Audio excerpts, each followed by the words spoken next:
Chapter 56, Chapter 56, Christmas Gifts.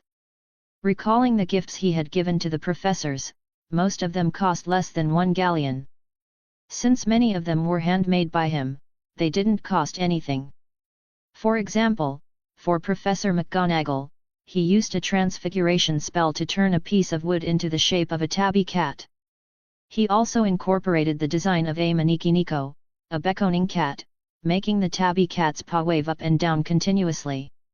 I hope the professors don't look down on my gifts. Although he didn't spend much money, he had put a lot of thought into preparing them. Afterward, Dylan stored all the gifts Professor McGonagall had given him into his system panel. He then turned his attention to the next gift. Professor Flitwick had given him a notebook filled with experience on spell dueling. This was extremely valuable, essentially a professor's personal notes. The experience contained within could easily be worth 10,000 galleons. Let's put this away for safekeeping. Dylan then looked at the gift from Professor Snape. After unwrapping the box, Dylan took out a small bottle. This is... Dylan gently shook the potion bottle, observing the amber-colored liquid with tiny magical particles shimmering inside. Invigoration Draft. Dylan was slightly stunned. This was a high-level potion that could quickly restore a wizard's magic and stamina. It was incredibly valuable, capable of rejuvenating an exhausted wizard in a very short time. This potion could work wonders in many situations. Moreover, brewing this potion was no easy task. One of the ingredients required was strictly regulated these days. That ingredient was dragon heartstring.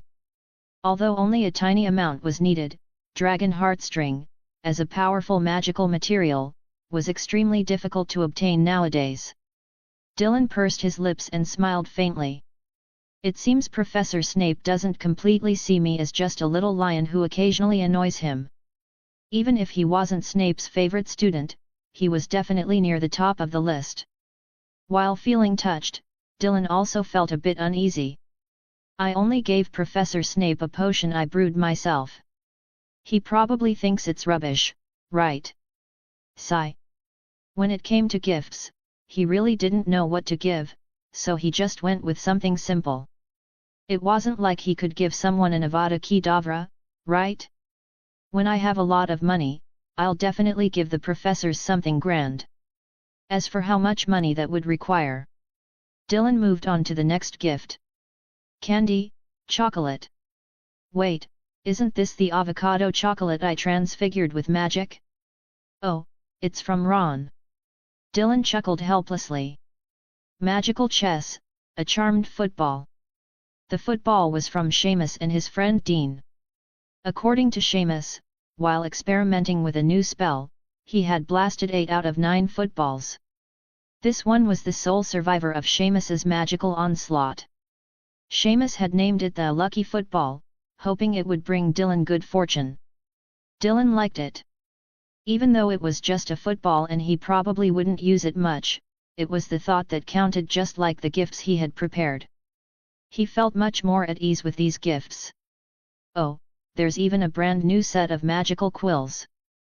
These are quite expensive. Dylan glanced at the label and saw it was from Harry. After putting all the gifts away, Dylan felt a wave of gratitude. He glanced back at Harry and Ron, who were still fast asleep. With a faint smile, he got out of bed. I hope they don't think poorly of the gifts I gave them. Dylan left the dormitory. After breakfast, he went to the Olary to check on Luna. There was no letter from his parents. Humph, it's not like I was expecting anything anyway. Instead of heading to the library, he returned to the Gryffindor common room. Dylan grabbed a few snacks and settled into the soft couch, flipping through the journal Professor McGonagall had given him. Hey, this person's understanding of transfiguration is quite profound. Dylan quickly became engrossed. Until he heard a voice calling out to him. Good morning. Merry Christmas. Dylan, you're up early. Turning his head, he saw Ron and Harry. Harry's face was beaming with joy. It was his first time spending Christmas with his friends. He quickly plopped down on the couch next to Dylan, sinking into it and letting out a contented sigh. Ron also came over, winking at Dylan. I noticed the gifts on your bed are gone. So, did you try the chocolate I gave you? Dylan glanced at him. The avocado chocolate? Nope, didn't eat it.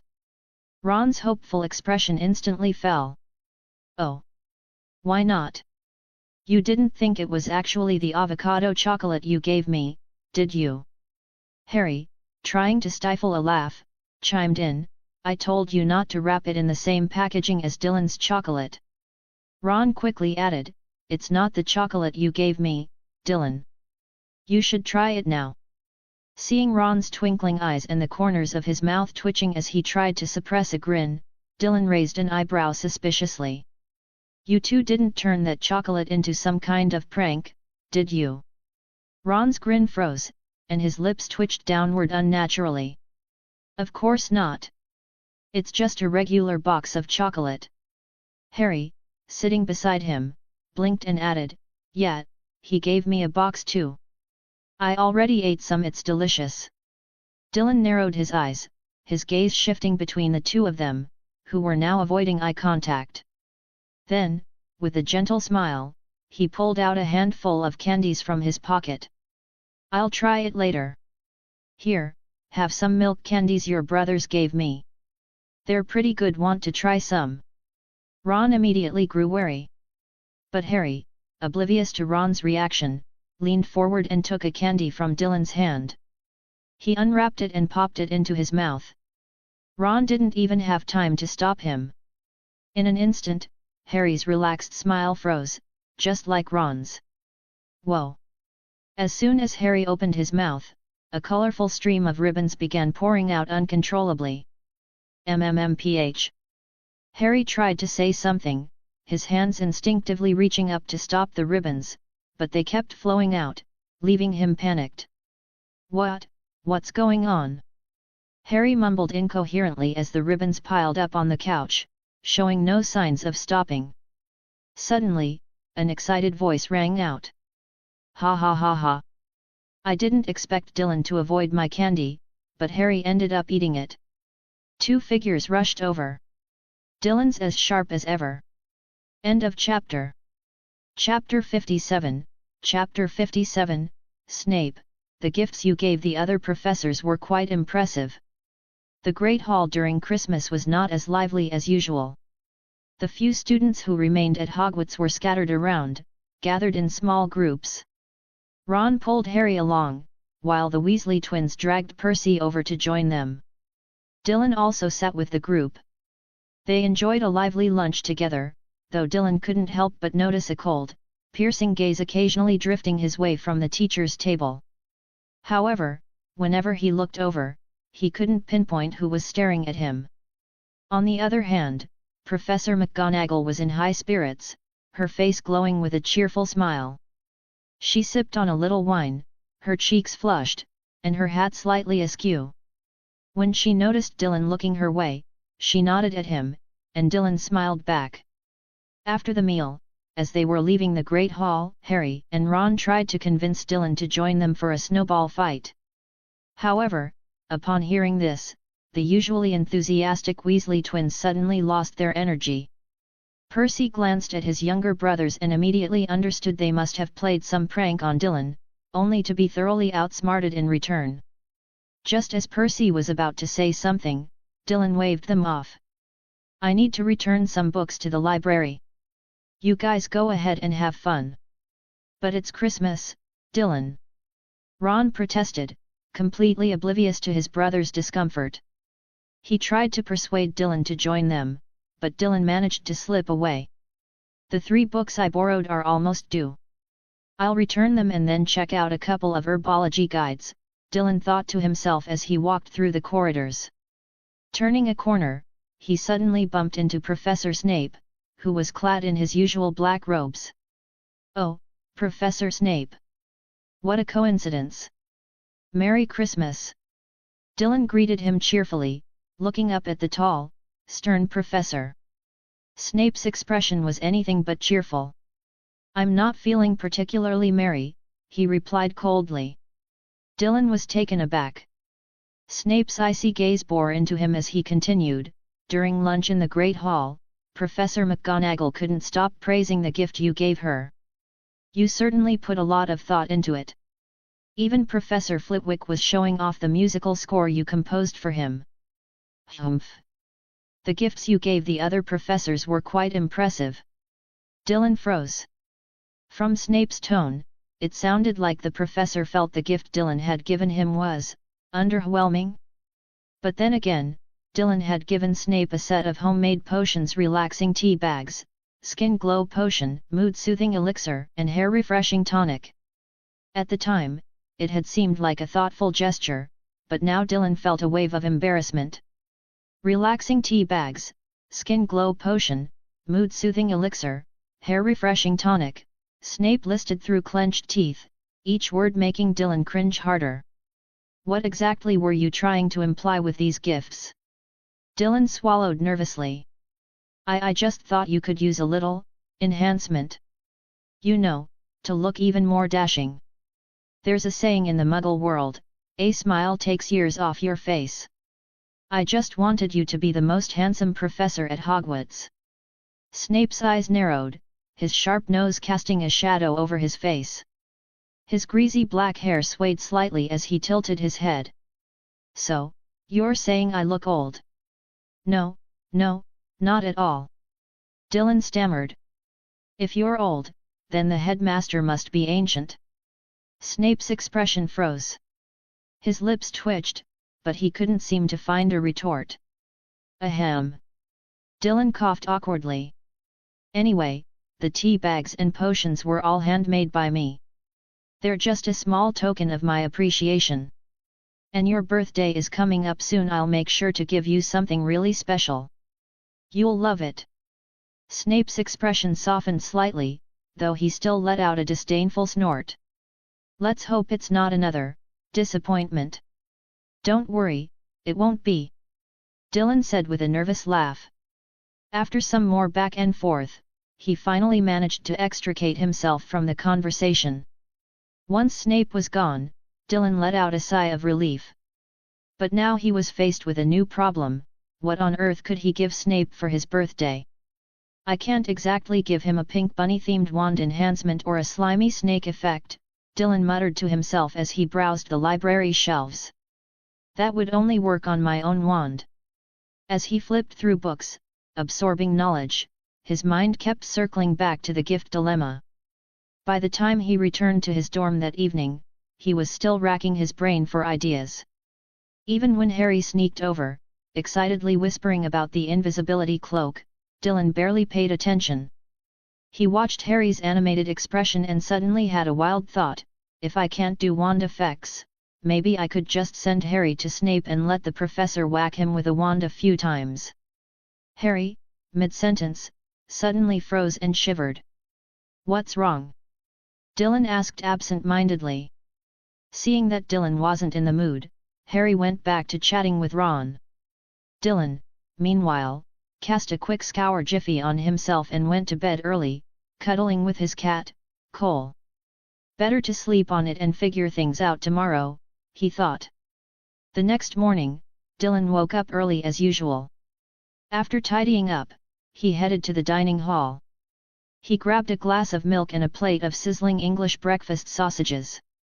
Cutting into the golden, crispy sausages, he savored the rich, savory flavor. He also helped himself to a couple of thick slices of toast, freshly baked in the magical oven. The crust was perfectly crisp, while the inside remained soft and fluffy. Spreading a layer of butter on the warm toast, he watched it melt into a creamy, fragrant delight. After finishing his meal with some scrambled eggs and roasted tomatoes, Dylan felt thoroughly satisfied. Just as he was about to grab some fruit for dessert, Harry rushed over and plopped down beside him. "Dylan! You won't believe what I saw last night!" Harry whispered excitedly. Dylan blinked. "Your parents?" Harry's excited expression faltered. "How did you know?" Just a guess." Harry pouted, his enthusiasm slightly dampened. But he quickly recovered and began recounting his adventure. I just wanted to try out the invisibility cloak, so I went to the restricted section. Filch almost caught me, but the real surprise was... End of chapter. Chapter 58, Chapter 58, An Encounter with the Magic Mirror. You found a mirror? And you saw your parents in it? Dylan picked up a small plate of dark berries resembling grapes, black currants and elderberries and popped one into his mouth. Harry nodded eagerly. The mirror showed my parents. They were standing right behind me.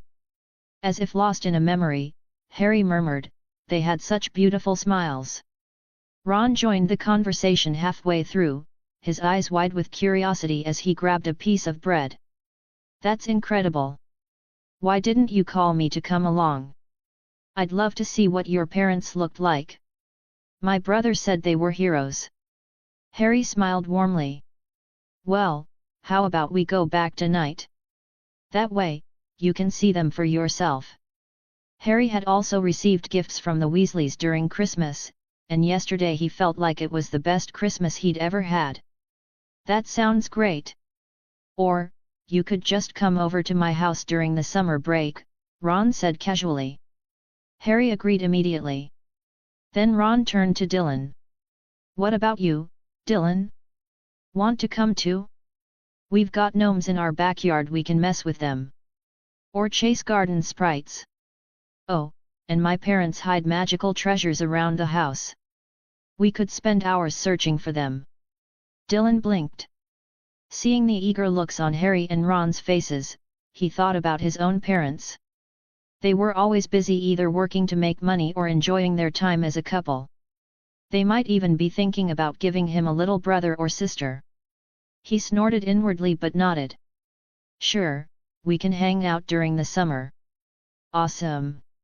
Just don't spend all your time reading boring books, or my mom will definitely use you as an example to lecture me, Ron said with a grin. I'll try not to, Dylan replied, leaving his response open-ended. Harry chimed in, Dylan, do you want to come with us tonight? You could see your parents too. I'll pass. When Harry had mentioned the invisibility cloak the day before, Dylan had already guessed it was the Mirror of Ariste. The mirror's full name was the Mirror of Ariste. Ariste was desire spelled backward, and it was also the name of a goddess of discord in mythology. The mirror reflected a person's deepest, most desperate desires. Dylan was somewhat curious, but he wasn't sure what the mirror would show him. It wasn't as simple as Harry thought, just showing a person's family. What if it revealed something strange? If Harry and Ron saw it, that would be one thing. But Dumbledore was definitely watching. If the mirror showed something troubling and Dumbledore saw it, Dylan could end up in a lot of trouble. You're really not coming? Harry asked. No, I've already made plans with Professors Flitwick and McGonagall. Oh, you didn't schedule anything with Professor Snape? No. What a shame. After finishing the fruit, Dylan decided to head to Professor Snape's office. The proud, sulky man needed a bit of coaxing. Dylan knocked on the door and sweet-talked Snape for a while before spending the entire day brewing potions in his office. The next morning, after his lesson with Professor Flitwick, the professor brought up some topics related to defense against the dark arts. Flitwick, a Ravenclaw alumnus, was sharp and often provided insights that cleared up Dylan's confusion. In the afternoon, Dylan discussed transfiguration with Professor McGonagall. She forbade him from continuing his research on entropy distortion spells but delved deeper into the theory of spell shaping and secondary control. As Dylan left McGonagall's office in the evening, planning to grab a quick meal and review what he'd learned, he stumbled upon an empty classroom with nothing but a large standing mirror inside. Hey! Dylan paused. The classroom door wasn't fully open, just slightly ajar, but he could see the mirror clearly as he passed by. He stopped in his tracks.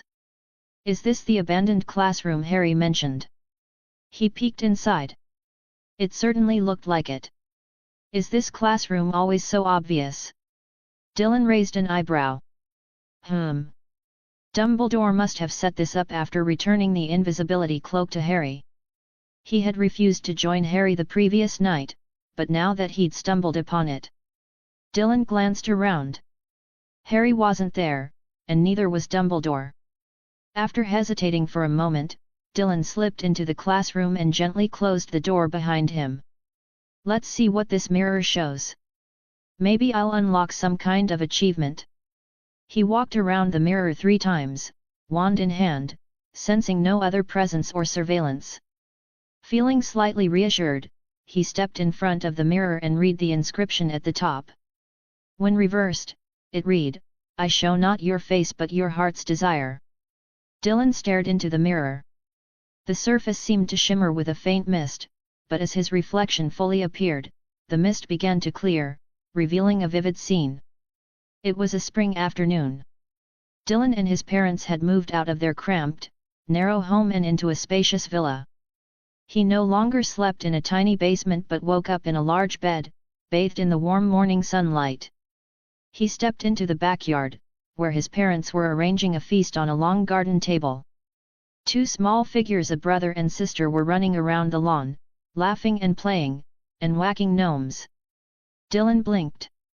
Wait, are my parents really planning to give me a sister? Or, do I actually want a sister? Suddenly, the image in the mirror shifted. A large group of people passed by their garden. Dylan and his parents welcomed them inside. Hermione was holding a thick book on magical plants, pointing out the various species growing around them. Harry and Ron were playing with Dylan's siblings, chasing gnomes. Neville, Seamus, George. Dylan even saw Professors Snape, McGonagall, and Flitwick. Snape's expression was as stern as ever, but when Dylan's parents greeted him, he offered a faint, polite smile. A garden party, hey? Dylan chuckled. Chapter 59, Chapter 59, Dumbledore's Test. Achievement Reward, Spell Chain. Dylan hadn't expected that what he truly desired was something so simple. A gathering of people in a garden? Suddenly, Dylan noticed something dark flickering faintly in the clouds at the top of the mirror, where the sky was bright and sunny. But it vanished in an instant. Dylan squinted. What am I even thinking about? Gurgle. At that moment, he felt a rumble in his stomach, and a wave of hunger washed over him. He smacked his lips and looked at the food his parents had prepared, mostly his favorite dishes from childhood. Of course, given England's reputation as a culinary wasteland, there were also many foods on the table that only existed in his previous life, during the era of exploding food additives. Dylan even spotted Coke and Sprite. I'm a bit hungry. I should go eat. Dylan swallowed his saliva and turned to leave. At least it's not something strange. It seems I'll need to find some time to figure out how to recreate all those delicious foods from my past life using magic. He could, of course, make them himself, but wouldn't it be more convenient to just wave a wand and have the food appear? Like his milk tea, which he had concocted while experimenting with the transfiguration spell. Dylan pushed open the classroom door, glanced around, and, seeing no one, hurried away. After he left, the space behind the mirror twisted, and 2 figures emerged. Dumbledore gazed at the lingering scene in the mirror with a look of wonder. Harry and the professors were chatting or laughing along to music, while Dylan moved among his family and friends, a happy smile on his face. This boy could never become a dark wizard. Believe me, he won't study dark magic. Dumbledore smiled warmly. Though I wonder what that dark liquid he served his guests was. It looked like some kind of drink. He was touched because, in Dylan's heart, even his own figure had appeared, sitting kindly in a lounge chair, watching the children play. Such a scene was truly rare. As the warm images in the mirror faded, Dumbledore even wiped a tear from the corner of his eye. Snape pursed his lips, staring at his own reflection in the mirror until it disappeared. I would never smile like that. Dumbledore chuckled. Haha, but what if you did? He turned and walked toward the classroom door. You can rest easy about this boy now, can't you? Snape snorted. Based on a motionless mirror? People change. Dumbledore shook his head, glanced back at the mirror of Arist, and was momentarily stunned by what he saw. His eyes grew even wetter before he looked away. Severus, people are dynamic, but those wrapped in love, no matter how they change, will always hold on to their truest selves. You might not understand, but I must tell you, love has a power that transcends all, even the boundaries of life and death. So you must believe that a person's true self is exactly as the mirror shows. Snape's eyes flickered, and he fell silent for a moment. Humph.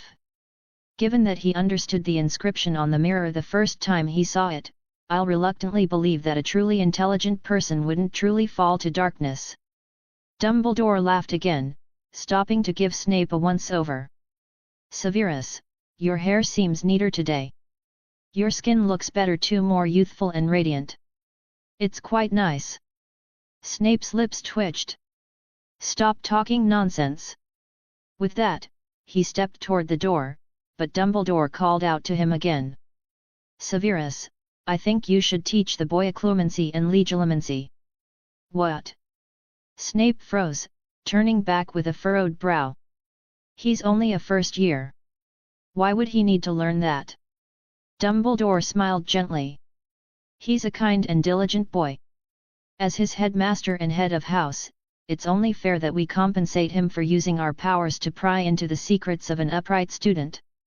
With that, Dumbledore walked away. Snape silently watched the old man's retreating figure, his eyes sunken. After a moment, he reached up to touch his hair, then his cheek. That boy really knows how to come up with strange potions.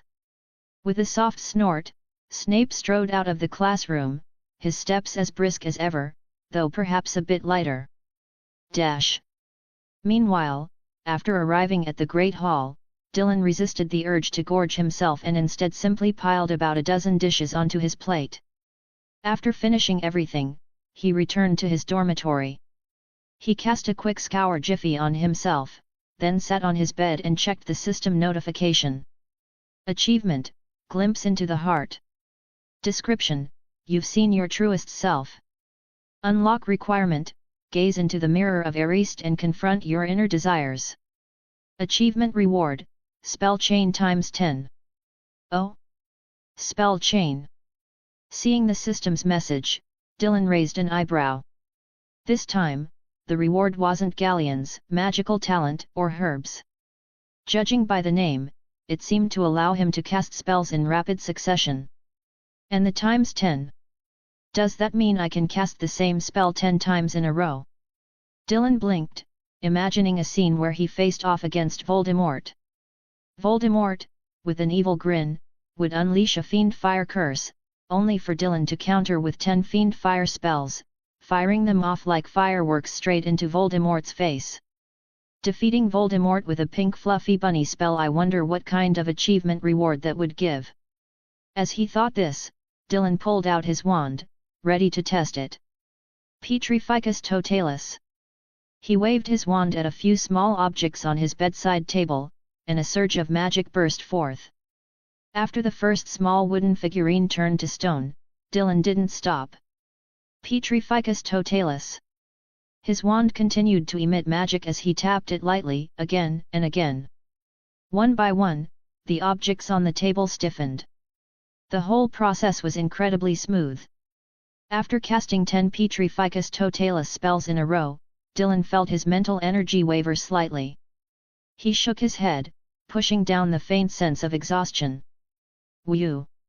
It seemed he'd need some time to get used to casting 10 spells in rapid succession. End of chapter. Chapter 60, Chapter 60, Learning Counter Curses for Dark Magic. Although I've already mastered several high-level dark spells, aside from the 3 unforgivable curses, I still need to quickly learn the counter curses for the other dark magic spells. The Christmas holidays passed day by day. Harry often dragged Ron with him late at night to visit the mirror of Arist, gazing at his reflection in the mirror. Eventually, Dumbledore discovered this, and the mirror was removed. Harry became visibly disheartened. However, Dylan didn't have time to comfort him. He had been spending his days researching counter curses for dark magic. For some unknown reason, Professor Flitwick, who had initially been hesitant about teaching him counter curses for dark magic, not only agreed to teach him the counter curse for the Fiend Fire spell but also surprisingly offered to teach him counter curses for other dark spells as well. Dylan had been dedicating his time to learning these counter curses. On top of that, he had many other tasks to attend to. For instance, planning his entry into the Forbidden Forest.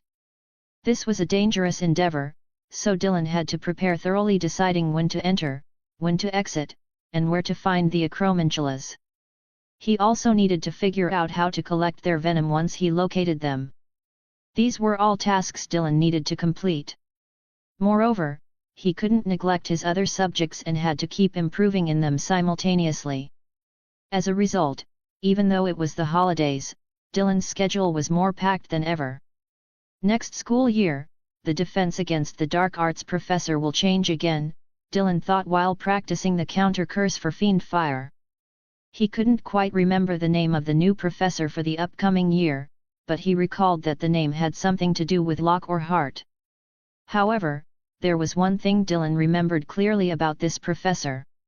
While the professor was mediocre in most forms of magic, he was a master of the memory charm. And he was quite vain. He particularly loved giving out autographs. Although he's the type to use memory charms to steal others' achievements, and he's generally incompetent and full of himself, once he becomes a professor, his signature will grant me access to the restricted section of the library to borrow forbidden books. Dylan remembered that this professor had tried to use a memory charm on Harry and Ron.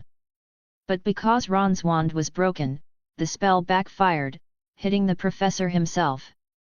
As a result, he lost all his memories and was sent to St. Mungo's Hospital for long-term care.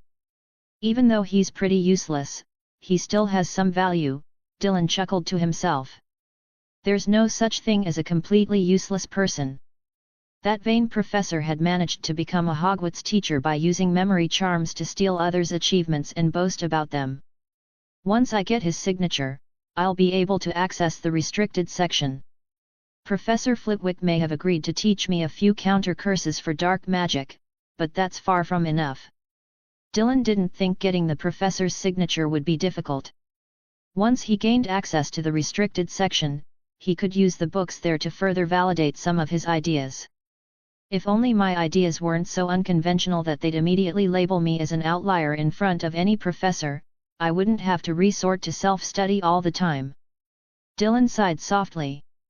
He waved his wand gently. Learning the counter curses for Fiend Fire and other dark spells wasn't particularly difficult for him. In a way, counter curses for dark magic were simply the reverse of the original dark spells. As someone who had already mastered the 6 most powerful dark spells in the world, mastering their counter curses wasn't a challenge. Dylan waited until Harry and the others were out of the dormitory and practiced alone in the room. Fiend Fire. With a flick of his wand, pink flames erupted from the tip, forming a lifelike pink rabbit. The rabbit hopped in midair, moving according to Dylan's will. Just as it was about to leap onto Harry's bed, Dylan twisted his wand again. The Fiend Fire rabbit jumped into a pile of wood he had prepared earlier. Sizzle! In an instant, the flames consumed the wood, leaving no trace behind. Just as the Fiend Fire was about to spread and engulf the entire dormitory, Dylan cast the counter curse. Whoosh! A stream of pink light shot out. The unstoppable pink rabbit was enveloped by this magical energy. Despite its fiery claws and blazing tendrils trying to break free and consume everything, it couldn't escape the magical restraint. Finally, with a sharp screech, the rabbit let out a soft pop and was extinguished. All that remained was a charred mark on the ground. Reparo. Dylan cast the mending charm at the scorched area. A pink glow shot out, but when it touched the charred ground, the mark only quivered slightly. However, less than a second later, the pink light dissipated like foam. The charred mark on the ground remained stubbornly intact, showing no signs of repair. Dylan's expression remained calm, as if he had expected this outcome. He stood up slowly, grabbed a corner of Harry's bed sheet, and pulled it down. The sheet covered the charred mark on the floor perfectly. Dylan patted the sheet in satisfaction and returned to his own bed. If I'm going to practice dark magic and its counter curses on a larger scale, I should probably do it in the Room of Requirement. The Room of Requirement was extremely well hidden and had special protective mechanisms, making it difficult for others to detect what was being practiced inside. Only those with a genuine need could find and enter the room, and its interior would transform according to the user's needs.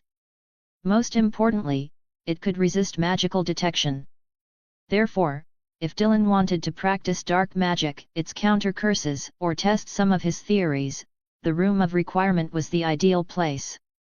It was one of the few places where Dylan didn't have to worry too much about Dumbledore noticing anything unusual. Maybe I'm being overly cautious. Dumbledore's a great wizard, but he's still human. In the end, he even sacrificed his own life to outmaneuver Voldemort. Dylan thought he should relax a bit and not be so paranoid. Dumbledore couldn't possibly know everything. End of chapter. Chapter 61, Chapter 61, Spell Refinement Function. Might as well rob Gringotts. The simplest example is that even after Dumbledore died, he still didn't know the locket was a fake.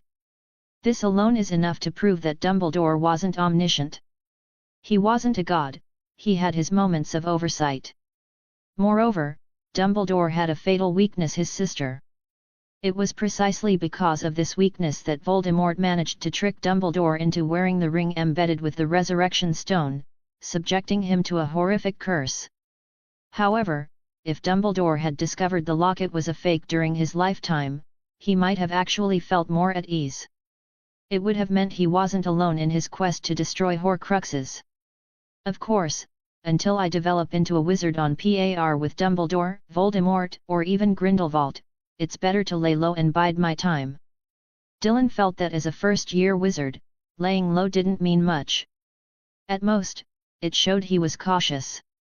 After mastering the counter curse to Fiend Fire, Dylan opened his system panel. He had tried almost all the system functions except one, the spell refinement function under the wand icon. Initially, Dylan didn't have any spells to refine. And after acquiring the 3 Unforgivable Curses at max level, he didn't see the need for refinement. But now, as he learned more spells, many of them could benefit from this function. The reason Dylan hadn't used it before was simple. It's ridiculously expensive. Name: Dylan Hawkwood.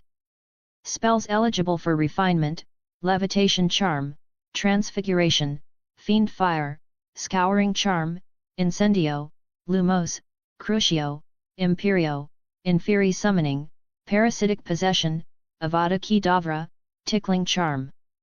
Refinement cost: 10,000 galleons per refinement. Note: when a spell reaches level 7, the refinement function is automatically unlocked. At levels 8, 9, and 10, you gain 1 additional refinement opportunity each. Seeing the cost of refinement, Dylan couldn't help but sigh, even though it wasn't the first time he'd seen it. 10,000 galleons for 1 refinement?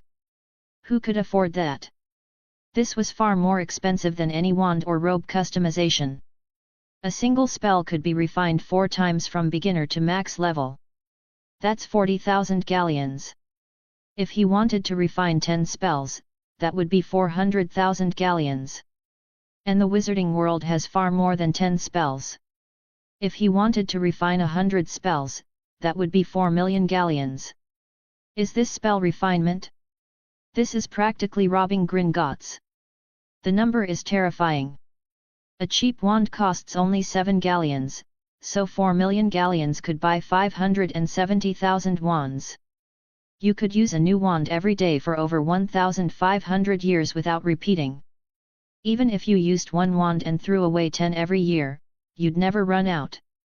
Additionally, based on Dylan's conversations with Professor McGonagall during private lessons, a butterbeer at the 3 Broomsticks costs only 2 galleons.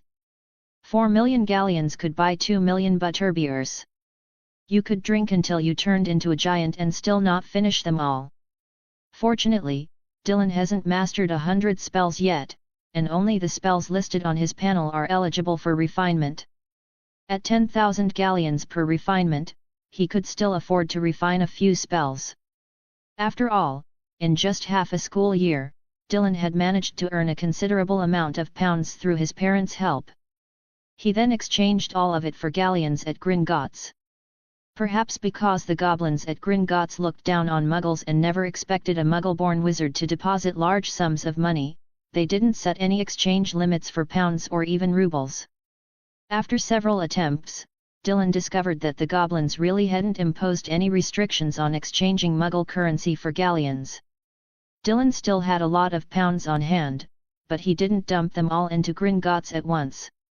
He was afraid that if he exchanged a massive amount of galleons in one go, the goblins might notice and patch this loophole. So, whenever Dylan exchanged money, he did it in small, frequent amounts, and not just for galleons.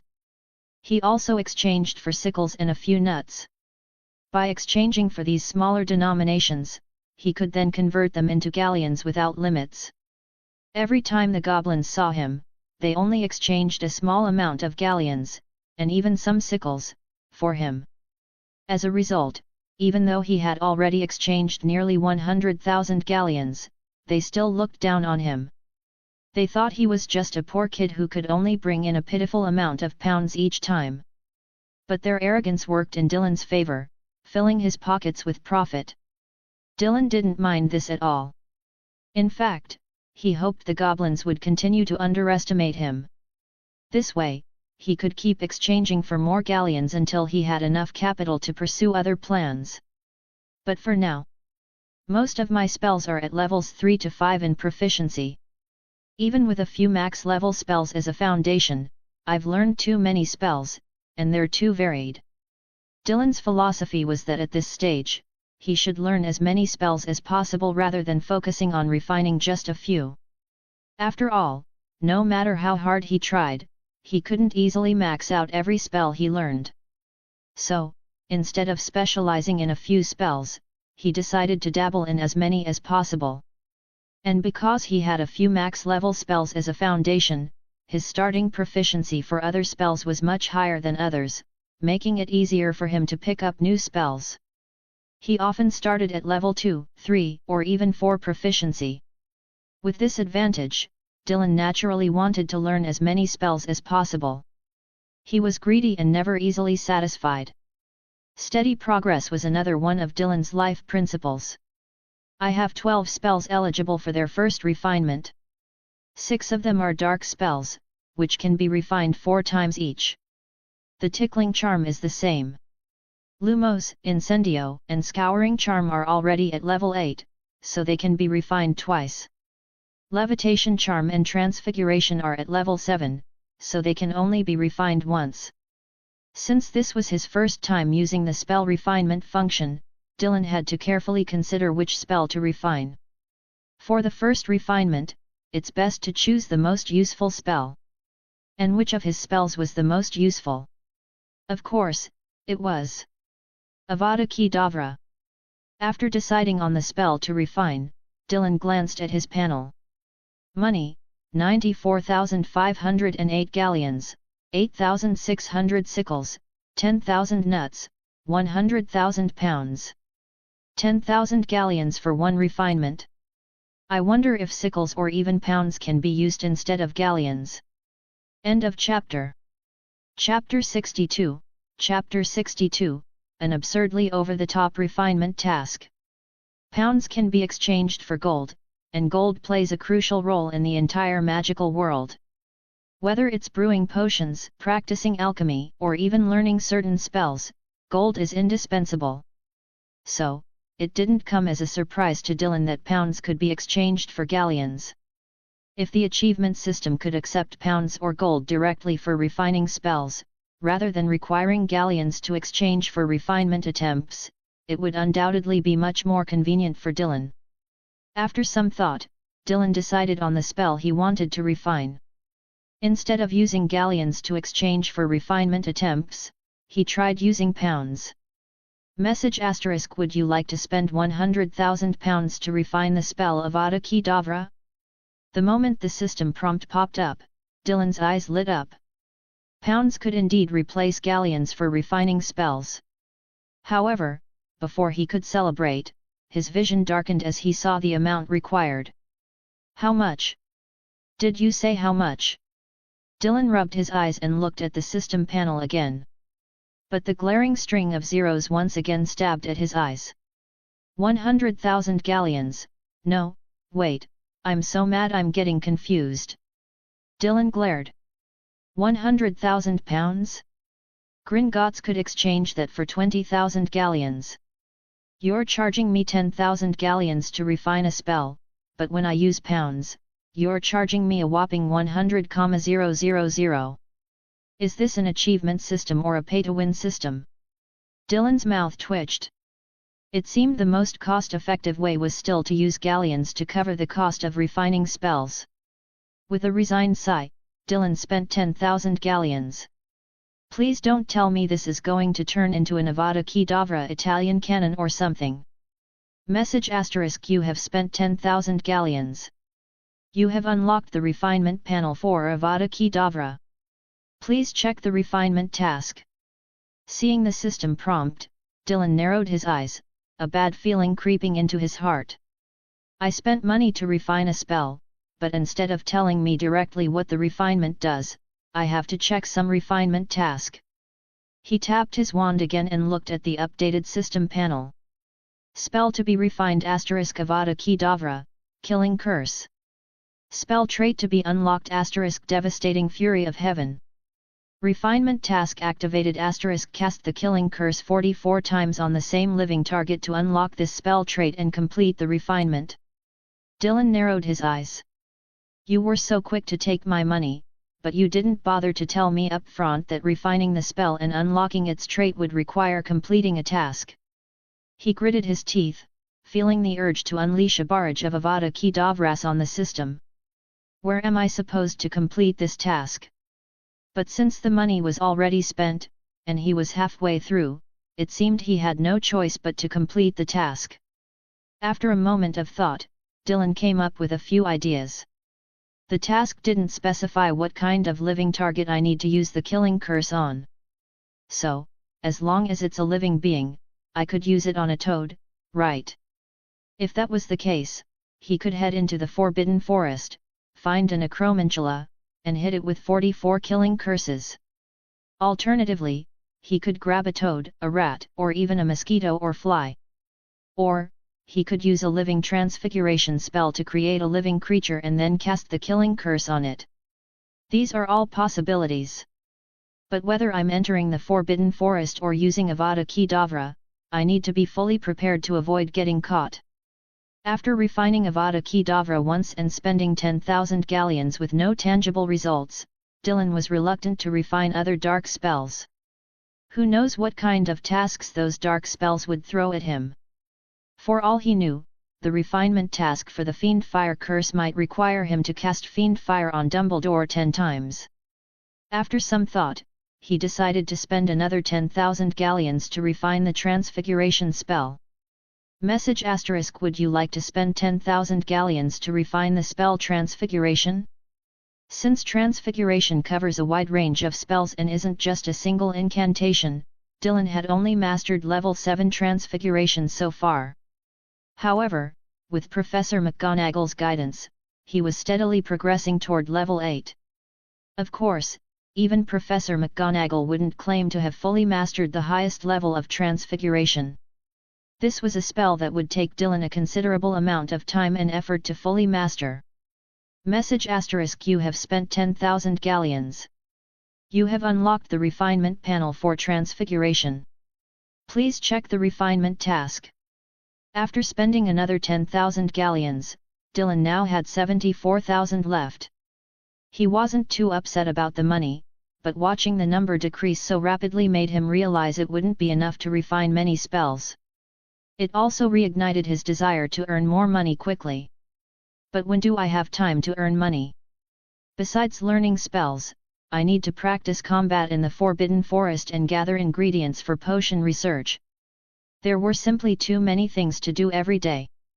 So, earning money. I'll leave that to my shameless parents, who are already an old married couple but still act like they're in their honeymoon phase. Rather than working himself to death to become a self-made rich man, it was better to be a rich second-generation heir who could freely access funds. I'll send them a letter later, telling them to get to work. As for my younger siblings, once I've mastered my skills, I can extend their lives by decades. There'll be plenty of time for them to have kids later. But just pushing his parents to work wasn't enough. As ordinary workers, what kind of business acumen did they have? If left to their own devices, they'd probably lose all the money. So, Dylan needed to give them a general direction, at least steering them towards some surefire investments. I'll need to plan this out. I'll think about it tonight and send the letter tomorrow. Dylan shook his head, temporarily setting these thoughts aside, and turned his attention back to the system panel. Spell to be refined * transfiguration spell. Spell trait to be unlocked * instantaneous transformation. Refinement task activated * cast a transfiguration spell on Professor McGonagall once to unlock this spell trait and complete the refinement. Dylan stared at the refinement task for the transfiguration spell, his mouth twitching violently. What the? Could this get any more ridiculous? He was being asked to cast a transfiguration spell on a true master of transfiguration, Professor Minerva McGonagall, a Hogwarts professor? Why not just ask him to cast a spell on Dumbledore while they were at it? End of chapter. Chapter 63, Chapter 63, The holiday is coming to an end. It's fine, it's fine. At first glance, these two tasks seem outrageous, but in reality, when it comes to actually carrying them out. Dylan paused. Though they were still quite outrageous. But they weren't entirely impossible to complete. For example, the first refinement task was simply to use the killing curse on the same target 44 times. Piece of cake. As for the second task, related to the transfiguration spell, it was just a matter of casting a transfiguration spell on Professor McGonagall once. Next time I discuss transfiguration with Professor McGonagall, I can easily suggest a practical demonstration as a reason for us to cast transfiguration spells on each other. That way, using the spell on her wouldn't seem too abrupt. Dylan sighed softly. These tasks weren't exactly difficult, but they weren't exactly easy either. It all depended on how he approached them. The refinement trait for the killing curse Annihilation's Inferno, based on the name alone, it's hard to tell what kind of ability it is. But the refinement trait for the transfiguration spell Instantaneous Shift seems easier to understand. It probably allows me to cast the spell instantly and make the transformation process smoother, right? This trait seemed quite worth the galleons spent. After all, if a wizard wanted to enhance the power or effect of a spell, they usually had to research and figure it out on their own. But now, all he had to do was spend a small amount of money and complete some friendly, albeit peculiar, tasks to unlock new traits for his spells. This was an ability countless wizards would go to the ends of the earth for, yet here he was, able to achieve it with relative ease. Dylan thought about it and managed to convince himself to let it go. Of course, with these two refinement tasks in hand, Dylan wasn't eager to try refining other spells. It wasn't because he thought the refinement fees were too expensive or the tasks too bizarre. He wasn't a stingy person. But no matter what, his galleons had other uses. For example, he needed to buy many expensive but essential potion ingredients and other materials. Dylan couldn't possibly dump all of his 90,000 galleons into refining spells just to add a single trait to each one. Who knew how hard he had worked to save up nearly 100,000 galleons? He had even forced his parents to quit their jobs and, to ensure they didn't slack off in their money-making efforts, he had been writing letters day and night to supervise them. At the same time, he had to strategize for them, suggesting ways to make money and helping them solve any problems they encountered. After all, a significant portion of their earnings ended up in his pocket. So, he also had to help his parents overcome any challenges they faced. Sigh, life is hard, Dylan muttered. Just then, the dormitory door opened, and Ron walked in. After exchanging greetings, Dylan decided to stop dwelling on the refinement tasks. He pulled out a piece of parchment and began thinking about how to help his parents double their current capital. By the time he finished the letter, it was already late. Harry had returned to the dorm and was chatting with Ron. Dylan planned to have Luna send the letter tomorrow.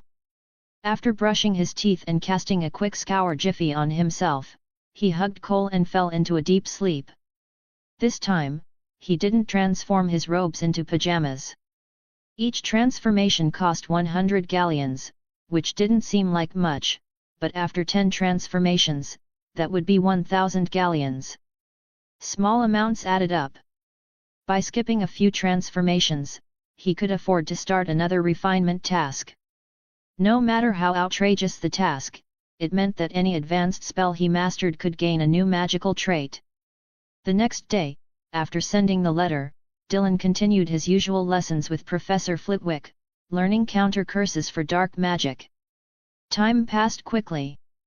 The Christmas holiday was coming to an end. Seamus and Neville had returned to school. Hermione arrived on the last day of the holiday.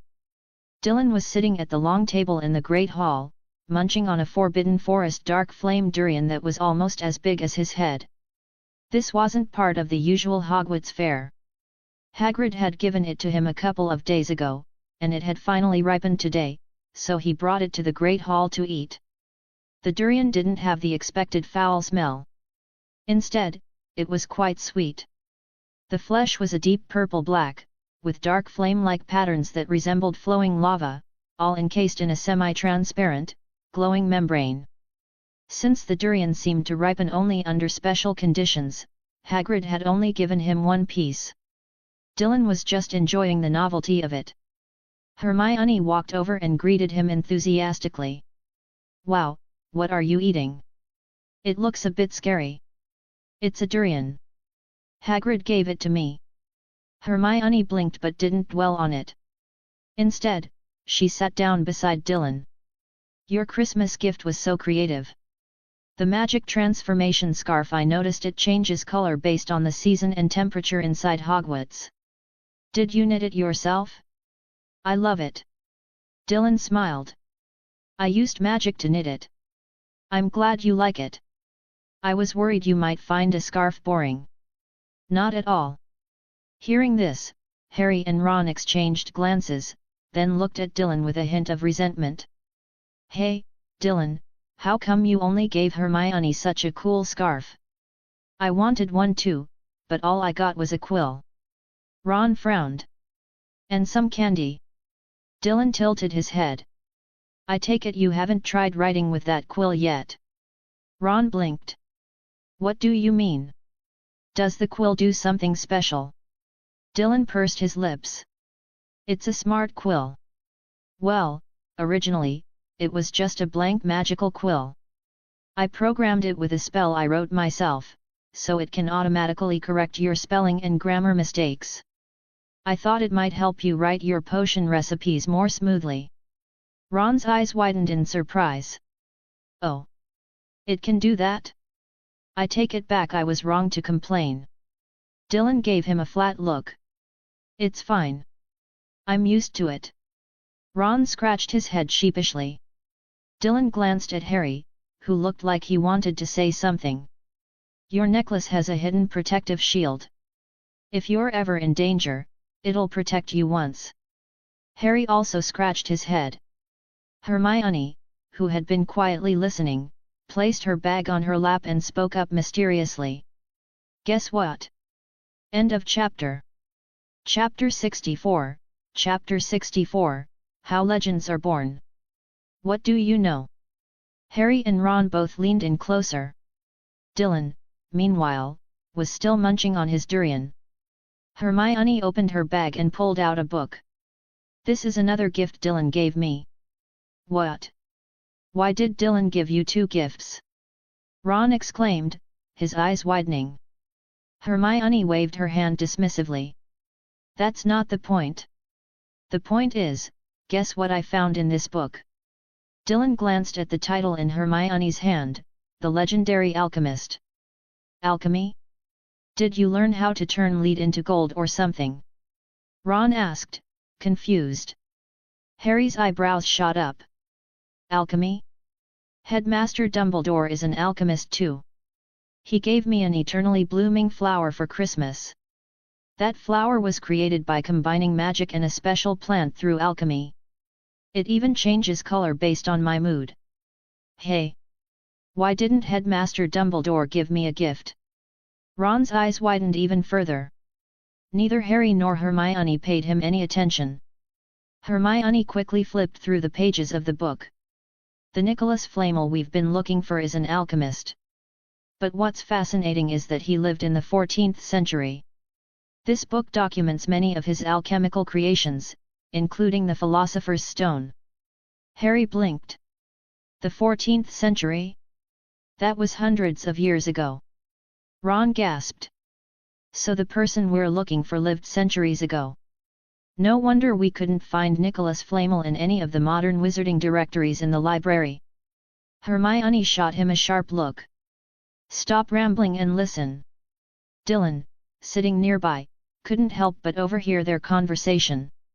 When he noticed Hermione's tone with Ron, a memory from his past life suddenly surfaced.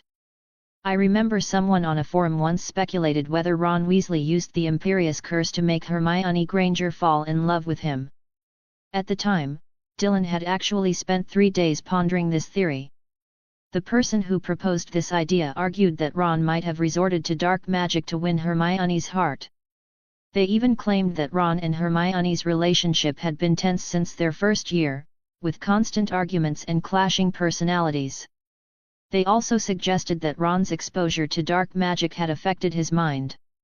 This was supposedly evident in the final book, where Ron became highly emotional while wearing the locket Horcrux.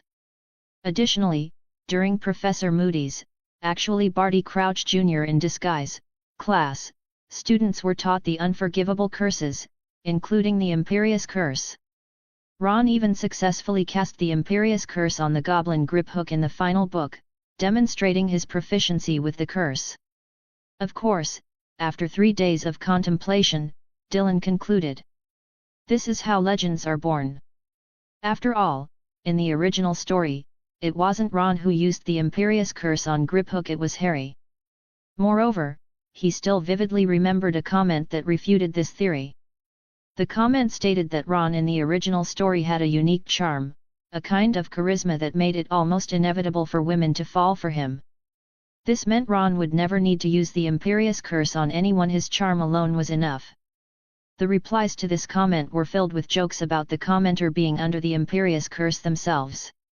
These comments had made Dylan laugh for 3 days straight. Of course, there were many differences between the original books and the movies. Now that Dylan was living in this world, he couldn't simply determine whether he was in the book's universe, the movie's universe, or a blend of both. After all, Hermione in the books wasn't described as being as beautiful as she was in the movies. Regardless, he had already lived in this world for 10 years and had become a part of it. No matter what the future held, mastering magic was his priority. With that, he could handle any situation that came his way. Go on, tell us, Ron said, stabbing a sausage with his fork. Hermione shot him a glance before lowering her voice again. According to the book, Nicholas Flamel is the greatest alchemist in history. He created the Philosopher's Stone over 600 years ago. The book also says the Philosopher's Stone can turn base metals into gold. It can even produce the elixir of life, granting immortality to whoever drinks it. Harry and Ron's eyes widened in shock. This was something they had never known before. The Philosopher's Stone can do that. Dylan finished the last bite of his durian and nodded to himself. Yes, aside from its ability to grant immortality, the Philosopher's Stone could also create gold. With the Philosopher's Stone, I could let my parents take a break and create vast wealth for myself. Even if the system demanded £1 million, I wouldn't be short on money. Dylan wiped his mouth with a napkin. But even without turning lead into gold, maybe I could devalue the pound and use other methods to acquire wealth. I wonder if the system would recognize that for the magic tuition fees. As Dylan pondered this, he continued listening to Hermione's excited explanation. Nicholas Flamel has been alive since the 14th century. The only Philosopher's Stone in the wizarding world is in his possession. And while I was at home, I didn't just sit around. I found out that Flamel celebrated his 665th birthday last year. Ron frowned. Did you really need to look that up? Couldn't you just do the math? Hermione paused, then glared at him. You're being annoying. Harry's eyes sparkled with excitement. Now that we know who Nicholas Flamel is, does that mean Fluffy is guarding the Philosopher's Stone? Hermione nodded. Exactly. She then looked at Dylan. This time, it's all thanks to Dylan's help. Otherwise, we might never have figured out who Nicholas Flamel is. Dylan blinked. I just gave you the book because I thought you'd like it. The rest has nothing to do with me. Hermione smiled. Either way, thank you for giving me the clue. Luckily, I was bored at home and read the entire book. That's how I found out about Flamel. Ron swallowed a bite of sausage. Instead of having fun or playing games, you read a book. He shuddered. I'll never understand that. End of chapter. Chapter 65, Chapter 65, Dylan, teach me. The holiday had ended, and classes resumed as usual. Hermione and Harry had finally discovered what Fluffy, the three-headed dog, was guarding. But now that they knew the truth, they found themselves less interested in the Philosopher's Stone.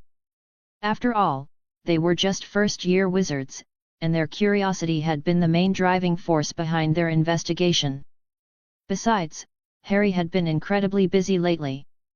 The next Quidditch match was approaching, and Professor Snape had been assigned as the referee. Given Snape's usual disdain for Harry and the entire Gryffindor house, everyone on the team, including Wood, was convinced that Snape would be scrutinizing their every move, looking for any excuse to deduct points from Gryffindor. This put immense pressure on Harry during practice. Wood's intense focus and strict corrections made the atmosphere almost unbearable. Even Harry wasn't spared from Wood's relentless scrutiny. By the time Dylan was nearly ready to sneak into the Forbidden Forest, he returned to the dormitory to find Harry lying on his bed, looking utterly drained. When Dylan learned that Harry was overwhelmed by his recent schedule, he pursed his lips thoughtfully. I've learned a new spell that helps me relax when I'm exhausted. Would you like to try it? Harry's eyes, which had been dull, suddenly lit up. He tried to sit up but only managed to lift his head slightly. Of course. Dylan nodded and pulled out his wand. Serenita's Lux. A soft, pink light emanated from the tip of his wand, and as the particles touched Harry, they seemed to melt into his body. Harry felt his tired nerves relax, as if he had just woken up from a refreshing nap. He stretched his limbs and let out a big yawn. Wow, that's amazing. I feel like I just had a full night's sleep. Dylan smiled. I found this spell in an old magic book. If you want, I can teach it to you. Harry's spirits lifted immediately. Really? Dylan, please teach me. Dylan nodded and began explaining the spell's key points. It wasn't a complicated spell, and Harry picked it up quickly after a few tries. Make sure to emphasize the second syllable of the first word, re, and the second word. Keep your pronunciation smooth and steady, and let the air flow out gently. Some syllables should be clear, while others can be softer and shorter. Under Dylan's guidance, Harry mastered the spell in no time. When Ron and Neville returned to the dormitory, they found Dylan teaching Harry the spell. What are you two learning? Ron asked, dragging his feet as he entered. He raised an eyebrow when he saw Harry holding his wand with an excited grin. A really useful spell. Harry replied, his eyes twinkling mischievously. He suddenly pointed his wand at Ron and cast, Serenita's Lux. A bright beam of light shot from his wand, wrapping around Ron like a golden ribbon. Ron flinched in surprise, while Neville watched wide-eyed. But as the golden light seeped into Ron's body, the heavy fatigue on his shoulders seemed to lift. His eyelids felt lighter, and his mind cleared. What was that? Ron asked, stunned. Serenita's Lux, Dylan taught me. Harry said proudly. Ron turned to Dylan with pleading eyes.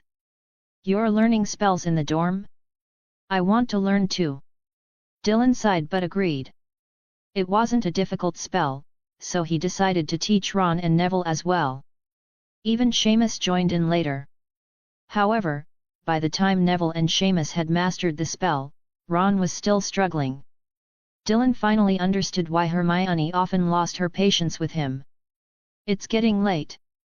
I'll teach you again tomorrow, Dylan said, declining Ron's request for another attempt. Just one more time, I promise. Ron begged. Dylan packed his books for the next day's classes and stored them in his system inventory. He glanced at Ron. You said the same thing when Neville learned the spell. Ron hesitated, then sighed. Fine. But you'll teach me tomorrow, right? Dylan nodded. Don't worry, I'll make sure you learn it, just not tonight. I need to sleep. Ron sighed again and reluctantly agreed. As they lay in bed, Ron and Harry started talking about the upcoming Quidditch match and Professor Snape. I don't get it, Ron said, resting his hands behind his head. That greasy-haired git looks like he wants to eat you alive, but he still saved you from Quirrell. Harry shook his head.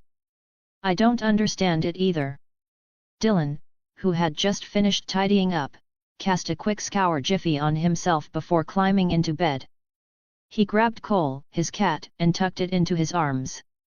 Regardless, Professor Snape is a competent teacher, and protecting students is part of his job.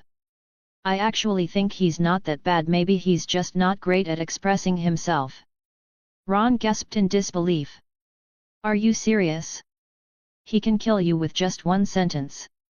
Remember what he said to me last time? Mr. Weasley, is your brain filled with cockroach clusters? Or perhaps you've mistaken your head for a cauldron of Bertie Bott's every flavor beans. Your hands seem to be under a jelly legs, Jinx, maybe you'd be better off cleaning windows at Honeydukes. Ron imitated Snape's tone perfectly, then glanced at Dylan. You know, sometimes you can be pretty sharp-tongued too. Maybe you should have been in Slytherin. Dylan rolled his eyes. Ron, if you know I can be just as cutting, why do you keep provoking me? Ron's smirk faltered, and he quickly looked away, chuckling nervously. End of chapter. Chapter 66, Chapter 66, A Duel of Transfiguration Spells with Professor McGonagall. Well, I think we should get some sleep. We've got a lot of classes tomorrow, don't we? With that, Ron quickly turned over and pulled the blanket halfway over his head. Dylan shook his head but didn't say anything more. Neville and Seamus, meanwhile, giggled softly. The night passed without further conversation. By the next day, Ron was avoiding Dylan. Dylan paid him no mind. After finishing his classes, he made his way to Professor McGonagall's office. He was feeling a little nervous. Today, he planned to ask Professor McGonagall if she would engage in a practical duel of transfiguration spells with him. However, he wasn't sure how she would react to his request. For a while, he stood hesitantly at the door, pacing back and forth, unable to bring himself to enter. But then, the door suddenly swung open on its own. Come in, came Professor McGonagall's crisp voice. Dylan was startled. Before his brain could fully process what was happening, his legs had already carried him through the doorway. Professor McGonagall was seated behind her large oak desk, her gaze sharp and slightly curious behind her spectacles. Why didn't you knock? Dylan cleared his throat and grinned awkwardly. I was just thinking about something, so I stood outside for a bit. Professor McGonagall didn't press further. She nodded lightly and motioned for Dylan to take out his notebook. She began explaining the finer details of the spells and answered his questions one by one.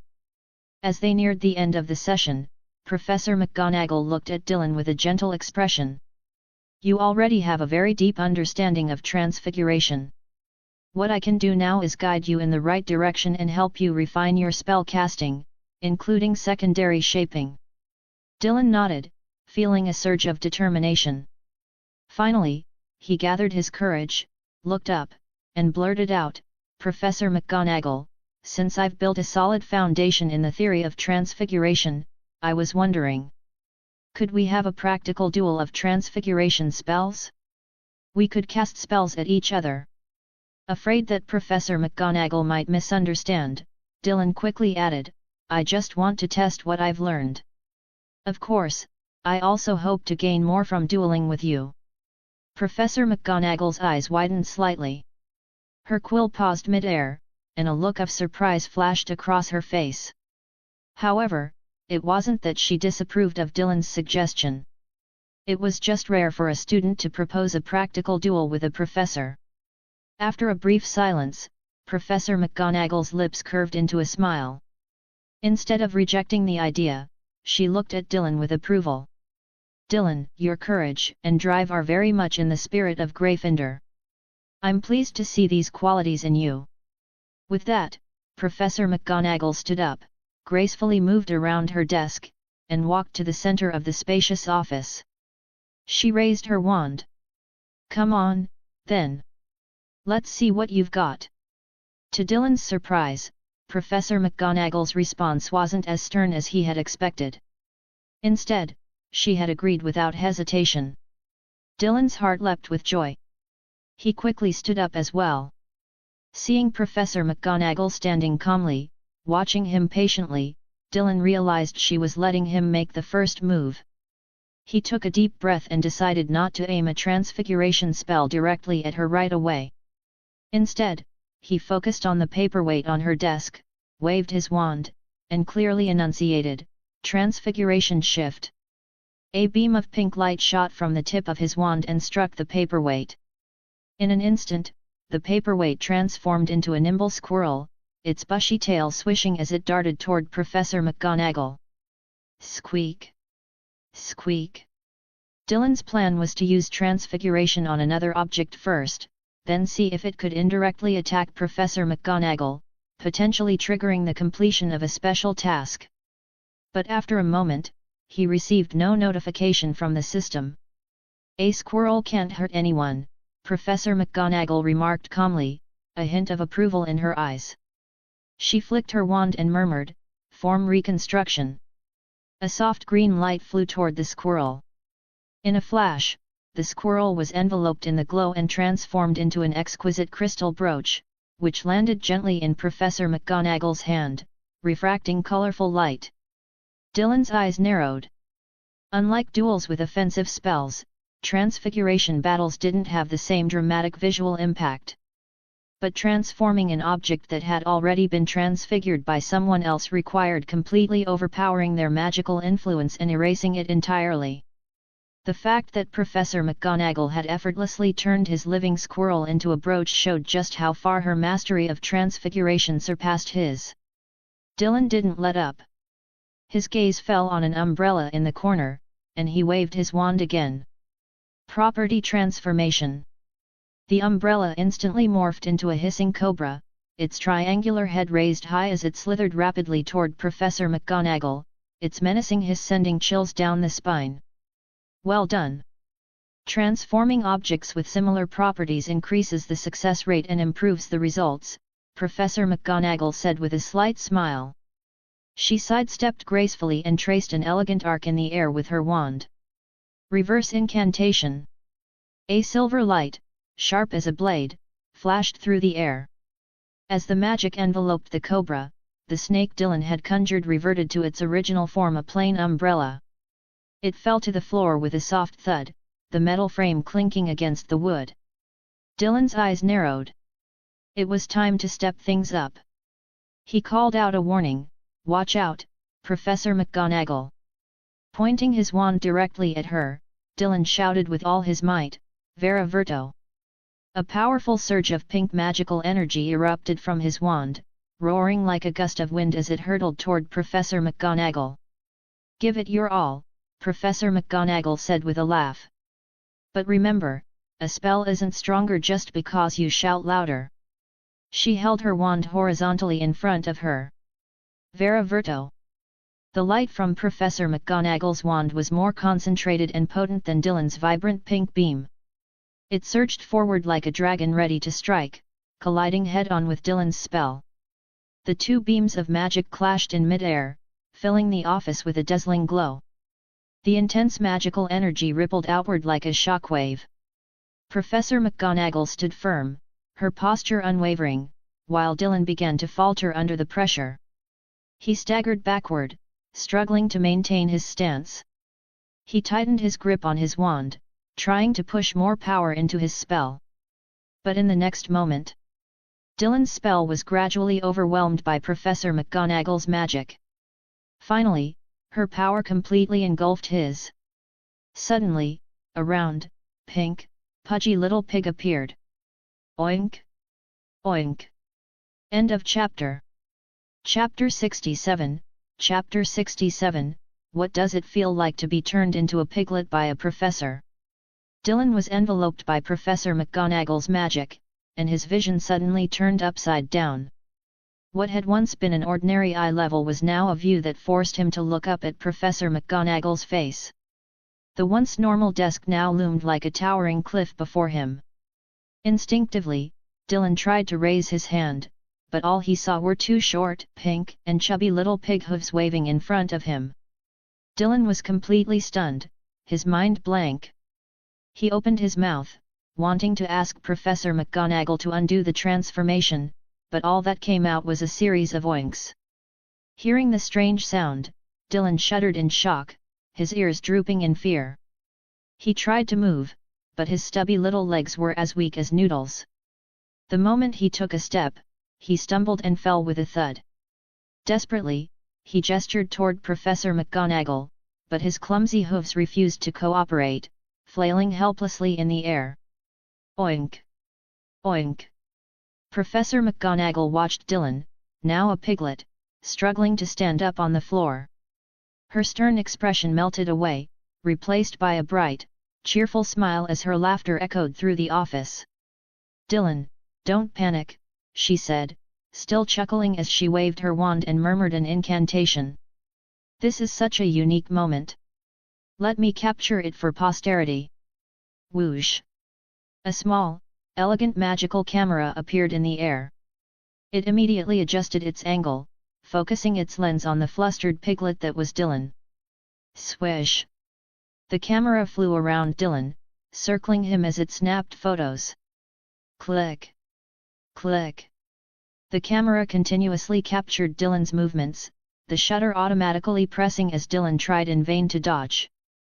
Instead, it only managed to capture his comically clumsy poses. Finally, Dylan gave up. He turned around, covering his face with his little hooves and pointing his rear end toward the corner. "Whatever. I don't care anymore," he thought, letting out another frustrated oink. Seeing this, Professor McGonagall smiled and waved her wand. The magical camera floated back to her, and photos began to spill out. She caught them, looking at the adorable images of Dylan with a grin that she couldn't suppress. With another graceful wave of her wand, she chanted, "Vera Verto." In an instant, a magical glow enveloped Dylan. His body began to change, and soon, he was back to his human form. Still sitting on the floor, Dylan stared at his restored hands, his face flushed with embarrassment. But in that moment, he made a firm decision. "I must master advanced magic," he vowed silently. "I'll wake up at 3 a.m. every day. I'll study until I drop if I have to." Dylan was fuming. Professor McGonagall had gone too far. How could she turn him into a pig? Noticing Dylan's sulky expression, Professor McGonagall tried to suppress her smile, but the corners of her mouth kept twitching upward. She waved her wand gently, and Dylan felt a magical force lift him to his feet. She walked over and patted his shoulder lightly. This was a memorable experience, for both of us. It's the first time I've ever used a transfiguration spell in a duel with a first-year student and turned them into a piglet, no less. Dylan groaned, Professor McGonagall. She chuckled and pulled out a chair, gesturing for him to sit. All right, I'll stop teasing you. She sat down across from him and continued, during the transformation, you could feel the magic of the spell working on your body, couldn't you? Dylan paused, then nodded after a moment of thought. Professor McGonagall smiled, the lines around her eyes softening. I meant what I said earlier, Dylan. This experience is an invaluable lesson for you. You've now felt the entire process of a transfiguration spell being cast on a human body. When the magic enveloped you and reshaped your form, you could sense the flow and restructuring of magical energy. This will elevate your understanding of transfiguration from mere textbook knowledge to a first-hand experience. In the future, as you study transfiguration, try to recall today's sensations. It will help you better grasp the nuances of magical control and spell casting. Remember, every transformation is an exercise in precise magical manipulation and a deeper exploration of the essence of magic. She patted his shoulder again, a nostalgic look crossing her face. When my own teacher taught me transfiguration, they turned me into a, well, never mind. She caught herself before revealing too much. Dylan's eyes lit up with curiosity. Was your transfiguration teacher Headmaster Dumbledore? Professor McGonagall cleared her throat, avoiding the question. Yes, well, the point is, I could have simply dispelled your spell, but I chose to cast the transfiguration on you so you could experience the power of transformation firsthand. This will help you in your future studies, especially when you learn to become an animagus. And besides, we were in a magical duel, weren't we? Well, yes, Dylan muttered, but I don't want my animagus form to be a pig. Professor McGonagall laughed, her chest shaking with amusement. Don't worry, just because I turned you into a piglet doesn't mean that's what your animagus form will be. Dylan sighed in relief. Although his transfiguration skills had reached level 7, he hadn't yet learned to become an animagus, which was why he hadn't progressed to level 8. He wasn't opposed to learning his animagus form, but Professor McGonagall believed he needed a solid foundation in magical theory and practice before attempting it. Dylan agreed. After all, according to Hogwarts curriculum, students needed to master 5th and 6th year transfiguration knowledge before even considering animagus training, and that was just the beginning. The process of becoming an animagus was incredibly complex, and a single mistake could lead to disastrous consequences. The Ministry of Magic strictly regulated animagus registration and required wizards to undergo extensive training, practice, and testing to ensure they could perform the magic safely and proficiently. Because Dylan had never attempted to transform into an animagus, he had no idea what his form would be. He just hoped it wouldn't be the same oinking creature he'd been moments ago. End of chapter. Chapter 68, Chapter 68, Achievement Unlocked, Attacking a Professor, 2. Feeling the lingering effects of the recent transfiguration, Dylan nodded at Professor McGonagall. Thank you for your efforts. As he expressed his gratitude, Dylan felt a strange mix of emotions. He had just been turned into a pig, yet here he was, thanking her for doing it so well. Was there no justice in the world? No sense of right and wrong? After leaving Professor McGonagall's office, Dylan walked down the corridor while checking the notifications from the achievement system. Message: You bold and mischievous little wizard, you actually cast a transfiguration spell on Professor McGonagall. Message: You've unlocked a new achievement. Hey! Dylan had originally intended to check whether his refinement task had been completed. But as soon as he opened the system, he was greeted with a notification about unlocking an achievement. He cleared his throat, leaned against the wall, and continued walking while glancing at the system panel. Achievement: Attacking a Professor, 2. Description: Don't think no one knows what you're up to. You're clearly trying to turn your professor into a monstrous creature, aren't you? But honestly, that's a brilliant idea. Keep practicing diligently, and you might just achieve your twisted dream someday. Unlock requirement: cast a transfiguration spell on a Hogwarts professor with the intent to transform them into a grotesque monster. Achievement reward: max level intermediate spell +1. Is this system insane? What kind of description is this? He never intended to turn Professor McGonagall into some freakish creature. And the unlock requirement is just as Dylan was about to complain further, he immediately shut his mouth when he saw the achievement reward. This time, it's rewarding me with a max level intermediate spell? Nice. Well, it didn't matter what the system thought of him. As long as he got the reward, that was all that mattered. Dylan glanced at the system panel and focused his mind. In an instant, he felt as though he had been transported to the farthest reaches of the universe. Darkness stretched endlessly in every direction, with only a single star above him shining brilliantly. As Dylan gazed at it, the star suddenly trembled and erupted with dazzling light. Streams of radiant energy cascaded down from the star and poured into his body.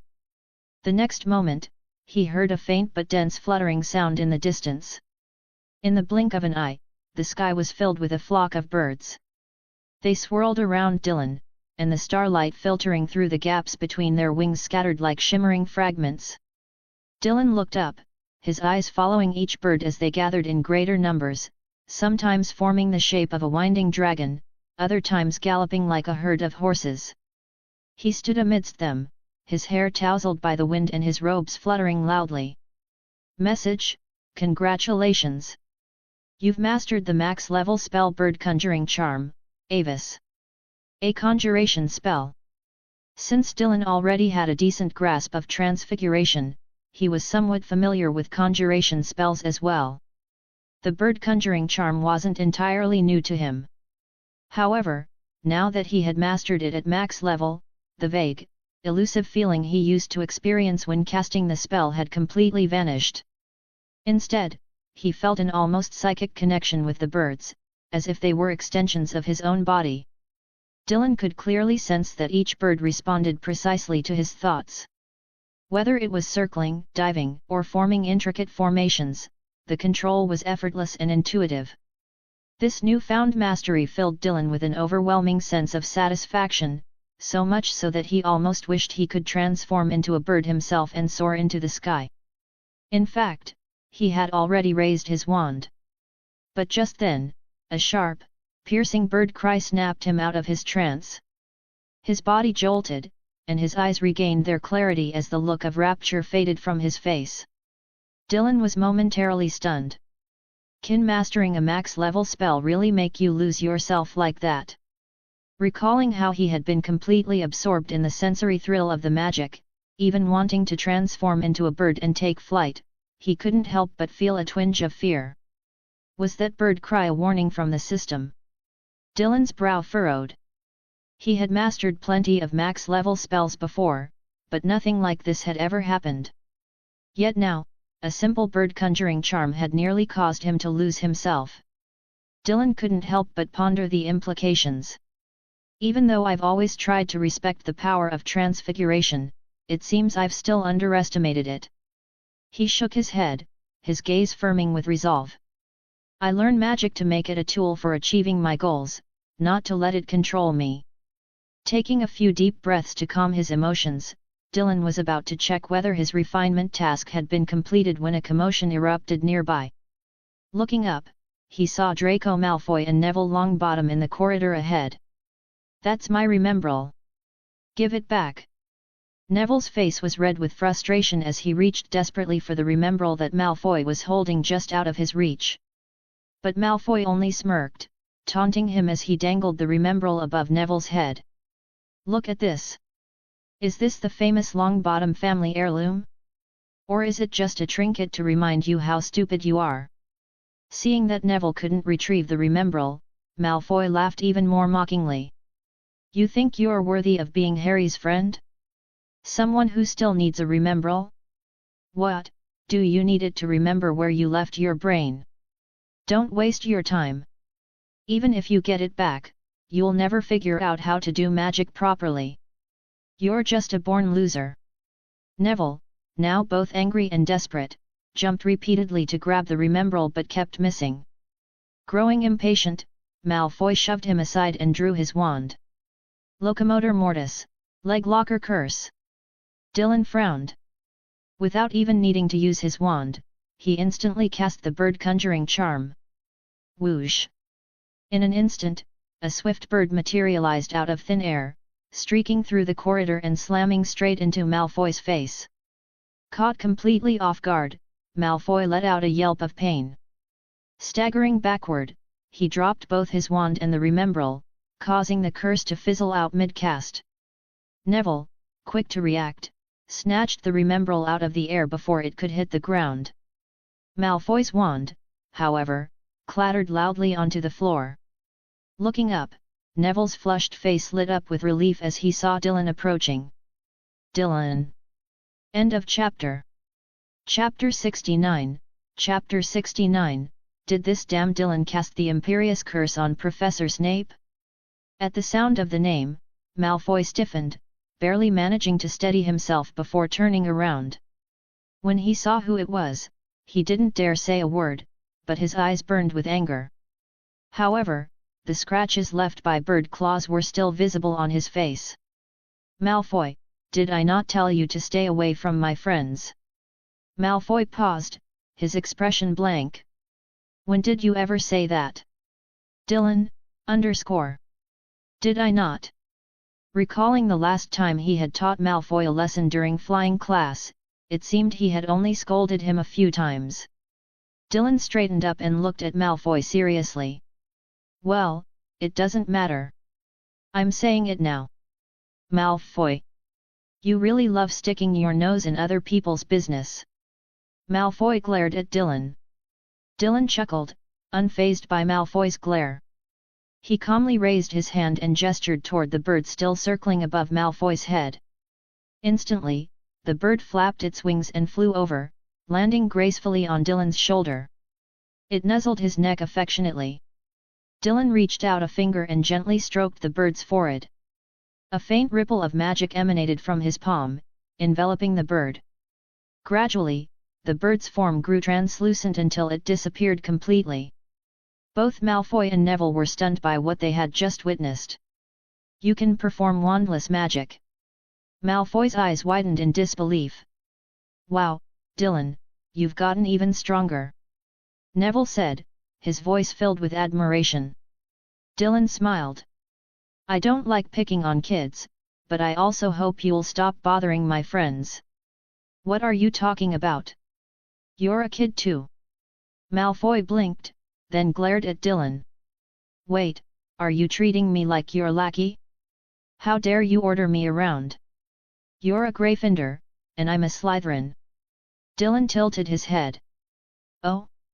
Even though I often brew potions with Professor Snape's guidance, I had no idea that Slytherins only use their height and spells to bully others for their own amusement. Dylan twirled his wand in his hand. That's an interesting question. Should I send a message to Professor Snape right now and ask him about it? Malfoy's expression froze. He remembered passing by the potions classroom earlier and peeking through the small window. He had watched enviously as Professor Snape patiently guided Dylan through a potion. A wave of jealousy surged through him. Why? Why did Professor Snape spend time every week tutoring a Gryffindor?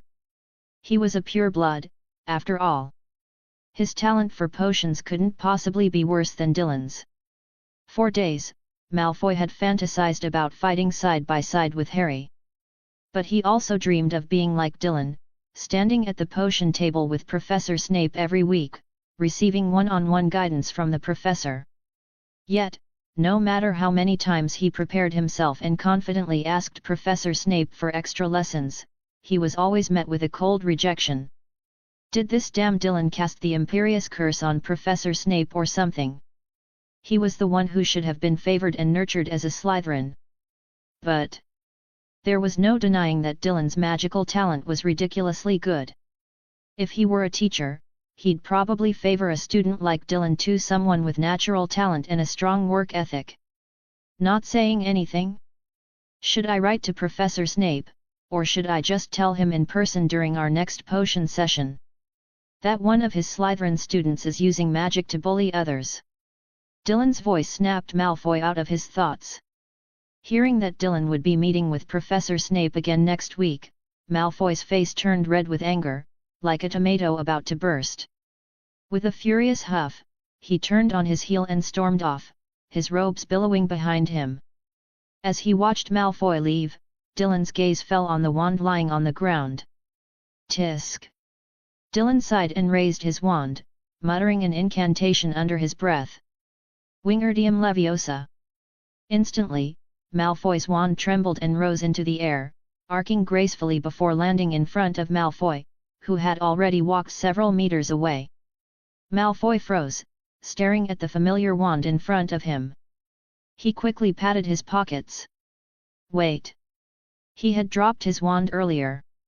His shoulders tensed as he picked up the wand. After a moment, he slowly turned around, his angry expression now mixed with something more complicated. He hadn't expected Dylan to return his wand after he'd forgotten it. He thought Dylan might have kept it to mess with him. Seeing Malfoy hesitate, Dylan smirked. A wizard should never forget his wand unless you want to try casting spells with your mind and end up summoning a flock of laughing owls. Malfoy didn't respond. He just pursed his lips, gave Dylan a long look, and then turned away. This time, his steps were slower, more thoughtful, as he disappeared around the corner. Thank you, Dylan. You saved me again. After Malfoy left, Neville looked up at Dylan with his round, chubby face. Dylan glanced at him, a mental image of being hit by a transfiguration spell in Professor McGonagall's office flashing through his mind. He quickly shook his head.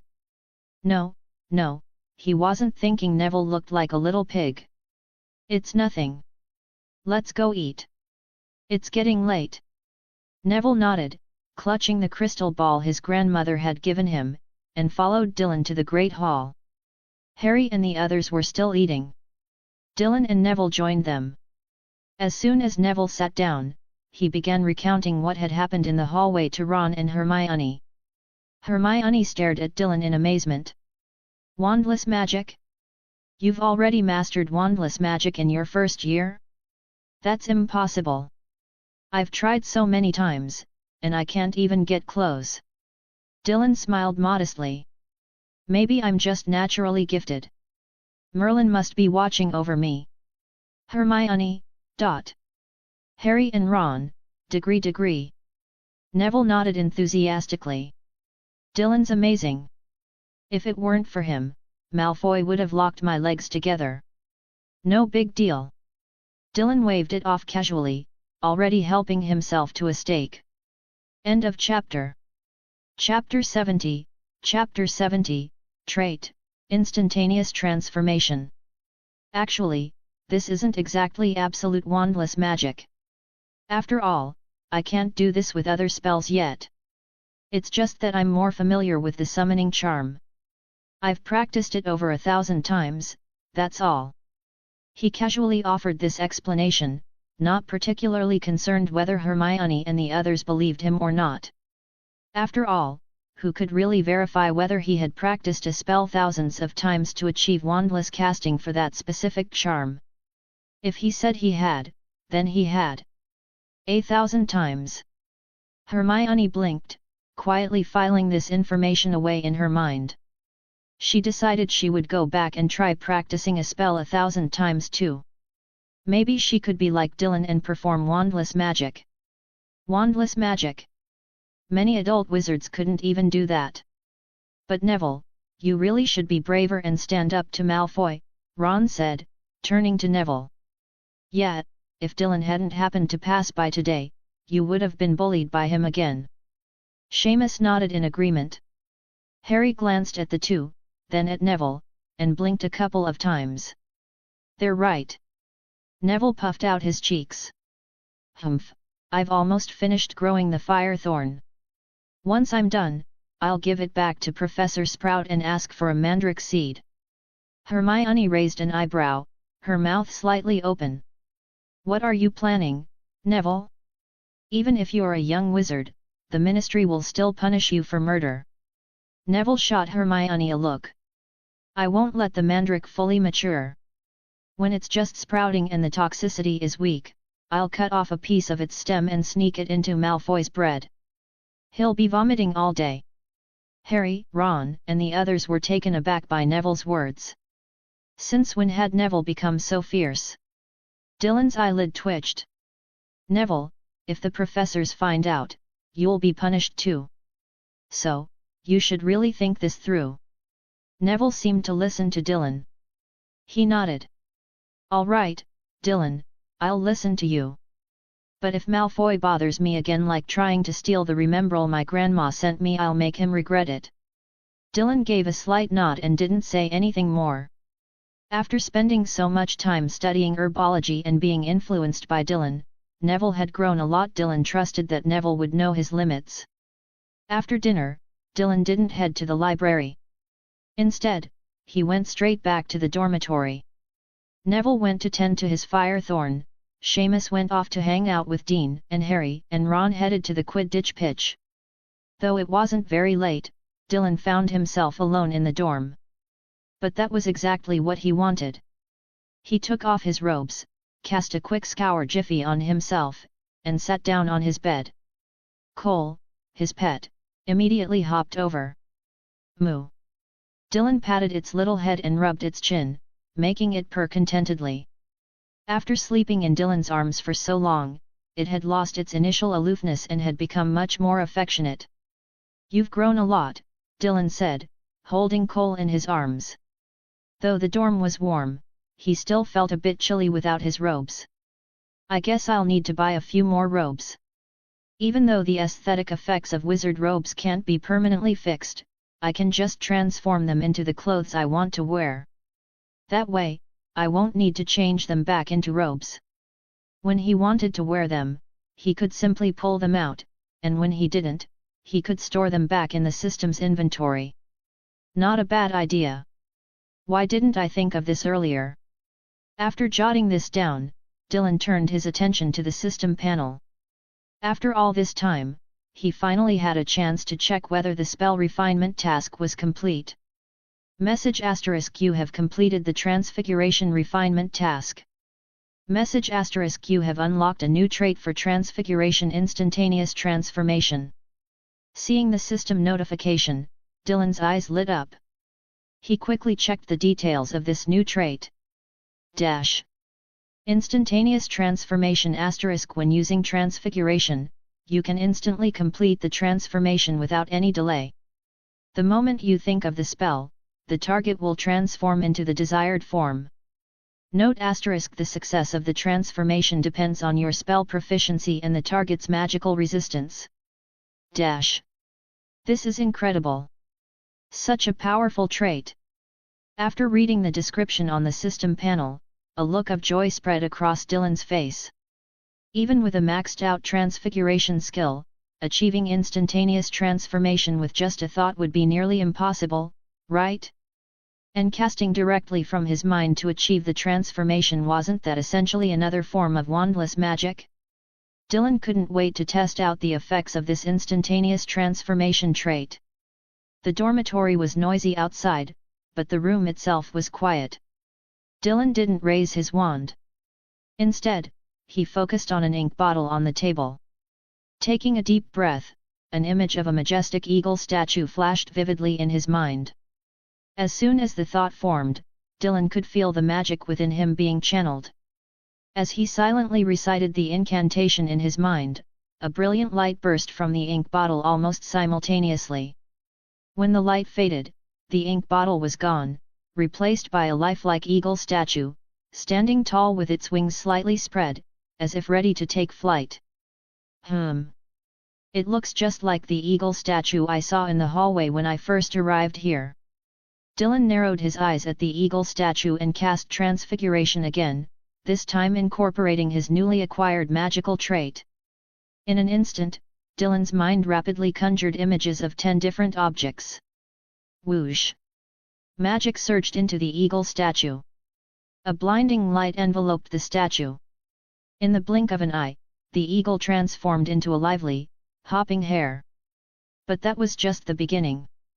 Before the hare could even take a few steps, a second burst of light erupted. The hare turned into a thick, ancient spellbook, its pages flipping rapidly on their own. Then came the third, fourth, fifth transformations. Until the final burst of light shone on a rose, which had just transformed from the previous object. The vibrant rose turned into a white dove, flapping its wings as it flew onto the table. With a thought from Dylan, the dove transformed back into the ink bottle. Not bad. Even with just a level 7 transfiguration skill, I can hold my own against many adult wizards now. End of chapter. Chapter 71, Chapter 71, the Deathly Hallows Experience Card bought for 10,000 galleons. With the new features of the Transfiguration spell, combined with my own unique ability chain casting spells. As long as I don't go up against a professor, I'm not completely powerless in a fight. After some thought, Dylan decided to sneak into the Forbidden Forest tonight. However, my concealment charm isn't perfect yet. If I run into a real magic master, there's a high chance I'll be discovered. Dylan wondered if he should borrow Harry's invisibility cloak. But he didn't really want Harry to know he was planning to sneak into the Forbidden Forest at night. If Harry found out, he might beg to come along. After some consideration, Dylan glanced at his own wizard robe. Maybe I should try my beautification feature. If I can turn my robe into an invisibility cloak, I won't have to bother Harry. With that in mind, he took out his spare robe, the one he used for laundry days. If I just make the robe transparent, it'll be like wearing the Emperor's new clothes. I won't actually be hidden. So, at the very least, I need to add an effect that makes the wearer invisible. After setting his mind on making the robe invisible, a system prompt popped up. Message * based on your idea, would you like to spend 100 galleons to beautify your wizard robe? Dylan confirmed without hesitation. After deducting 100 galleons, the robe in his hands gradually faded in color until it became completely transparent and invisible. Dylan stood up from his bed and put on the robe. However, once he wore it, he could feel the weight of the robe, but his body didn't become invisible along with it. Guess it doesn't work after all. Dylan sighed in disappointment.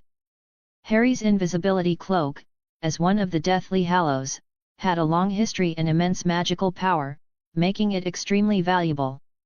Ordinary invisibility cloaks were usually woven from demiguise hair, but they had time limits. In terms of invisibility, they were nowhere near as effective as Harry's magical cloak. While not full of flaws, their effects were mediocre and easily seen through. Come to think of it, even an ordinary invisibility cloak would cost dozens or even hundreds of galleons. Thinking I could create something comparable to a Deathly Hallow for just 100 galleons was wishful thinking. Dylan sighed and was about to revert the robe back to its original state when another system prompt appeared. Message * the transformation zone can provide you with various transformation effects. If you wish to achieve advanced beautification effects, please pay more galleons. Dylan was momentarily stunned by the sudden system prompt but then felt a surge of excitement. So it can work like this. This wasn't just an achievement system, it was a full-on pay-to-win system. Dylan quickly set a more precise beautification plan and sent the request to the system. Message * based on your idea, would you like to spend 10,000 galleons to beautify your wizard robe? 10,000 galleons. Seeing the system's prompt, Dylan wasn't upset by the large number. Instead, he was pleasantly surprised. I didn't expect the robe's beautification to have such a special effect. He immediately confirmed. However, this time, the robe wasn't instantly beautified by the system. Instead, another system prompt appeared. Message * please note that advanced features cannot be permanently saved. Do you wish to proceed? Can't be permanently saved. Dylan frowned, his eyes widening. Wait, I'm spending 10,000 galleons, and the beautified feature won't even last permanently. It was worth noting that while Harry's invisibility cloak had significant historical value and immense power, it wasn't the only invisibility cloak in the world. Aside from ordinary invisibility cloaks, there were also advanced ones crafted by master alchemists that could rival the effects of Harry's cloak. But spending 10,000 galleons for an invisibility effect that wasn't permanent? This meant he'd have to keep paying every time he wanted to use this feature. The worst part was, Dylan didn't even know how long the effect would last. What if it only lasted a day, or even less? Wouldn't that make him a total sucker? He might as well just spend the money to have Dumbledore craft him an invisibility cloak. At least the invisibility effect wouldn't be so short-lived. After some hesitation, Dylan sighed. Fine, it's just 10,000 galleons. Money is meant to be spent. I'll earn it back later. Dylan shook his head, trying to console himself. Besides, it's not like I'm the one earning the money. I'll just write another letter to my parents tomorrow and ask them to work harder and send me some more. With that thought, he confirmed the beautification effect with the system. Another 10,000 galleons were deducted from his balance. Looking at the numbers, Dylan didn't feel too heartbroken. At the same time, he eagerly looked down at his body. His body had already blended seamlessly into the surroundings. He waved his hand in front of his face, feeling the breeze from the movement, but his eyes saw nothing but empty air. Excited, Dylan paced around the dorm room. Even the mirror couldn't capture his reflection.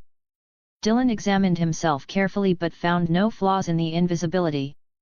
As long as he wore the robe, he was completely invisible. Did I just spend 10,000 galleons to create another Deathly Hallow? This was money well spent. Initially, Dylan thought the beautified invisibility effect might still fall short of Harry's invisibility cloak, but now he realized he was wrong. This wasn't just comparable, it was as if he'd stolen Harry's magical cloak. The only question is, how long will it last? Dylan checked the system panel. Invisibility robe *, a beautified wizard robe with the effect of concealing the wearer. Note *, the invisibility effect will expire after 100 hours. Only 100 hours. The duration wasn't too long or too short, and for Dylan, it was just barely acceptable. Oh well, consider it spending 10,000 galleons on a Deathly Hallows experience card. 4 days isn't too bad, at least it's not just 1 day. Dylan continued to rationalize the situation. Spending a mere 10,000 galleons to get a Deathly Hallows experience card? Who could say it wasn't worth it? It was absolutely worth it. So worth it that Dylan almost wanted to cry. He decided to visit the library tomorrow to research how to make an invisibility cloak. End of chapter. Chapter 72. Chapter 72, Sneaking into the Forbidden Forest, Tea Leaf Divination. Harry and Neville returned to the dormitory one after another. Dylan continued reading for a while until bedtime. He pretended to go to sleep and then actually fell asleep. Harry and Ron exchanged glances, lowered their voices, tidied up their things, and climbed into their beds. Finally, in the dead of night, it was Cole who nudged Dylan's chest with his little head, waking him up. How did I even fall asleep? Dylan checked the time, it was almost midnight. However, the nap had left him feeling refreshed, so much so that he didn't even need to cast a spell to shake off his drowsiness. He turned to look at Harry and the others, who were already sound asleep, then quietly grabbed his invisibility cloak and draped it over himself, instantly disappearing from sight. Silencio, silencing charm. Dylan silently cast the spell in his mind, waving his wand to envelop himself in a layer of silence. He tiptoed out of bed and sneaked out of the dormitory. Hogwarts at night was eerily quiet. Filch was still patrolling the castle, and Dylan could hear the man's heavy footsteps from 2 corridors away. Ugh, maybe Filch should really give Mrs. Norris a good bath. The smell is almost enough to make me throw up yesterday's dinner. This was Dylan's first time sneaking around Hogwarts at night, but despite it being his first attempt, he skillfully avoided Filch and made his way out of the castle. Maybe I should put on a Slytherin uniform, pretend to get caught by Filch, and have all of Slytherin's points deducted. That way, Hermione wouldn't have to worry about Snape favoring Slytherin over Gryffindor. When he reached the edge of the Forbidden Forest, he spotted Hagrid in the distance, carrying a large lantern as he patrolled, making sure no one tried to sneak into the forest or any creatures escaped from it. At Hagrid's feet was a dog Fang, who clung to Hagrid's leg, too scared to wander off. Dylan didn't approach Hagrid. Instead, he found a spot with less underbrush and slipped into the forest. The night was deep, and as soon as Dylan stepped into the edge of the Forbidden Forest, the damp, earthy scent mixed with the smell of decaying leaves hit him. The trees around him were tall, their branches intertwined, and the ground was covered with thick layers of fallen leaves. Dylan maintained the silencing charm on himself, which meant that even though each step he took made a faint rustling sound, the spell cancelled it out. He kept the invisibility cloak on, staying hidden. Suddenly, a rustling sound came from a nearby bush. Dylan turned to look and, in the faint light, saw a spiky, hedgehog-like creature rummaging through the leaf litter for food. A gnarl. Dylan observed carefully. Although the little creature couldn't see him, it seemed to sense something and lifted its head, its spines bristling as it looked around. Animal intuition, hey! Dylan didn't disturb the little creature as it foraged. The materials from a gnarl weren't particularly valuable to him, and it wasn't worth the effort to collect them. Besides, processing the gnarl's materials was too much trouble. He might as well just buy what he needed. Not far ahead, Dylan noticed a patch of grass glowing with a soft blue light. He moved closer to inspect it. Glow grass. Not particularly rare, but since I'm here, I might as well take some. It'll come in handy for the next potions class when we brew the Lumos potion. He crouched down, collected a few strands, and stored them in his system inventory. As he ventured deeper into the forest, the trees grew taller and denser, and Dylan occasionally spotted mushrooms emitting an eerie glow. Those are all highly toxic mushrooms. Better not touch them. The Forbidden Forest was rich in biodiversity, home to many magical creatures. Dylan paused when he noticed hoof prints ahead. He bent down to examine them. Are these from a centaur or a unicorn? Dylan recalled what he had read in the Magical Creatures Compendium. The easiest way to identify the owner of the hoof prints is to check the weight distribution. A centaur's front hooves were much heavier than its hind hooves, and this difference would be quite noticeable. On the other hand, ordinary horses or unicorns exerted more force with their hind legs, but when walking normally, their weight distribution would be more balanced. After studying the prints, Dylan noticed that they weren't uneven or deeper at the front. This suggested that they might belong to an ordinary horse-like magical creature. Dylan straightened up. Of course, it could also be a unicorn. But unicorns were notoriously elusive, and he didn't think he'd be lucky enough to stumble upon one so soon. As he continued walking, Dylan chuckled to himself. If I do run into a unicorn, I'd love to grind some of its horn into powder. Along the way, he had already gathered quite a few materials. Monk's hood, which was highly toxic, black root that could negate spells, and two-leaf grass, which was used in polyjuice potion. But after searching for a while, he realized he might have lost his way. Strange, I had a clear route planned out, but now it seems like I've gone off course. He still hadn't found any traces of the acromantulas. Hagrid's presence in the forest is pretty noticeable, but it doesn't seem like he ventures into the acromantula's territory often. This meant that while there were signs of Hagrid's usual paths, Dylan couldn't use them to locate the acromantulas. Well then. Dylan stopped, then pulled out a tea leaf from his pocket and crouched beside a moss-covered boulder. Good thing I've been learning divination from Professor Trelawney. This should come in handy for finding my way. Tea leaf reading, in particular, was something he had specifically asked Professor Trelawney to teach him. It was quick, convenient, and aligned well with Eastern divination practices. Dylan held the tea leaf in his hand and retrieved a cup of water from his inventory.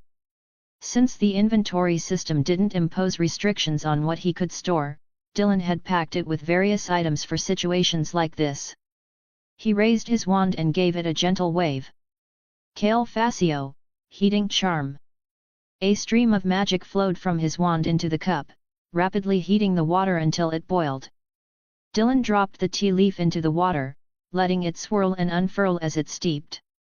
Once the tea had cooled slightly, he drank most of it, leaving the leaves at the bottom. He then swirled the cup 3 times, allowing the leaves to settle.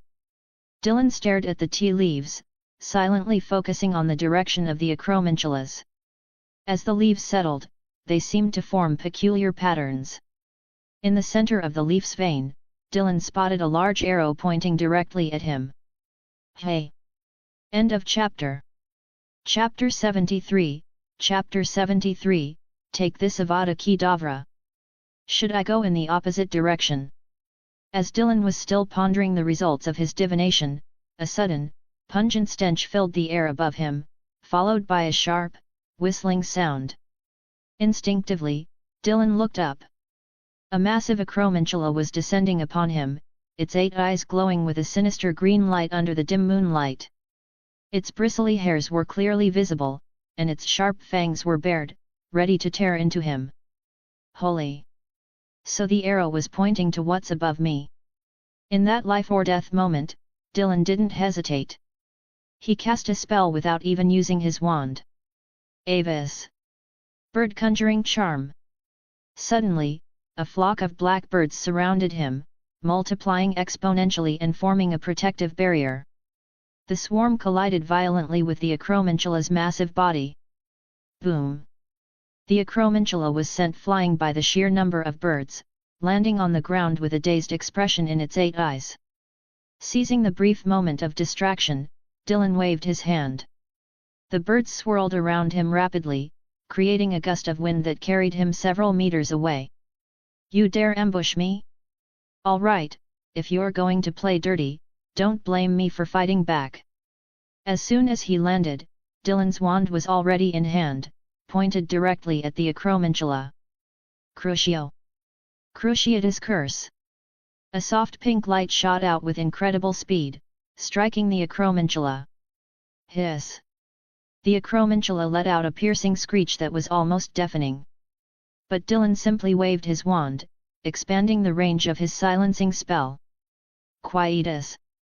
Pink stardust particles enveloped the acromantula, instantly muting its screams and even the sound of its thrashing on the ground. Humph! Dylan let out a light scoff, feeling somewhat relieved. The Forbidden Forest was truly dangerous. If he hadn't mastered several high-level spells, he might not have been able to react in time to such an ambush. The acromantula continued to writhe in pain, its 8 thick legs clawing at the ground, sending dirt flying everywhere. Dylan noticed that its body was convulsing violently, and cracks were beginning to form on its once hardened exoskeleton. Hey! I didn't cast the severing charm. Why is its shell breaking? Or was this the effect of the Cruciatus Curse? Dylan blinked. Being kind-hearted and merciful, he didn't want to see a creature suffer in front of him. So, he raised his wand again. Imperius Curse! Another burst of beautiful stardust particles shot out, enveloping the acromantula. Its movements froze, and it slowly rose into the air, suspended mid-flight. Then, a faint, translucent soul began to emerge from the acromantula's head. This is my first time using the Imperius Curse. It feels strange. Dylan closed his eyes and gently tapped the soul with his wand. In an instant, a flood of images rushed into his mind. The struggles and futile cries of prey. A bloody hunting ground. Countless tiny spiders crawling everywhere. A damp, dark cave. I've found the nest. Dylan's eyes snapped open, and he released the Imperius Curse. It was as if he had become an acromantula himself, now intimately familiar with how to locate their nest. Maybe I should start the advanced training for the Imperius Curse too. Looking at the acromantula, which was now twitching on the ground and seemingly on the verge of death, Dylan hesitated. He decided not to start the advanced training for the Unforgivable Curses just yet. Instead, he pulled out a special potion vial and approached the acromantula. After a moment of hesitation, he worried that the creature might suddenly leap up and bite him, so... Imperius Curse. Once again, he took control of the acromantula's soul, rendering it completely immobile and unable to resist. To be extra cautious, Dylan even extracted its soul and set it aside. Then, he bent down and began carefully collecting the acromantula's venom. Its fangs were enormous, and the venom was highly toxic. It took him a while to collect every last drop. Next, he pulled out a pair of specially crafted tweezers from his inventory and moved to the acromantula's head. For such a hideous creature, its eyes are surprisingly beautiful. The 8 glowing green eyes, now motionless, looked like gemstones arranged on either side of its head. This was Dylan's first time dissecting an acromantula, so he took a deep breath to steady himself. With precise control, he positioned the tweezers around one of the eyes, gently wiggled it, and pulled it free. He placed the eye into a specially prepared wooden box, which would preserve its freshness and integrity. One by one, Dylan removed all 8 eyes. Then, he pulled out a pair of magical shears he had purchased in Diagon Alley. They were incredibly sharp, capable of cutting through even enchanted steel, and they were large enough that Dylan needed both hands to wield them. Positioning himself beneath the acromantula's abdomen, he made a swift, decisive cut. Squelch! The shears sliced through the acromantula's body, and Dylan began sorting through its innards and silk. There's not much silk here. Next time, I should use the Cruciatus curse to torture it a bit longer. That might make it produce more silk. After collecting most of the valuable materials from the acromantula, Dylan looked at its mangled body and then at its floating soul. Would it be inappropriate to put you back now? The acromantula's soul hovered in the air, its eyes vacant. Wait, it's already so late. Dylan checked the time and realized it was past 3 a.m., almost 4. No, I need to get back and catch a little more sleep. He turned back to the acromantula and pointed his wand. The soul re-entered the body, and the battered corpse twitched slightly. Dylan quickly added, "Wait, don't die yet. Take this Avada Kedavra first." He raised his wand again. Avada Kedavra. Killing Curse. X10. Avada Kedavra. Killing Curse. X10. Avada Kedavra. Killing Curse. Dylan cast the final killing curse at the already dead acromantula, eagerly glancing at his system panel. Even though the creature had died from the first killing curse, the advanced training task didn't specify that he couldn't cast 43 more Avada Kedavras at its lifeless body. End of chapter. Chapter 74. Chapter 74, The Killing Curse's new trait unleashed Annihilation Incarnate. Notification * you have completed the refinement quest for the Avada Kedavra curse. Notification * you have unlocked a new trait for Avada Kedavra Annihilation Incarnate. It's really done. A smile spread across Dylan's face. He hadn't expected the refinement quest for Avada Kedavra to be completed so easily. It seemed the task wasn't as difficult as he had imagined. Dylan began examining the new trait of the killing curse. Annihilation Incarnate *. When using Avada Kedavra, you can now activate or deactivate a circular zone of destruction centered on yourself, with a radius of 4 meters and a duration of 4 seconds. Within this zone, the energy of Avada Kedavra will permeate, attacking all living beings that enter. Effects are as follows. 1 second * sluggishness. 2 seconds * paralysis. 3 seconds * instant death. Note * trying to block my Avada Kedavra with a mirror? Try this instead. Embrace the killing curse. A zone of destruction? This is insane. Dylan couldn't help but gulp as he read the description of the new trait. He had already mastered Avada Kedavra to its highest level, but hitting a target wasn't always guaranteed. Now, the system seemed determined to ensure he could eliminate his enemies effortlessly by granting him this devastating zone. Anyone who entered would die. Still, a 4-meter radius is a bit awkward, not too big, not too small. Dylan clicked his tongue. If an enemy happened to be within 4 meters, such as in a confined space like a small room, this zone would be absolutely overpowered. However, in an open area, he'd have to get closer to his target, which would introduce more variables. Moreover, the zone only lasts for 4 seconds. Unlike being directly hit by Avada Kedavra, which causes instant death, living beings inside the zone need to stay for 3 seconds to be killed.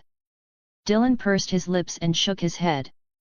After all, this is just an energy field created by the residual power of Avada Kedavra. As long as the target doesn't have an escape method, even if they stay for just 1 or 2 seconds before fleeing, I can still chase them down and finish them off. At that point, he could simply cast another killing curse while the enemy was immobilized or paralyzed. Overall, this trait was incredibly useful. It perfectly complemented Dylan's offensive capabilities and would undoubtedly become one of his most valuable trump cards. Who would expect a first-year wizard not only to use an unforgivable curse but also to unleash a zone of death just by being near him? This trait would be perfect for ambushes and catching enemies off guard. Dylan was satisfied. His late-night trek through the Forbidden Forest, braving the cold wind, had been worth it. He glanced down at the corpse of the acromantula. "Thank you," he said to it. This giant spider had not only provided him with valuable materials but had also helped him unlock the new trait for Avada Kedavra. "I'll forgive you for ambushing me earlier." Dylan raised his wand, and a pink, fluffy rabbit engulfed in cursed flames leaped out of thin air, landing on the acromantula's body. The beautiful pink flames slowly consumed the giant spider until not even ashes remained. Watching such a massive creature vanish into nothingness before his eyes, Dylan felt a strange sensation. A peculiar tingling spread from his chest, coursing through his entire body. It wasn't pleasure but rather an eerie, electrifying feeling, as if countless tiny currents were surging through his veins and nerves. The unforgivable curses truly live up to their name. There were many ways to kill a person or a creature: spells like Reducto, Sectum Sempra, Diffindo, or Fiend Fire. However, these spells could all be resisted or blocked. Avada Kedavra, on the other hand, was unstoppable. A single hit meant instant death. Just a flash of green light, and a life would be extinguished. No screams, no struggle, just a quiet, effortless end. The ease with which life could be taken made it hard to appreciate its value. Fortunately, I'm immune to the psychological effects of dark magic. I don't have to endure the emotional toll of using unforgivable curses. As long as I stay true to myself and remember that these curses are just tools I can choose not to use but must have, I won't become a murderous lunatic like Voldemort. He studied magic to ensure he would never be used as a pawn or die as easily as many characters in the original story. To achieve that, he needed to become powerful, so powerful that even Voldemort would one day bow before him and say, "All hail Dylan." Along the way, he could also research the connection between immortality and magic, ensuring his parents lived longer and preventing Voldemort from causing more destruction. Who knows? If I delve deep enough into magic, I might even travel to other worlds. After all, hadn't he already crossed into this one? This was another reason Dylan was so passionate about studying magic. If there was a chance to explore other worlds, all his hard work would be worth it. Checking the time again, Dylan glanced toward the depths of the Forbidden Forest. But instead of venturing further, he turned and left. Curfew wasn't over yet. After returning to his dormitory, Dylan cast a quick scour jiffy on himself and climbed into bed, hugging Cole, who had been waiting for him. He fell asleep almost instantly. The next morning, Harry woke him up. "Unbelievable, Dylan. You're still asleep? Did you have a rough night?" Ron stood beside Harry, looking surprised. Dylan rubbed his eyes. Yeah, I'm pretty tired. Of course he was tired. He'd spent hours in the Forbidden Forest gathering herbs, dissecting materials, and battling an acromantula. He'd only slept for about 2 hours and had even had a nightmare. In the dream, he'd been surrounded by a horde of acromantulas. He'd unleashed a barrage of 100 Avada Kedavra curses, which chained together like lightning, wiping out the entire swarm. What a terrifying nightmare! Dylan got out of bed and began packing his things. Harry and Ron were already ready, but they had waited for him before heading out. Stay here, buddy. I'll be back tonight. Dylan patted Cole's small head. Its lynx-like ears twitched, and it nuzzled Dylan's palm with its furry face. Bro! Dylan chuckled and cast a quick refreshing charm on himself, feeling more awake. Then, slinging his bag over his shoulder, he followed Harry and Ron to the Great Hall for breakfast. Chapter 75, Chapter 75, Slytherin's Provocation. Until the Quidditch match started again. During this time, Dylan hadn't ventured back into the Forbidden Forest. After staying up late that night, he felt that even his focus in class had been affected. Although he could use the reviving charm to stay somewhat alert, the physical fatigue was still very real. It couldn't be completely erased by the charm. So, Dylan didn't want exploring the Forbidden Forest to become a burden that interfered with his daytime studies. He went to the forest for 2 reasons. One was to complete his refinement tasks, and the other was to collect materials so he wouldn't always have to rely on Professor Snape's support for potion making. There were also some special potions he wanted to brew or experiment with, which he preferred to keep to himself. Naturally, these materials had to be gathered by him. If he went to the forest every day just to collect materials, it would be putting the cart before the horse, something Dylan wanted to avoid. So, he decided to only visit the Forbidden Forest on weekends. That way, even if he had to attend extra lessons with other professors, he would still have enough time to rest during the day. Only with sufficient rest could he study effectively. On the day of the Quidditch match, Harry heard a rumor from Ron. Professor Dumbledore would be attending this match. This lifted Harry's spirits, and he ultimately decided not to feign illness to avoid the match, despite his concerns about Quirrell's potential interference and Snape acting as the referee. As everyone entered the stadium, Harry glanced at Dumbledore sitting in the teachers' section, feeling somewhat reassured. But when he saw Professor Snape stepping into the referee's seat, his mood instantly soured. He's definitely going to watch me like a hawk and deduct points. He always finds a way. Just like during potions class. Dylan, sitting in the stands, couldn't help but laugh at Harry's gloomy expression. Perhaps because of Snape's presence, Harry played with exceptional intensity throughout the match. He even set a new record in Hogwarts Quidditch history. 3 minutes and 24 seconds. He caught the golden snitch at the critical moment when Snape tried to interfere. All the Gryffindor students and teachers leapt to their feet in excitement. Hermione's face was flushed with excitement as she jumped up and down, waving the Gryffindor flag, which was actually Neville's bedsheet. Ron blew a sharp, piercing whistle, his voice cutting through the cheers. Even Professor McGonagall was clapping enthusiastically, her face glowing with pride. Dylan was also caught up in the excitement, even feeling the urge to cast 100 Avada Kedavra chain lightning spells to celebrate. Meanwhile, over at the Slytherin stands, the atmosphere was completely different. The students there looked sullen and resentful. Especially Malfoy, who was gritting his teeth, his fists clenched so tightly they made cracking sounds. He couldn't stand seeing Gryffindor bask in the spotlight like this. Especially when those he looked down on were now smugly throwing provocation looks his way. Malfoy whispered something to a few students beside him, and soon 2 Slytherins made their way toward the Gryffindor stands.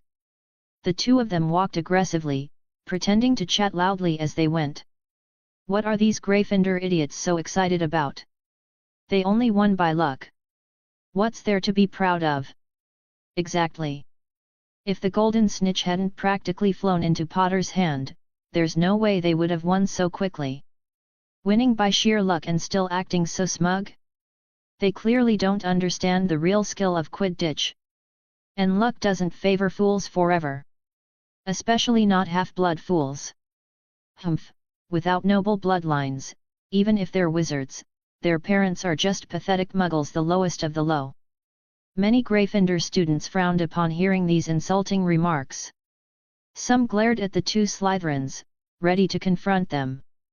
But the two first-year Slytherins, seemingly eager to provoke more Gryffindors, kept pacing near the edge of the stands. Then, in a moment of carelessness, one of them slipped and lost his balance. The larger of the two plummeted straight down from the stands.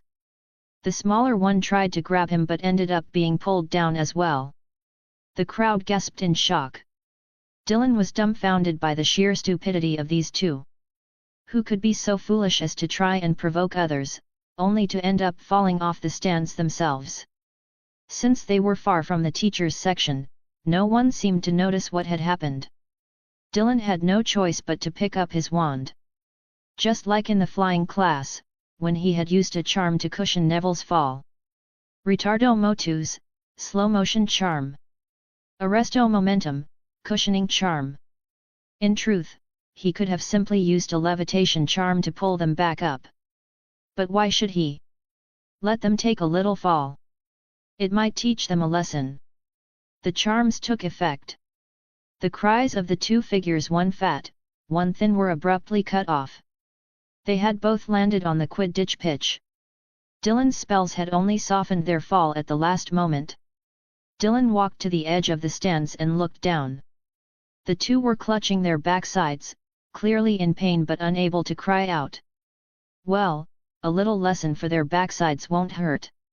The match's referee, Professor Snape, noticed the commotion and strode over, his brow furrowed.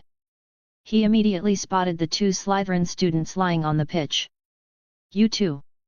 Snape's face darkened as he began to question them, but Dylan suddenly stepped forward, standing in front of Snape. Professor, your Slytherin students came over to insult us after Harry won the match. But before we could even respond, they fell off the stands. Dylan sighed with feigned helplessness. Luckily, I used the slow motion and cushioning charms, so they weren't seriously hurt. I really don't understand why they did this, but it seems they've already paid the price for their rudeness. Snape, clad in his black robes, stood imposingly in front of the Gryffindor stands. The Gryffindor students who had been ready to confront the two Slytherins quickly retreated, their courage fading under Snape's cold gaze. Hearing Dylan's explanation, Snape swept a frosty glare over the Gryffindor crowd. End of chapter.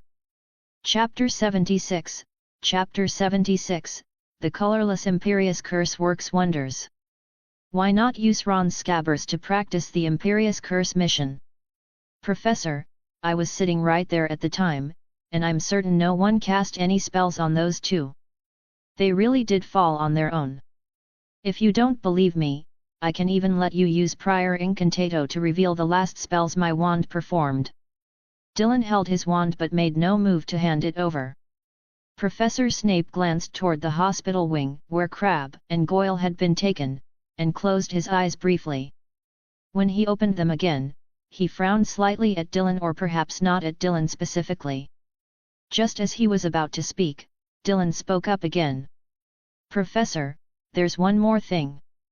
When Crabbe and Goyle came over, I saw Malfoy whisper something to them, and that's why they approached. Professor Snape's expression grew even colder.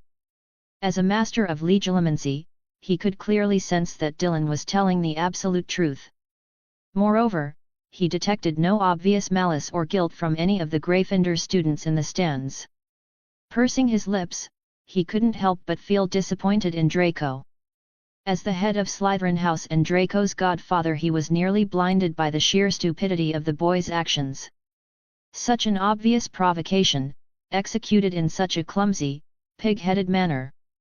Holding back his frustration, Professor Snape turned and walked away, his black robes billowing behind him. Dylan watched his retreating figure and blinked. Maybe I should gift Professor Snape a new robe, he mused. He then glanced up at the Slytherin stands, where Malfoy sat frozen in shock, and shook his head. This guy. Dylan found it hard to judge him. Considering everything, Malfoy wasn't purely good, nor was he thoroughly evil. He was like a twilight that never fully darkened or a dawn that never quite rose. Hey, Dylan, why did you use a spell to save those two? Ron asked as he walked over. Dylan snapped out of his thoughts and glanced at Ron before replying calmly, they're still our classmates. I couldn't just sit back and watch them fall and get seriously hurt. Ron snorted. They were just jealous that Harry broke the record for catching the golden snitch. But Professor Snape wouldn't think you were the one who knocked them off, would he? Hermione chimed in. Ron tilted his head confidently. If Dylan says he didn't do it, then he didn't. Neville nodded in agreement. Exactly. Hermione opened her mouth but then glanced at Dylan out of the corner of her eye. Was that really the case? If there was anyone among them who could make Crabbe and Goyle fall over without a trace. There was no doubt about it. The only possible candidate was Dylan. But since Dylan had even offered to let Professor Snape use prior incantato, it seemed this time it really was just Crabbe and Goyle's bad luck. Never mind them. Harry just won the match for Gryffindor. We should celebrate. Ron said excitedly. Dylan smiled. You're right. That idiot Malfoy must be fuming right now. Ron chuckled. Dylan blinked. Actually, Malfoy and Harry were sort of related. Since Sirius was Harry's godfather, and Bellatrix was Sirius's cousin, with Narcissa being her sister, that made Narcissa Harry's aunt by marriage. And since Malfoy was Narcissa's son, by birth order, Malfoy could technically be considered Harry's cousin. A cousin who constantly tried to bully his own relative while looking down on Harry's friends. But if you really thought of Malfoy as Harry's cousin, he might genuinely believe that Harry's friends were beneath the pure-blood families. Dylan shook his head, dismissing the thought. Now that I've made the wand effects colorless, the Imperius Curse is so much more subtle. Maybe it's time to start the advanced training mission for it. As he walked behind Ron, Dylan pondered. Once I start the advanced training for the Imperius Curse, as long as it's not too extreme, I can use Ron's rat to practice. With that thought, Dylan nodded to himself. Also, the Cruciatus Curse. As long as I'm careful and don't go overboard, it won't kill anyone. Using Ron's scabbers would be perfect.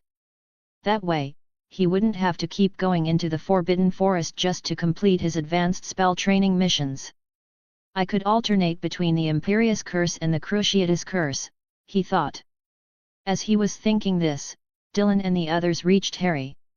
While Ron and a group of Gryffindor students rushed forward to lift Harry into the air, Dylan stayed back and watched. Seeing the young, energetic faces of the wizards around him, Dylan felt a moment of disorientation. Just then, a voice spoke beside him. Dylan, I'm glad you came to watch such an exciting match. Startled, Dylan turned to see Dumbledore standing next to him, towering over him by half a head. Dylan's heart skipped a beat, but he kept his breathing steady and smiled innocently. Yes, Harry was amazing. He's been working really hard for this match. Dumbledore smiled. Aren't you going to join in? Dylan shook his head. I'd rather not get in the way.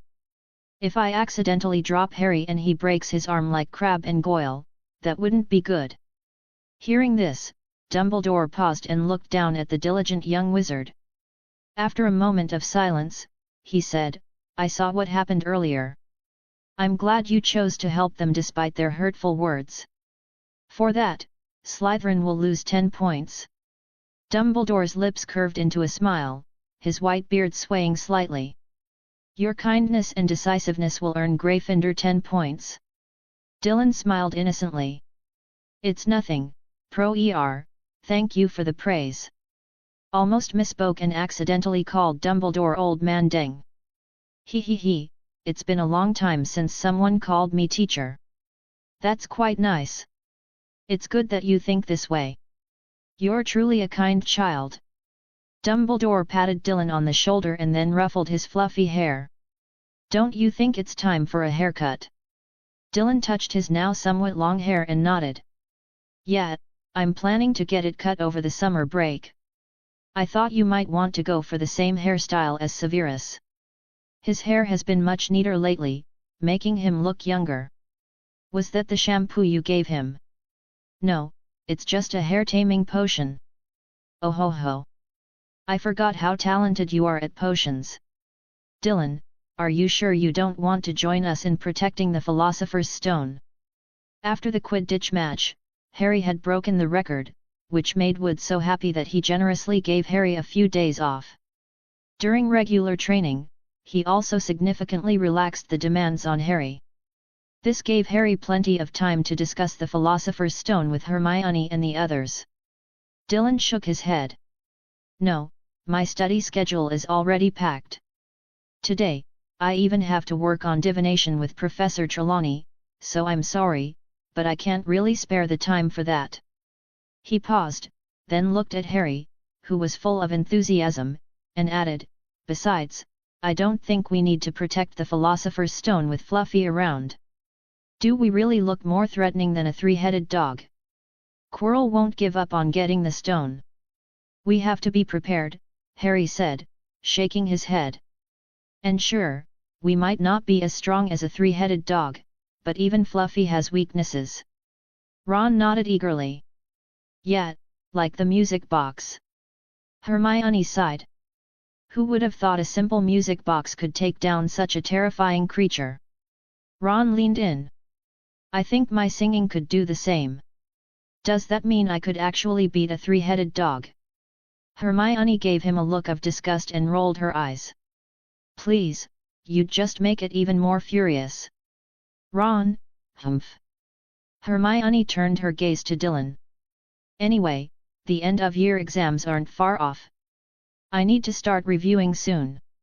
Do you want to study together?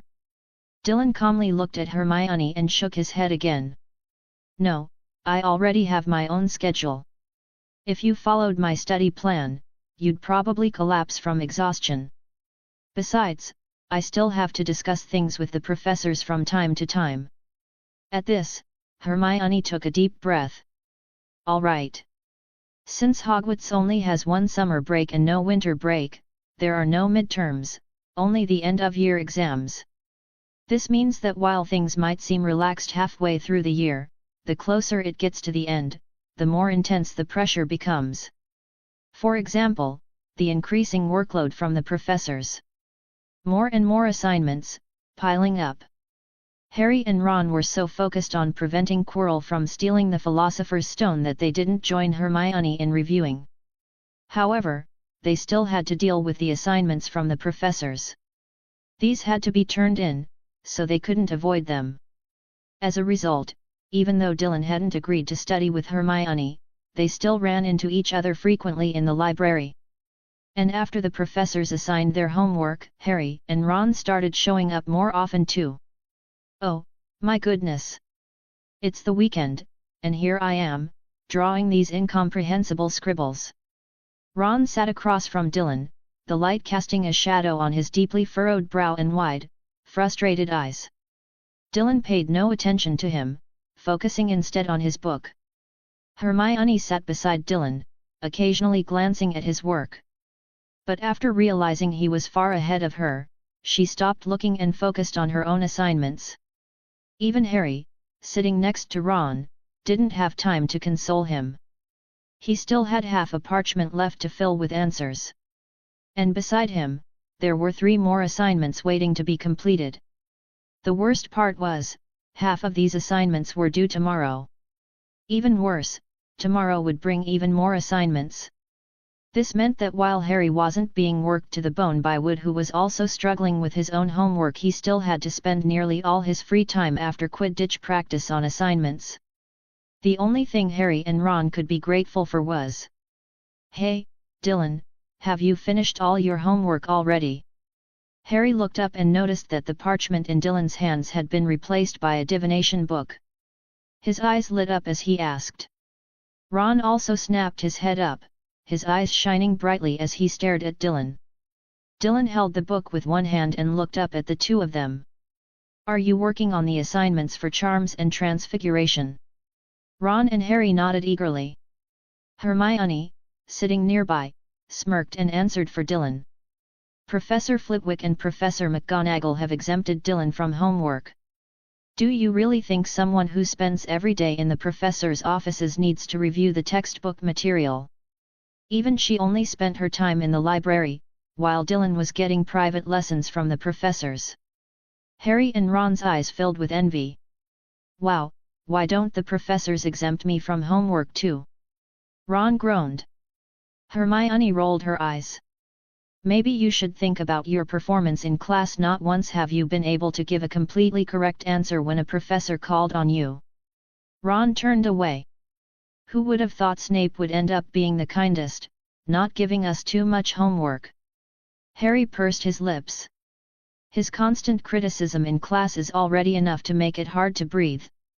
Hermione nodded in agreement. "Even you, Ron, have been scolded so much in potions class that you can now brew a potion smoothly." "Ron, hey! What do you mean even me?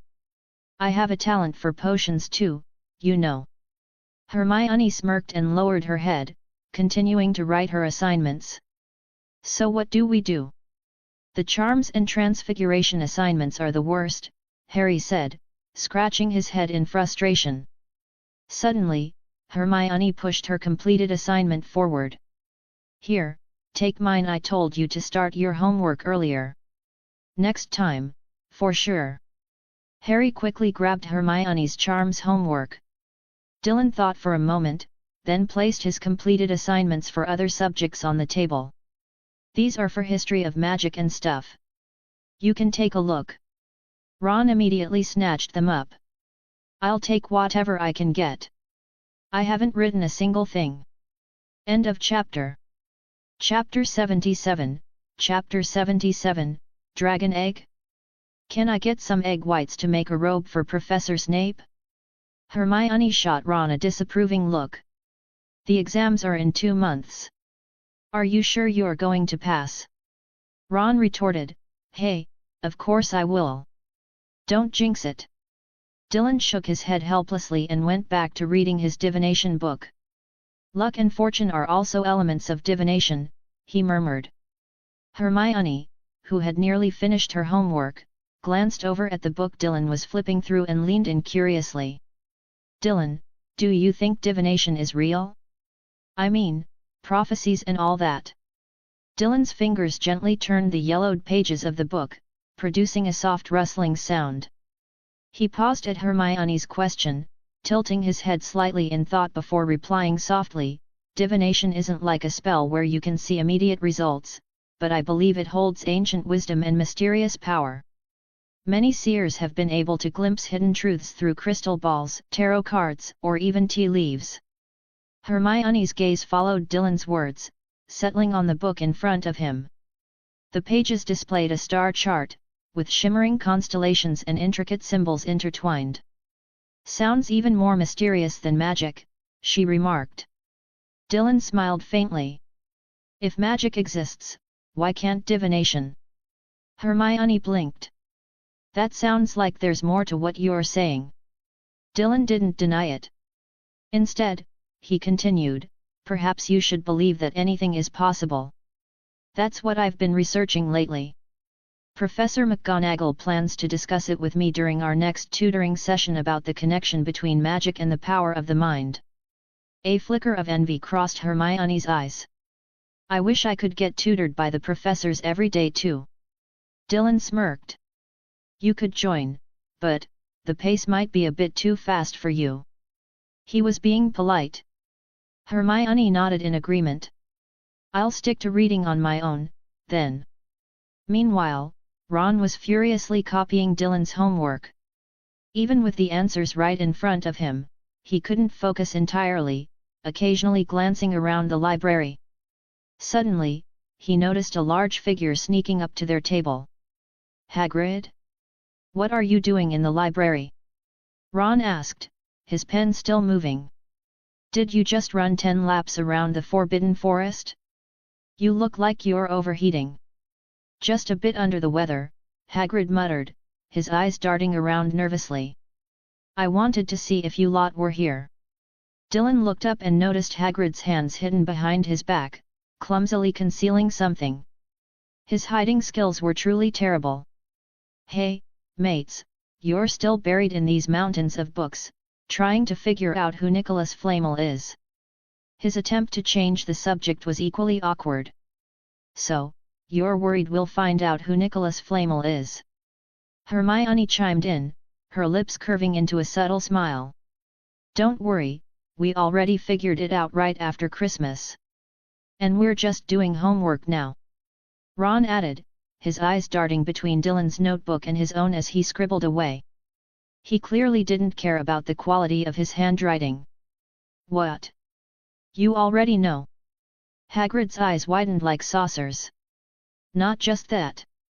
That three-headed dog is guarding the sorcerers, Ron started, but Hagrid frantically waved his hands to cut him off.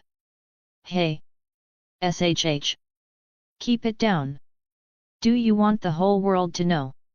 Harry looked at Hagrid. We just want to protect the Sorcerer's Stone. If you could tell us what else is guarding it, like, are there more traps or challenges, we could do a better job. And don't say you don't know. After Quidditch practice, I overheard Snape talking to Quirrell on my way back from the locker room. Quirrell mentioned all the preparations he made for the stone. It's not just Fluffy guarding it, is it? Hagrid looked utterly defeated. Ron and Hermione glared at Harry. Hey! Why didn't you tell us this earlier? Harry ignored them, his gaze fixed on Hagrid. Hermione and Ron exchanged a glance, then turned their attention back to Hagrid. Under their intense stares, Hagrid glanced at Dylan, who was quietly reading and seemingly uninterested in the conversation. He let out a long sigh. All right. You've got me. Hagrid lowered his voice.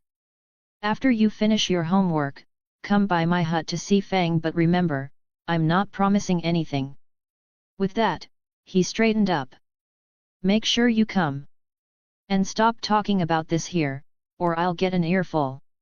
He turned abruptly, clutching something hidden under a cloth, and hurried away. As Hagrid left, Dylan caught a glimpse of something round wrapped in fabric. He glanced at Hagrid's retreating figure for a moment before returning to his divination book. Meanwhile, Ron, having finished copying both assignments at lightning speed, couldn't sit still. He fidgeted in his seat. What do you think Hagrid was hiding? He was so sneaky about it. Hermione frowned, her lips pressed together as she watched Hagrid disappear. It looked like some kind of ball. A ball? Harry asked, puzzled. Why would Hagrid be carrying a ball around? And why hide it from us? Maybe it's a magical orb that can destroy the world. Ron joked, his legs bouncing uncontrollably. He suddenly jumped up from his seat. I noticed he came from over there. Since when does Hagrid read books? I don't buy it.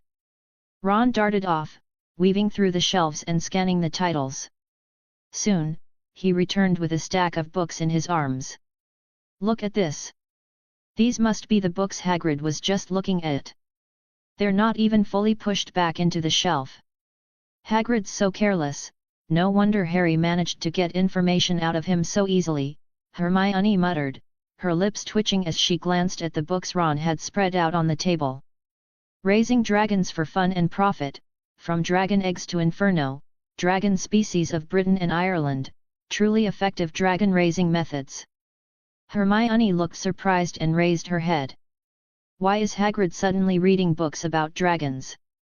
Harry tilted his head and pointed at one of the dragon-raising books. When I first met Hagrid, he mentioned that he really wanted to raise a dragon. What? Ron's eyes widened. So he's planning to raise a dragon at Hogwarts. Oh no, he'll get arrested by the Ministry of Magic. It's completely illegal for wizards to privately raise dragons. They're an extremely dangerous species.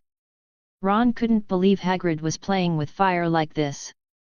Worried that Harry and Dylan might not understand the seriousness of the situation, Ron lowered his voice and added, "My brother Charlie has tons of scars from burns he got while dealing with dragons in Romania.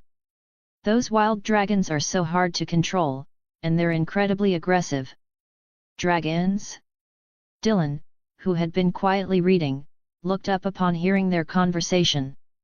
"Earlier, I saw Hagrid carrying something round, like an egg. Could it have been a dragon egg?" "A dragon egg?" Ron exclaimed. "Where would he even get a dragon egg? He's always watching over the Forbidden Forest at Hogwarts. How could he possibly get his hands on one? And he's just casually carrying it around Hogwarts? He's out of his mind."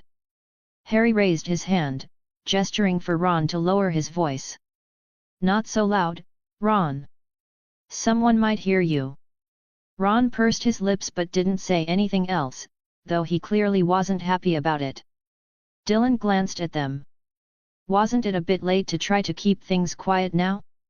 If anyone had been listening, they would have already overheard everything.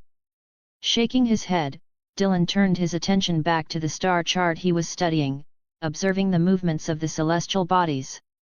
Curiosity about Hagrid's dragon-raising plans seemed to motivate Harry and Ron, as they sped through their homework assignments.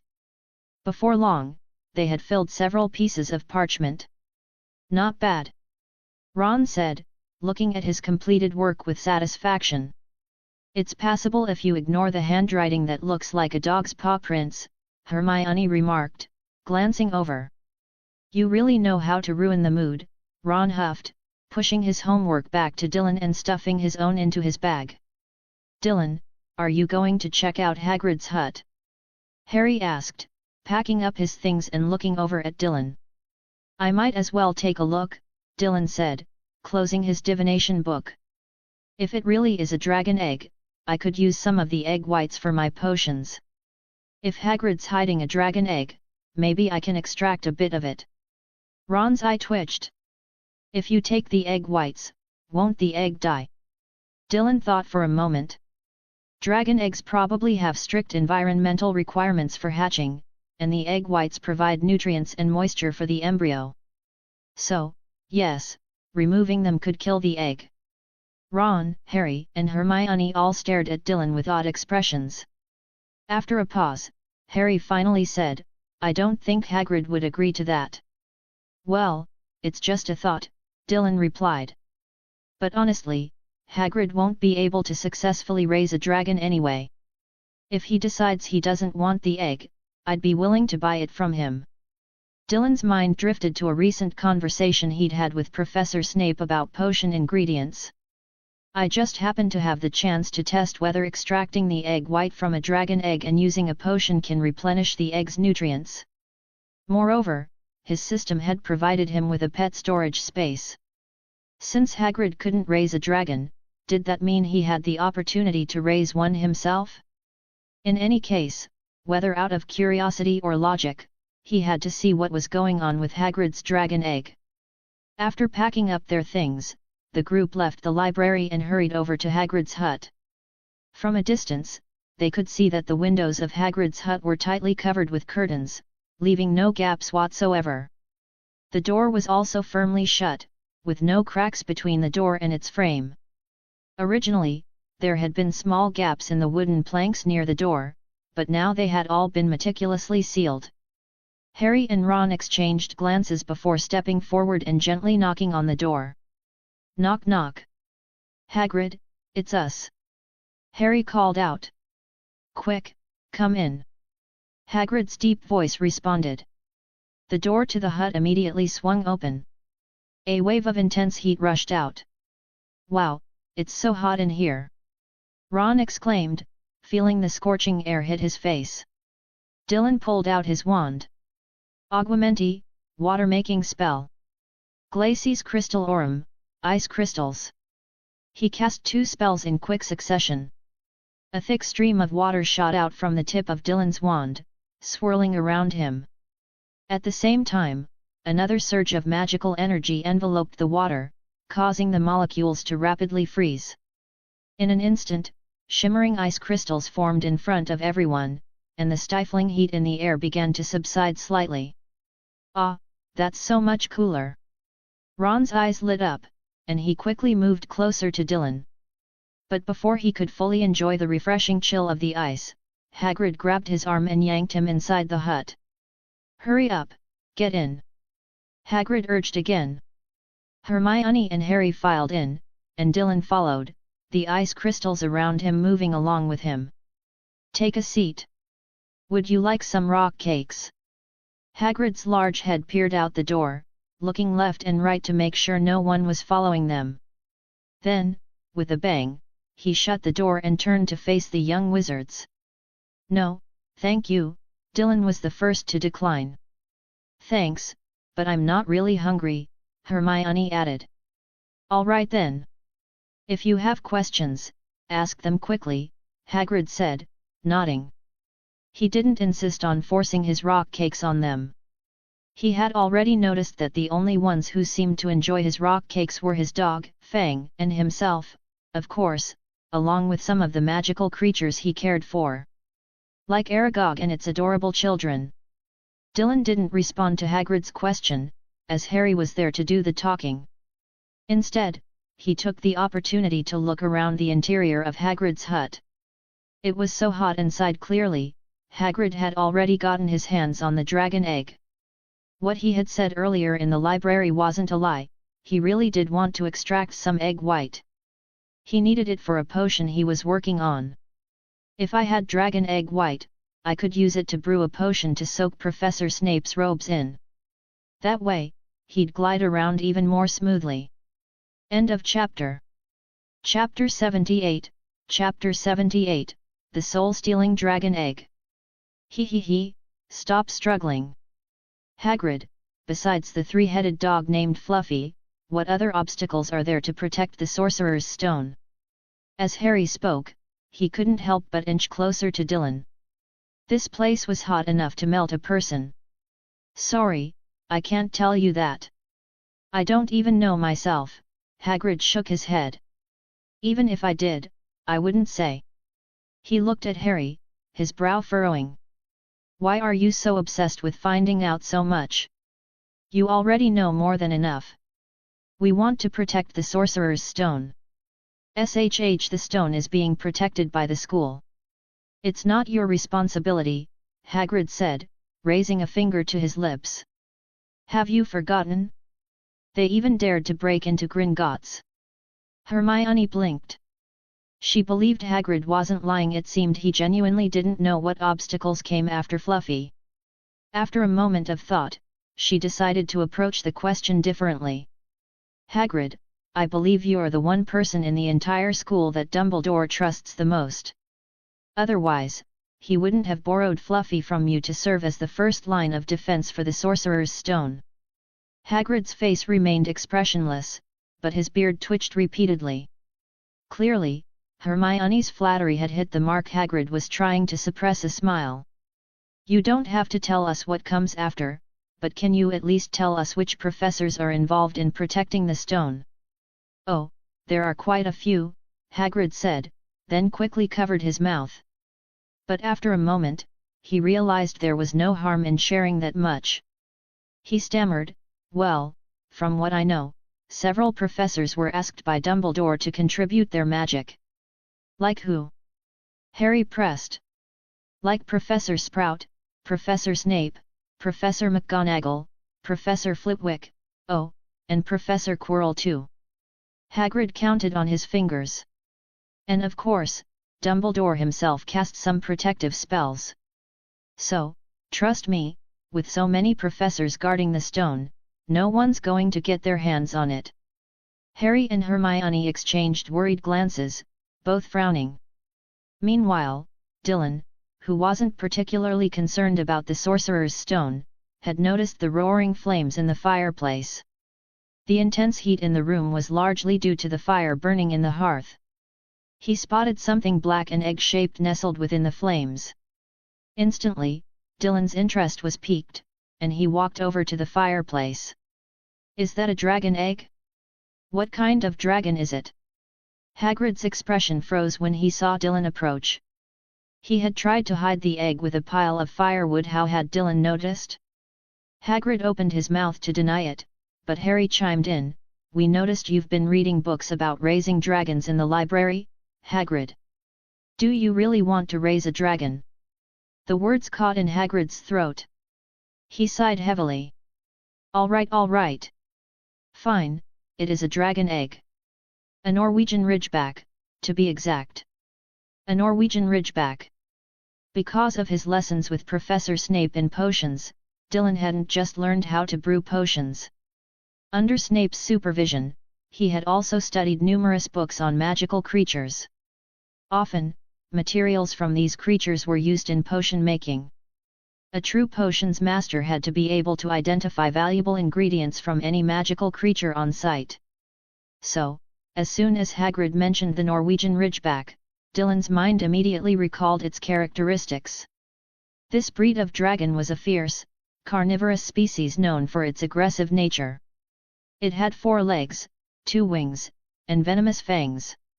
It resembled the Hungarian horntail but lacked the tail spikes and had a distinctive black ridge along its back. Unlike other dragons, Norwegian ridgebacks didn't harbor extreme hostility toward humans. Instead, they preferred hunting large mammals. They could even hunt aquatic creatures, which was rare among dragons. If I had an adult dragon, I could harvest its blood daily, pluck a tooth or scale now and then, or even take a piece of its liver and regrow it with magic. The materials would be endless. Almost as soon as this thought crossed his mind, Dylan felt a strong urge to experiment.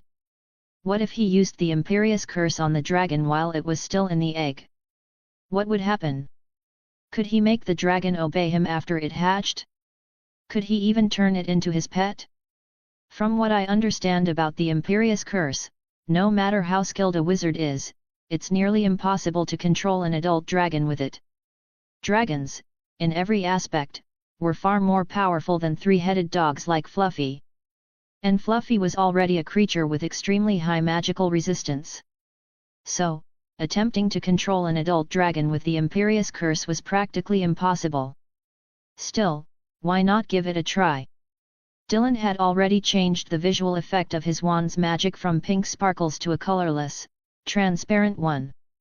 Therefore, in front of the first-year wizards like Harry, and Hagrid who wasn't a wizard at all, though he could perform magic but was forbidden from using it, and thus remained clueless about many spells, Dylan didn't think they would notice his spell-casting process. Besides, the dragon egg wouldn't cry out. Thinking this, Dylan pretended to crouch by the fireplace. His wand didn't move an inch, but his eyes narrowed slightly, and his focus sharpened. Imperio. Having mastered the Imperius Curse to its highest level, he could perform wandless magic effortlessly. Combined with the fact that his magical output had no visible effects, the curse silently seeped into the black dragon egg right before Hagrid and Harry's eyes. As the curse took effect, Dylan's consciousness was pulled by an invisible force, suddenly establishing a strange connection with the soul inside the dragon egg. It's not a fully formed soul. In the depths of that chaotic consciousness, Dylan sensed a state of ignorance, a soul still in its infancy, like a sleeping naive creature with no clear awareness or thoughts, only instinctive stirrings. At the same time, Dylan also felt the soul's longing for life and its resistance to his magic.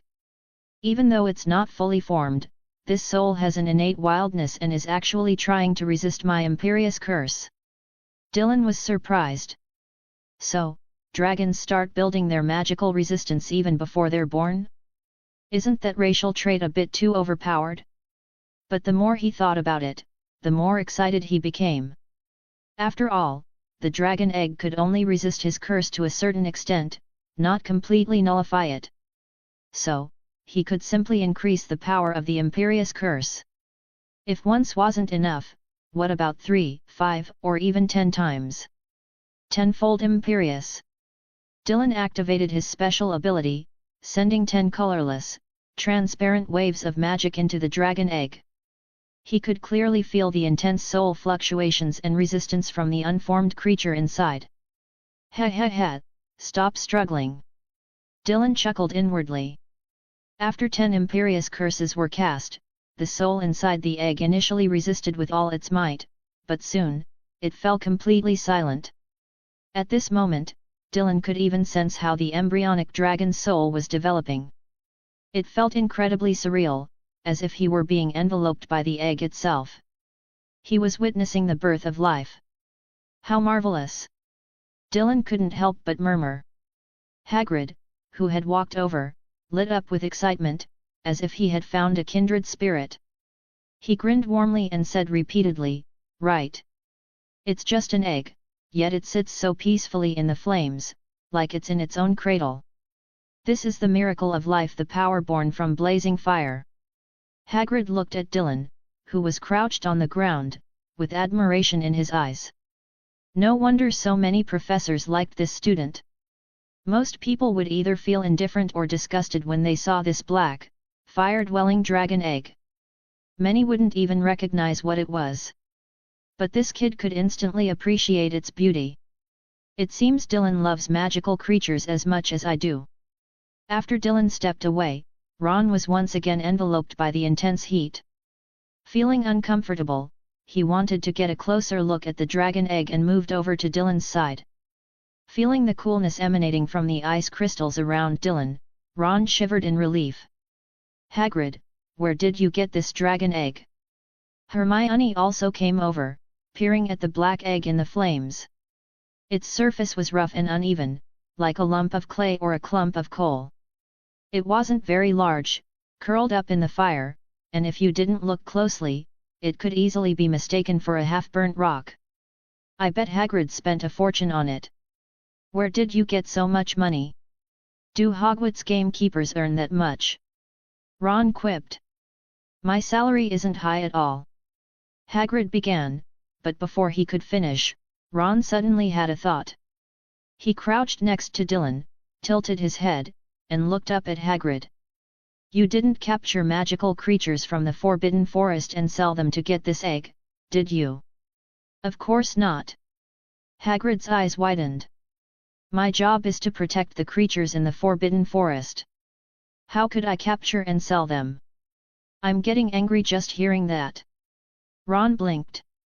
"Sorry." Hagrid huffed in his deep, gruff voice. "I won this in a card game with a stranger at the Hog's Head in Hogsmeade. He seemed eager to get rid of it, and I got lucky, winning several rounds in a row." "Oh." Dylan's interest was piqued. Who would gamble a dragon egg in a card game while drinking? Even if they wanted to get rid of it quickly, they could have handed it over to a dragon sanctuary or a specialized breeding facility and gotten a reward. Why bother winning your meager salary? You said it yourself, your salary isn't high. Dylan looked at Hagrid. That stranger couldn't have been after your body, could they? Hagrid was stunned. Dylan recalled that Quirrell had managed to extract a lot of information from Hagrid. He couldn't remember exactly how, but after learning the origin of the dragon egg, a thought occurred to him.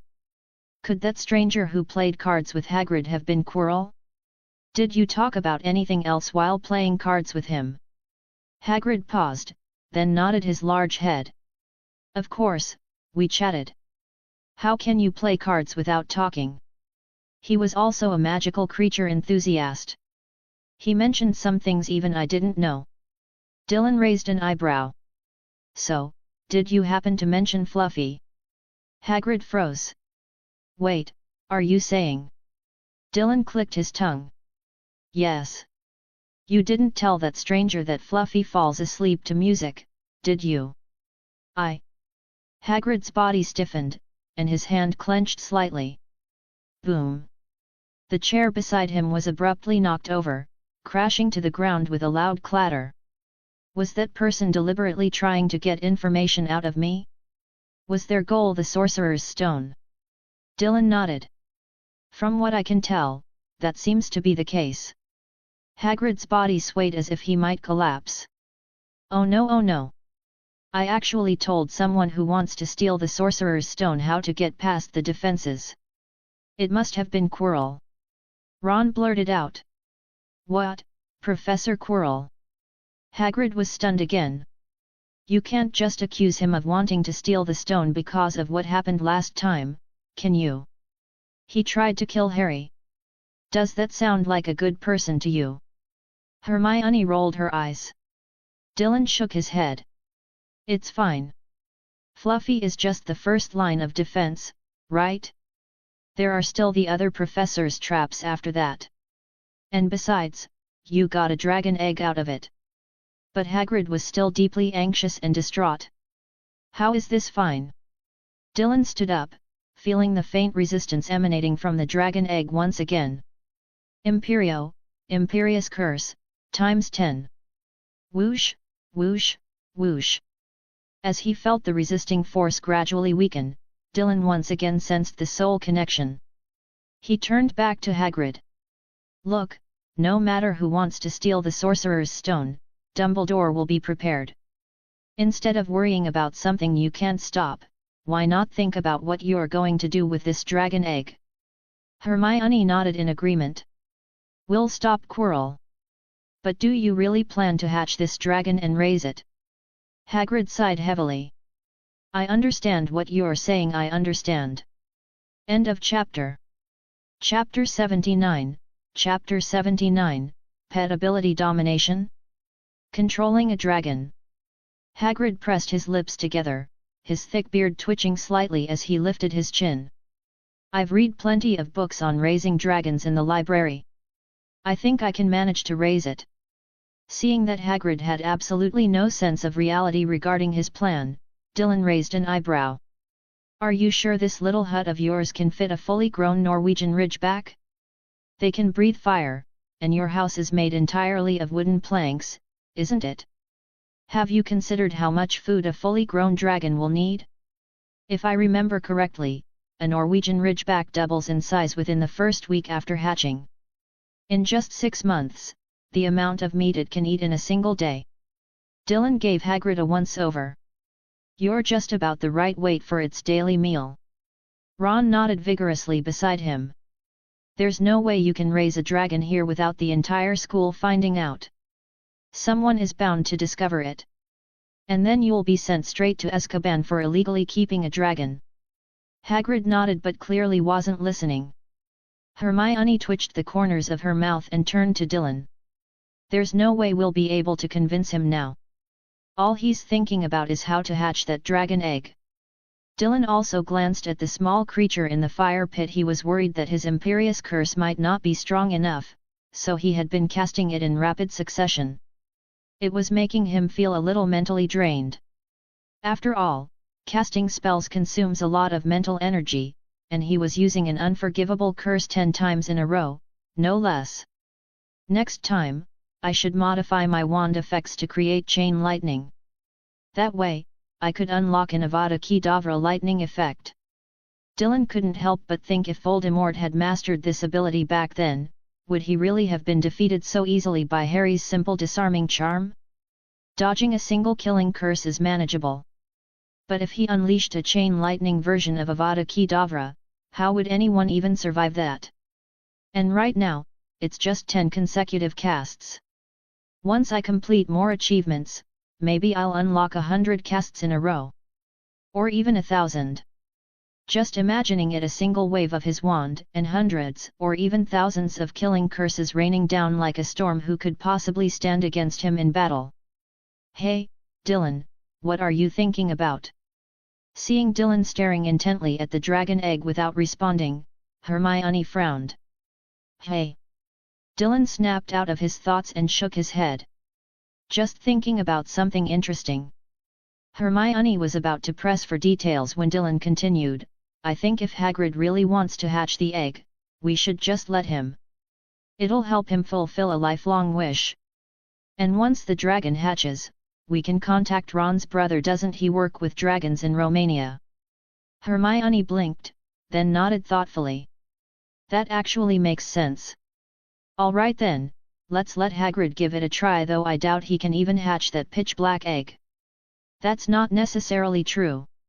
Dylan cast another Imperius Curse on the Norwegian Ridgeback egg in the fire. Suddenly, he noticed that the magic scroll icon on his system panel had trembled slightly. Dylan's eyes lit up with excitement. Keeping his expression neutral, he opened the magic scroll, and instantly, a new achievement notification popped up. However, after glancing at it, he realized the achievement was still grayed out and hadn't been unlocked yet. Achievement, Dragon Lord, pending unlock. Description * become a dragon's master, not to dominate the beast, but to harness its power. Unlock requirement * make a dragon swear loyalty to you by any means necessary. Achievement rewards * +1 pet slot, pet power domination. Aha! Seeing this not yet unlocked achievement, Dylan's eyes gleamed with excitement. He actually triggered an achievement in advance. Usually, the system only responded after he had already done something, but this time, casting the Imperius Curse on the dragon egg had seemingly revealed the conditions for unlocking it. A new pet slot? Pet power domination. When he first entered Hogwarts, he had drawn Ember, a small shadow lynx that resembled a lynx. Ember had unique abilities. It could blend into shadows at night, phase through walls, and had exceptional stealth. Since then, he hadn't triggered any pet-related achievements. But now, this could be his chance to tame a full-grown dragon. If he could make a dragon his pet, he could simply store it in his pet space. Unlike Hagrid, who would struggle to keep it hidden, Dylan could summon the dragon only when needed, perhaps deep in the Forbidden Forest at night, where he could collect scales, claws, and even dragon blood. Not to mention, he could use the dragon's sheer presence to intimidate the creatures of the Forbidden Forest, making hunting much easier. This was practically an infinite resource generator. And that pet power domination ability, it was pretty easy to guess what that did. It likely meant he could tap into his pet's powers to some extent, right? Dylan could hardly believe it. If he could use Ember's abilities himself, moving around would be effortless. He could turn into a shadow, phase through walls. He wouldn't even need an invisibility cloak anymore. And if he had a dragon as a pet, gaining access to a dragon's power, would that mean he could breathe fire like a dragon? Or wield fire-based magic? That was just the beginning. If he could tap into a dragon's strength, his physical attributes and magical resistance would skyrocket. If he gained resistance equal to that of a dragon or even stronger than a Cerberus, he might even be able to withstand an unforgivable curse. Dylan swallowed as he stared at the black dragon egg, still nestled in the fire. The flames licked its surface, yet the egg remained unharmed, as if resting comfortably in a warm, protective cocoon. It was clearly absorbing the fire's energy. If trying to control a dragon can trigger this kind of achievement, what if I took the newborn dragon and turned it into potion ingredients? Would I get some kind of dragon-related bloodline elixir as a reward? If he got his hands on such a potion, his animagus transformation might allow him to turn into a dragon. That would be unprecedented in the wizarding world. A wizard transforming into a dragon, wielding both magic and insane magical resistance, so much so that even the killing curse wouldn't be a guaranteed fatal hit. And if I then cast the Patronus charm to summon a dragon on top of that? Dylan couldn't help but fantasize about the glorious future ahead of him. Harry continued chatting with Hagrid, but Hagrid was barely paying attention, completely focused on his soon-to-hatch dragon egg. After all, he had already said everything, both what should and shouldn't be said. The secrets he had held were basically all pried out of him by Harry and Hermione. So, after taking care of everything, he found himself caring less about Harry and the Sorcerer's Stone. At this moment, he was more focused on safely hatching this Norwegian Ridgeback egg. After leaving Hagrid's hut, the group returned to their dormitories. It was already late. After tidying up a bit, they could all go to bed. Lying in bed, Harry was still a little worried. What if someone finds out that Hagrid is raising a dragon? Ron, sitting on his bed, pulled up the blanket that had half slipped onto the floor. What else? He'd be sent straight to Azkaban. Dylan, hugging his pet coal-black cat, had already mastered the ability to block out Harry and the others' conversations without needing a spell.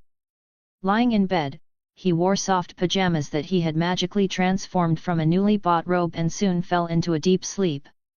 A little while later, Dylan's research into divination had become more advanced, which meant he had less time to go into the Forbidden Forest to gather materials. At the same time, he was also preparing a birthday gift for Professor Snape. January was approaching fast. He needed to be ready in advance. This time, he couldn't let it be like Christmas, where Snape thought his gift was unimpressive. It had to be something he could proudly show off to the other professors. To achieve this, he even studied several books on fashion design. He planned to design a robe himself. He sketched out his drafts in his notebook, and one day, while flipping through it, Professor Trelawney happened to notice his robe design. To Dylan's surprise, Professor Trelawney had quite a deep appreciation for fashion design. Even though she usually dressed so eccentrically.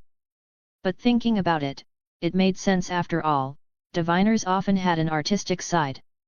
She almost never wore the same outfit twice. Just like Muggle English teachers. The difference was that one green long-sleeved robe she wore. At first glance, it looked identical every day, but in reality, whether it was the cuffs, the collar, or the patterns on the fabric, something was always different. Clearly, they weren't the same robes, though they made it seem like she never changed clothes. As she dramatically gestured with her hands, Professor Trelawney had once explained. Dylan, attire is a subtle reflection of fate. If you dress in fresh garments each day, luck will bloom around you like spring flowers. When Dylan asked, "Is that really true?" Professor Trelawney would narrow her eyes and reply. The visions in the crystal ball, the paths of the tarot cards, all exist within one's heart. If you truly believe that new clothes can attract good fortune, then they will become a gentle blessing from destiny. If you don't, then they are merely fabric to cover your body. Dylan wasn't sure he fully understood, but based on his knowledge of magic, he came to a simple conclusion. Dylan went to Madame Malkin's robes for all occasions in Diagon Alley and custom-ordered 44 robes. Through divination, he had determined that 44 was his lucky number. As a result, he spent nearly 1,000 galleons on these custom robes. Winter robes were nearly twice as expensive as regular ones. Oh well, who cares if I believe in it or not? If the professor says so, then I might as well pray to Buddha and God while I'm at it. Doesn't that make me a devout believer? Dylan's progress in divination was both fast and slow. Professor Trelawney told him that he had yet to find his own unique path. Dylan didn't quite understand what that meant, and Professor Trelawney couldn't explain it clearly either. She only encouraged him to continue studying. One day, he would realize what his personal divination path was. Since divination was so mysterious, more incomprehensible than magic itself, Dylan had been pouring all his energy into it lately.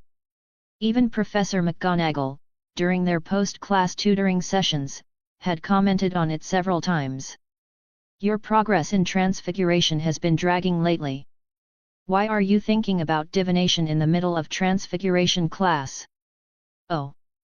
Transformation and fate have no connection. Well, maybe they do, but that's not something you need to consider right now. Dylan could only apologize repeatedly. Even on weekends, when he went to Professor Snape's office to brew potions. Though his technique was perfectly fine, Snape would still make cutting remarks from time to time. I hear you've been spending all your time learning divination from that lunatic old bat. Can divination make the potion in your cauldron react properly? It looks to me like your brain has been scrambled by all that mystical nonsense. Dylan could only respond with an awkward smile. Until Harry's white owl, Hedwig, spread her wings and flew over while he was eating. Dylan noticed that there was a note tied to Hedwig's leg. After untying it, he unfolded the note and saw a hastily written message, "Come quickly. The shell has cracked." Dylan calmly looked at the note. The handwriting seemed like it could belong to Hagrid or maybe Ron. After sending Hedwig off, he continued eating his meal without heading to Hagrid's hut. It wasn't time yet. He was certain that his Imperius Curse was still working on the dragon. There was no need to do anything unnecessary for now. 2 more days passed. After finishing his meal, Dylan set off for the library to borrow some new books on divination. However, while he was reading, Harry suddenly rushed in. As soon as he spotted Dylan, he hurried over, practically running. "What's wrong?" Dylan raised an eyebrow when he noticed the anxious look flashing across Harry's pale face. "Something bad happened. Dylan, that Malfoy guy found out about Norbert." "Norbert? The dragon? The little one that Hagrid hatched from an egg?" Harry looked flustered. "Ron said that if you're caught raising a dragon in secret, you could be thrown into Azkaban. What should we do?" "I swear, Malfoy is definitely going to report this to Professor Dumbledore." It was time. Dylan didn't seem affected by Harry's nervousness. Instead, he remained calm and even gave Harry a slight smirk. End of chapter. Chapter 80, Chapter 80, the kind Dylan completely fooled Hagrid. "Don't ask, it's an ancient curse. Don't panic just yet." "But Hagrid must be keeping that dragon in his hut, right? So how does Malfoy know? He normally doesn't go near Hagrid's place." Harry scratched his head. How was he supposed to answer that? Should he say that he and Ron were talking about Norbert a little too loudly, and Malfoy just happened to overhear as he was passing by? Harry felt embarrassed but was also anxious. He looked at Dylan, who seemed completely calm. "Aren't you worried at all?" Dylan blinked, looking confused. "Why would I be?" Harry was stunned. Malfoy saw Hagrid feeding a full-blown dragon. Dylan nodded. "I know." "Harry." Taking a deep breath, Harry asked, "Dylan, since you're so knowledgeable about spells, do you know the Obliviate charm?" "You mean the memory charm? I've done some research on it." Hearing that, Harry's eyes lit up with excitement. "Then hurry and find Malfoy, cast Obliviate on him." "I heard from Hermione that the Ministry of Magic often uses memory charms on Muggles to keep them from learning about magic. Even if they saw a dragon, they'd completely forget about it." "I can't do that." Dylan shook his head without hesitation, immediately rejecting Harry's suggestion. "If I cast a memory charm on Malfoy, the professors at Hogwarts would probably find out. Then I'd risk being expelled for harming a fellow student. Not to mention, Malfoy comes from an influential pure-blood family. They might even send me straight to Azkaban." Harry was stunned. "It's that serious?" Dylan shrugged. "Memory charms have side effects. Do you really think the professors wouldn't notice?" "Then what do we do?" Harry looked dejected. "If we don't help Hagrid, he'll be sent to Azkaban for sure." Dylan reached out and closed the book in front of him. "I told you, Harry, don't panic. There's actually a way." "What?" Harry's eyes lit up with hope. "Dylan, do you have a plan?" Dylan glanced around before lowering his voice. "Don't say anything. Just follow me." After gathering his books, Dylan walked toward Hagrid's hut, with Harry close behind. Harry was curious about Dylan's idea, but he held back and didn't ask any questions along the way. It wasn't until they arrived at Hagrid's hut that Dylan knocked on the door. After a moment, Hagrid answered, letting them in. Inside, Ron and Hermione were already there. "Dylan says he has a way to save Hagrid." Harry blurted out the moment they stepped inside. "What? What plan? Is Dylan going to use a memory charm on Malfoy?" Ron asked. "That's too risky.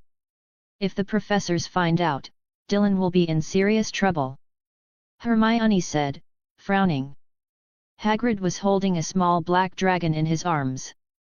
The baby dragon, upon seeing Dylan, immediately started chirping, making little clicking noises. Its tiny head twisted from side to side, and its little claws flailed in the air. "It seems to really like you, Dylan," Hagrid said in surprise. "I've never seen it this excited before." "Maybe I just have a way with magical creatures," Dylan replied with a barely noticeable smirk. He glanced at them all, then fell into deep thought. He actually had two possible ways to help Hagrid deal with the dragon problem. The first option was to send a letter immediately to Ron's older brother, Charlie, asking him to come and take the Norwegian Ridgeback to the Dragon Sanctuary in Romania. Then, during the handover, Dylan could use the Imperius Curse to manipulate them into thinking the dragon had been taken away when in reality, he would secretly keep it for himself.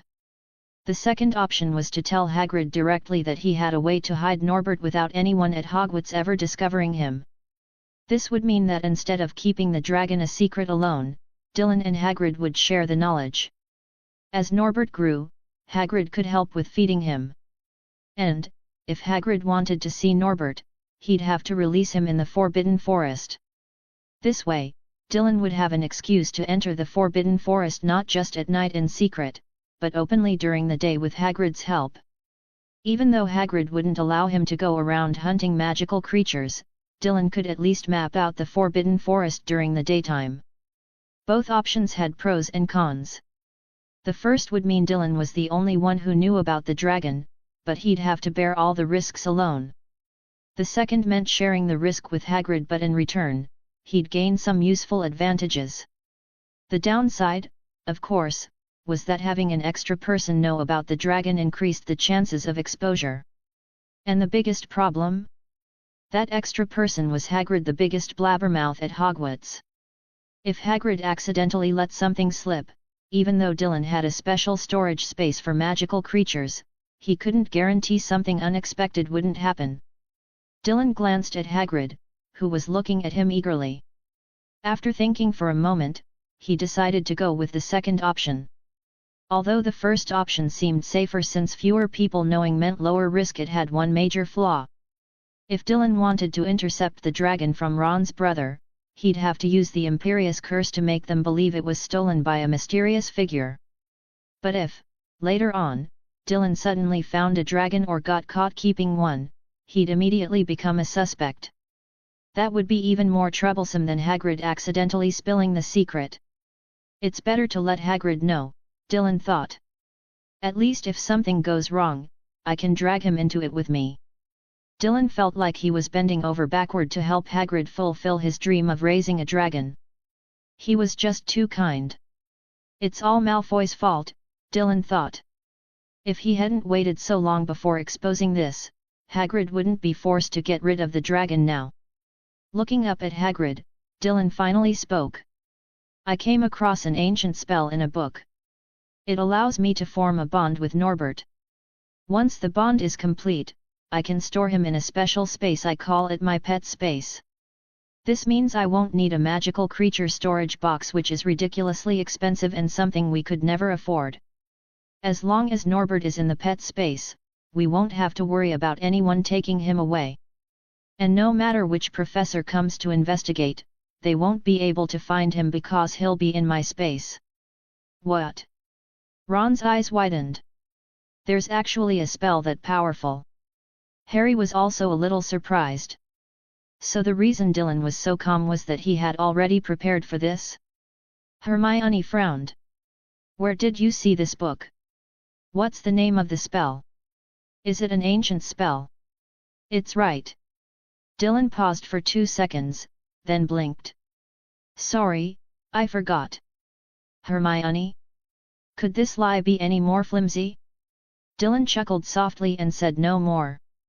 The reason she hadn't mentioned this to Hagrid alone, without Harry and the others, was because this second method required Hagrid to completely deny that there was ever a dragon. Even if there was one, it had already been taken away by Ron's older brother. So, there was no way to keep this from Harry and the others. Instead of hiding it and having Hagrid, with his loose lips, eventually tell Harry anyway, it was better to explain everything up front. Hagrid, holding Norbert in his hands, was stunned by Dylan's words. There's a spell like that. He looked down at Norbert in his hands, then back at Dylan. Do you think I could learn it?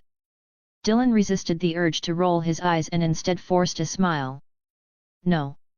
This is a spell I developed myself. Only I can use it.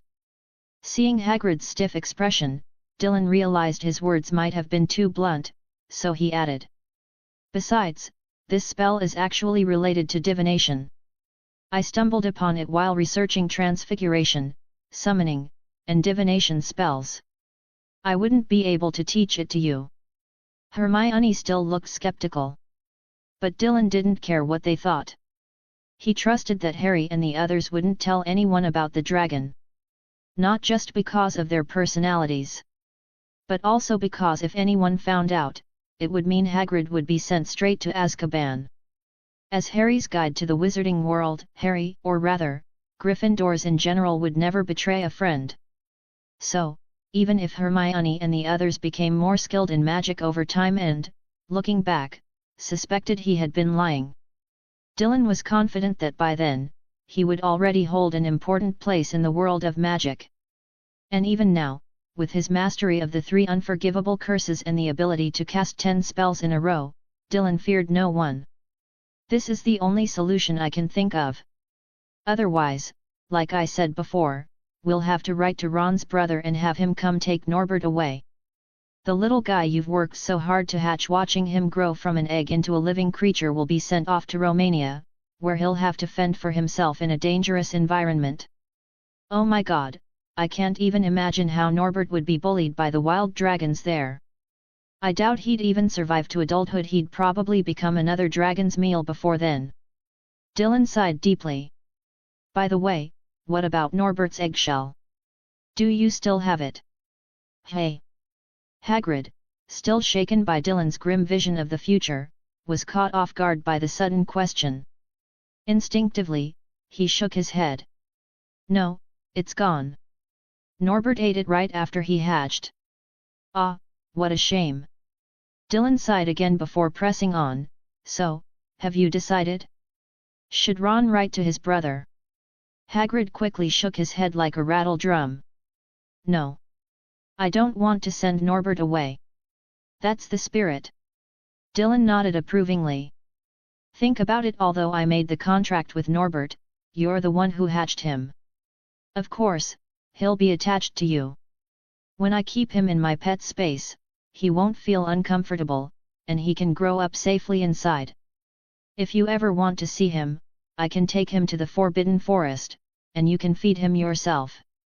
You'll be the one providing all his food. What's the difference between that and raising him yourself? Don't you want to experience what it's like to raise a dragon with your own hands?" Hagrid's eyes lit up with excitement. "I do. So, I'm willing to test this spell, one I'm not even sure will work, just to make your wish come true." Dylan put on a noble expression. "It doesn't matter, even if something goes wrong in the end. I'm willing to take responsibility. As long as it helps fulfill your dream of raising a dragon, I completely understand your love for magical creatures." "Dylan." Hagrid was so moved he was nearly in tears. Meanwhile, Hermione and Harry were completely dumbfounded. "Why do I feel like Dylan just wants to raise this dragon himself?"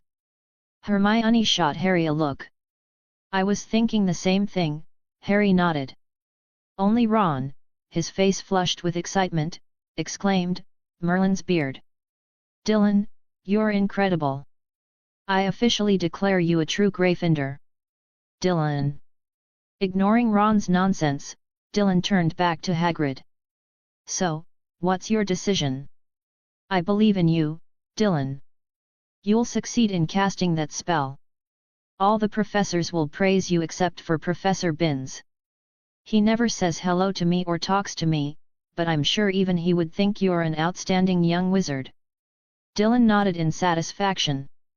At that moment, Hermione frowned and asked, "But are you sure that spell won't cause any problems?" "Dylan, can you guarantee that space won't fail?" What she really wanted to ask was, does that spell even exist? But if Dylan didn't want to say, she knew she wouldn't get an answer. Hagrid also looked at him with concern. "Don't worry, I swear on my honor if anything goes wrong, let dark magic twist my mind."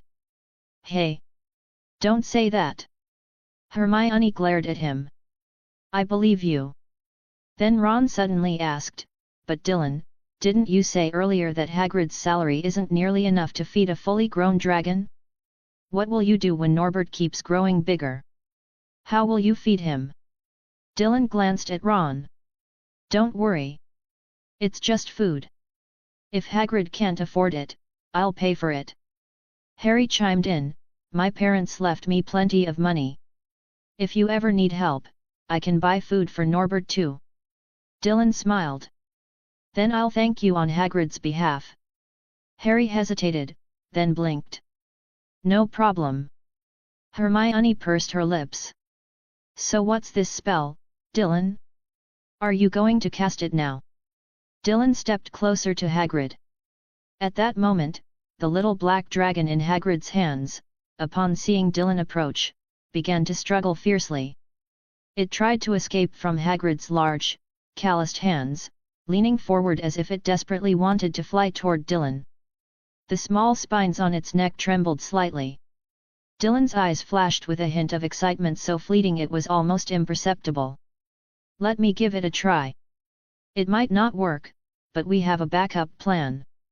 And if the spell fails, nothing will happen to me. End of chapter. Chapter 81, Chapter 81, Achievement Unlocked Dragon Master. Norbert's tiny, black bean-like eyes darted around rapidly, occasionally letting out a few sharp, childlike click sounds. Dylan raised his wand. Imperio. His lips moved at an incredible speed, whispering words so quietly that Hermione and the others couldn't hear them. In reality, he was silently casting the Imperius Curse in his mind. Silent casting. An invisible surge of magic instantly connected with Norbert. For the second time in its life, it experienced this power, the same power it had first encountered while still inside its eggshell. But this time, it did not resist at all. Instead, it naturally accepted Dylan's magic, allowing his influence to take root. In fact, its very soul had already been molded by Dylan while it was still within the egg.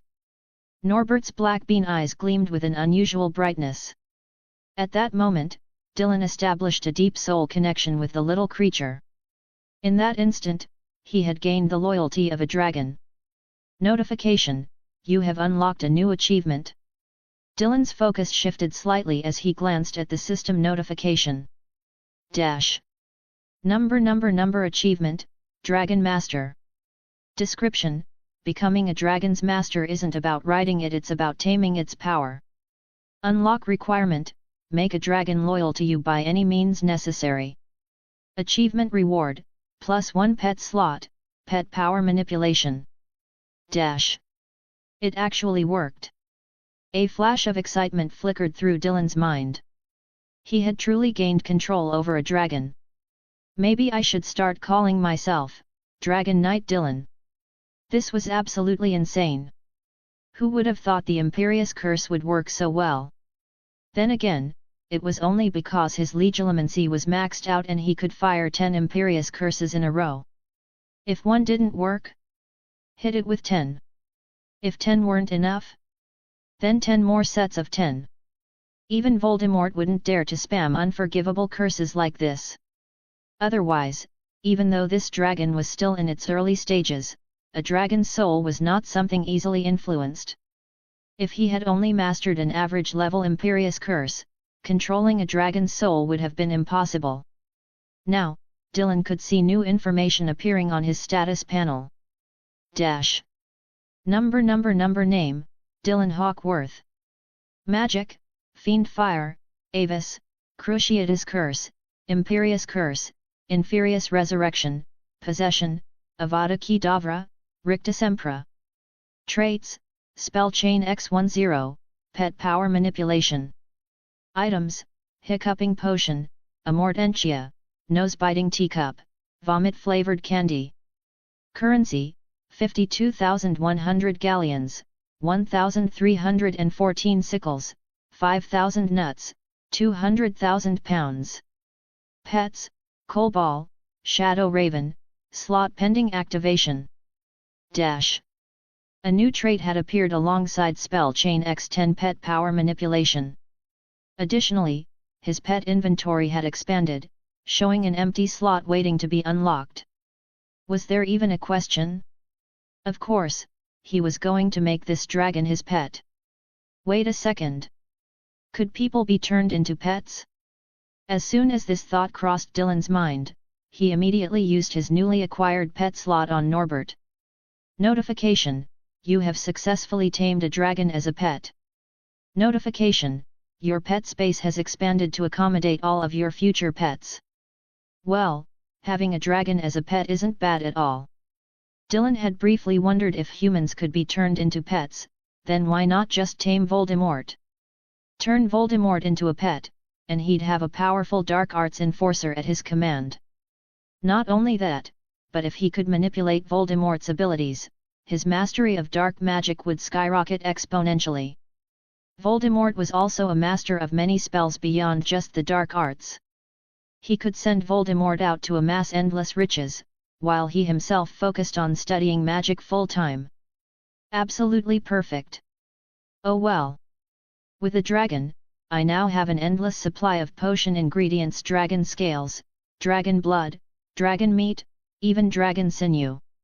As long as I take care of it properly, everything will regenerate. I'll never have to buy those materials again. A fair trade, really. Losing a potential Voldemort pet, but gaining full control over a dragon. Slowly, Dylan opened his eyes, his vision refocusing. He turned his head to look at the people around him. Hermione, Harry, and the others were staring at him wide-eyed, their gazes locked on him without blinking. As soon as they saw him snap back to reality, Hagrid was the first to speak. Well, Dylan? How did it go? Did you? I mean, did it work? Ron smacked his lips. Doesn't seem like anything happened. Looks like a fail to me. Dylan didn't say a word. Instead, he looked at Norbert, still in Hagrid's hands. At that moment, Norbert lifted its head, gazing at Dylan, the strange yet strangely familiar human before him. As soon as their eyes met, Norbert suddenly struggled violently, flailing its tiny front claws, slashing the air with sharp talons, and letting out frantic hissing sounds. Hagrid almost lost his grip from the sheer force. Norbert's tail whipped from side to side, lashing Hagrid's arms like a leather whip, making him grunt in pain.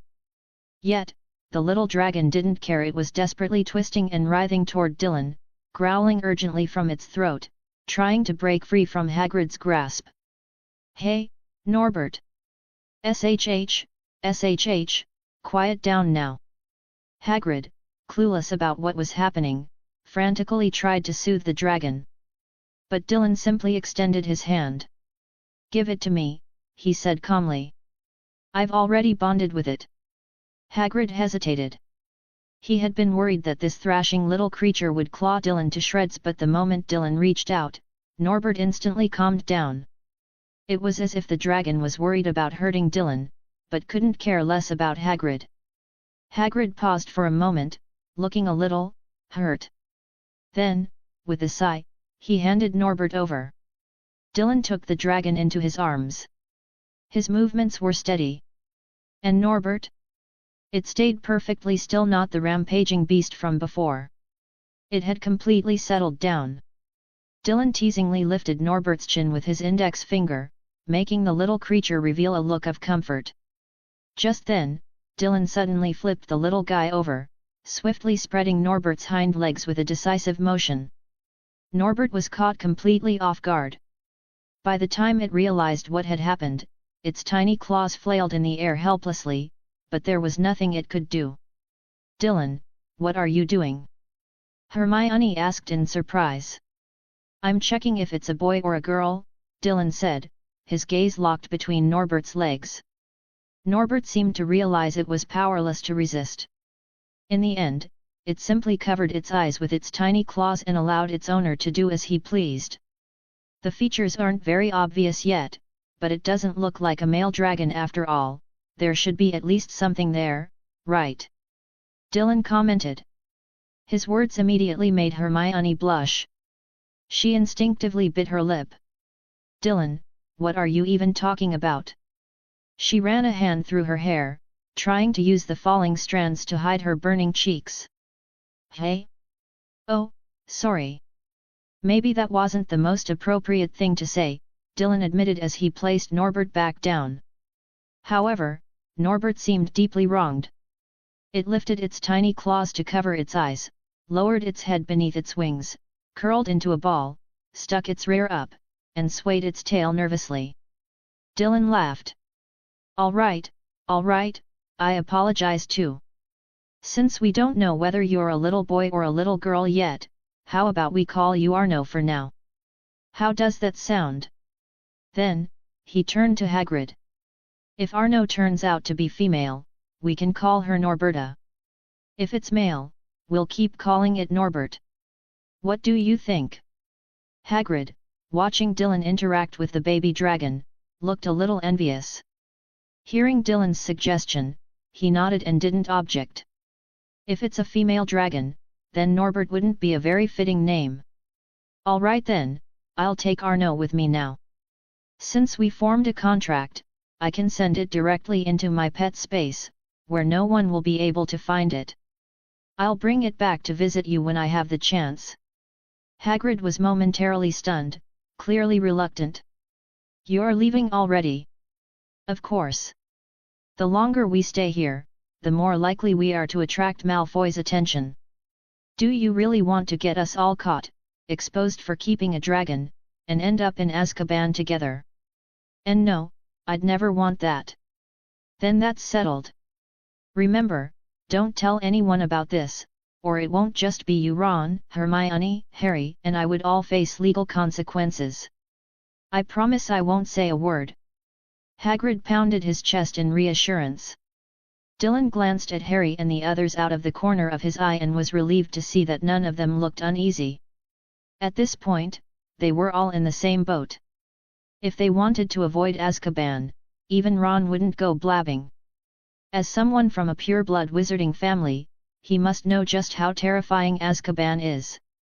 You should take some food with you. Don't let Arno go hungry, Hagrid suggested.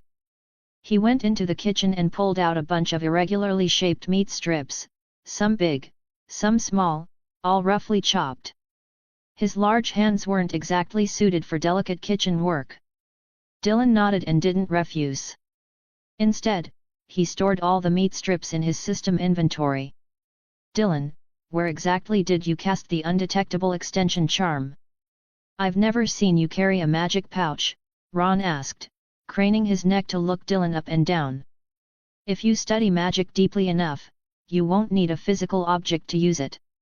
In other words, I don't need a pouch, Dylan replied casually, making it up on the spot.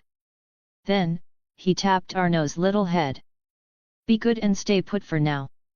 When we get back, I'll introduce you to another friend. With a light wave of his hand and a focused thought, Arno disappeared from his palm. Hermione and Hagrid widened their eyes in amazement. Hagrid even bent down, grabbing Dylan's hand and flipping it back and forth. Are you sure it's really in that pet space of yours? It doesn't have its eggshell anymore, you know. A baby dragon is far less valuable than a fully grown one. He had heard from Harry and the others that when Arno was still an egg, Dylan had mentioned wanting to collect some of its eggshell. Dylan paused for a moment, narrowed his eyes, and glanced at Ron and the others. Ron was the first to lower his head, avoiding Dylan's gaze. Dylan's mouth twitched, and he shook his head. See for yourself. With another wave of his hand, Arno reappeared in his palm. Chirp. Arno tilted its head. Nothing, I just forgot to feed you something first. Here. Dylan took out a meat strip and offered it. Chirp. Arno immediately opened its mouth and caught the meat. However, the strip was too large, and Arno was eating too quickly. Its sharp little teeth didn't manage to tear it apart, and it ended up getting stuck in its throat. Gak gak. Arno's tiny eyes widened as its little claws flailed in panic. Through cleanse, quick throat clear.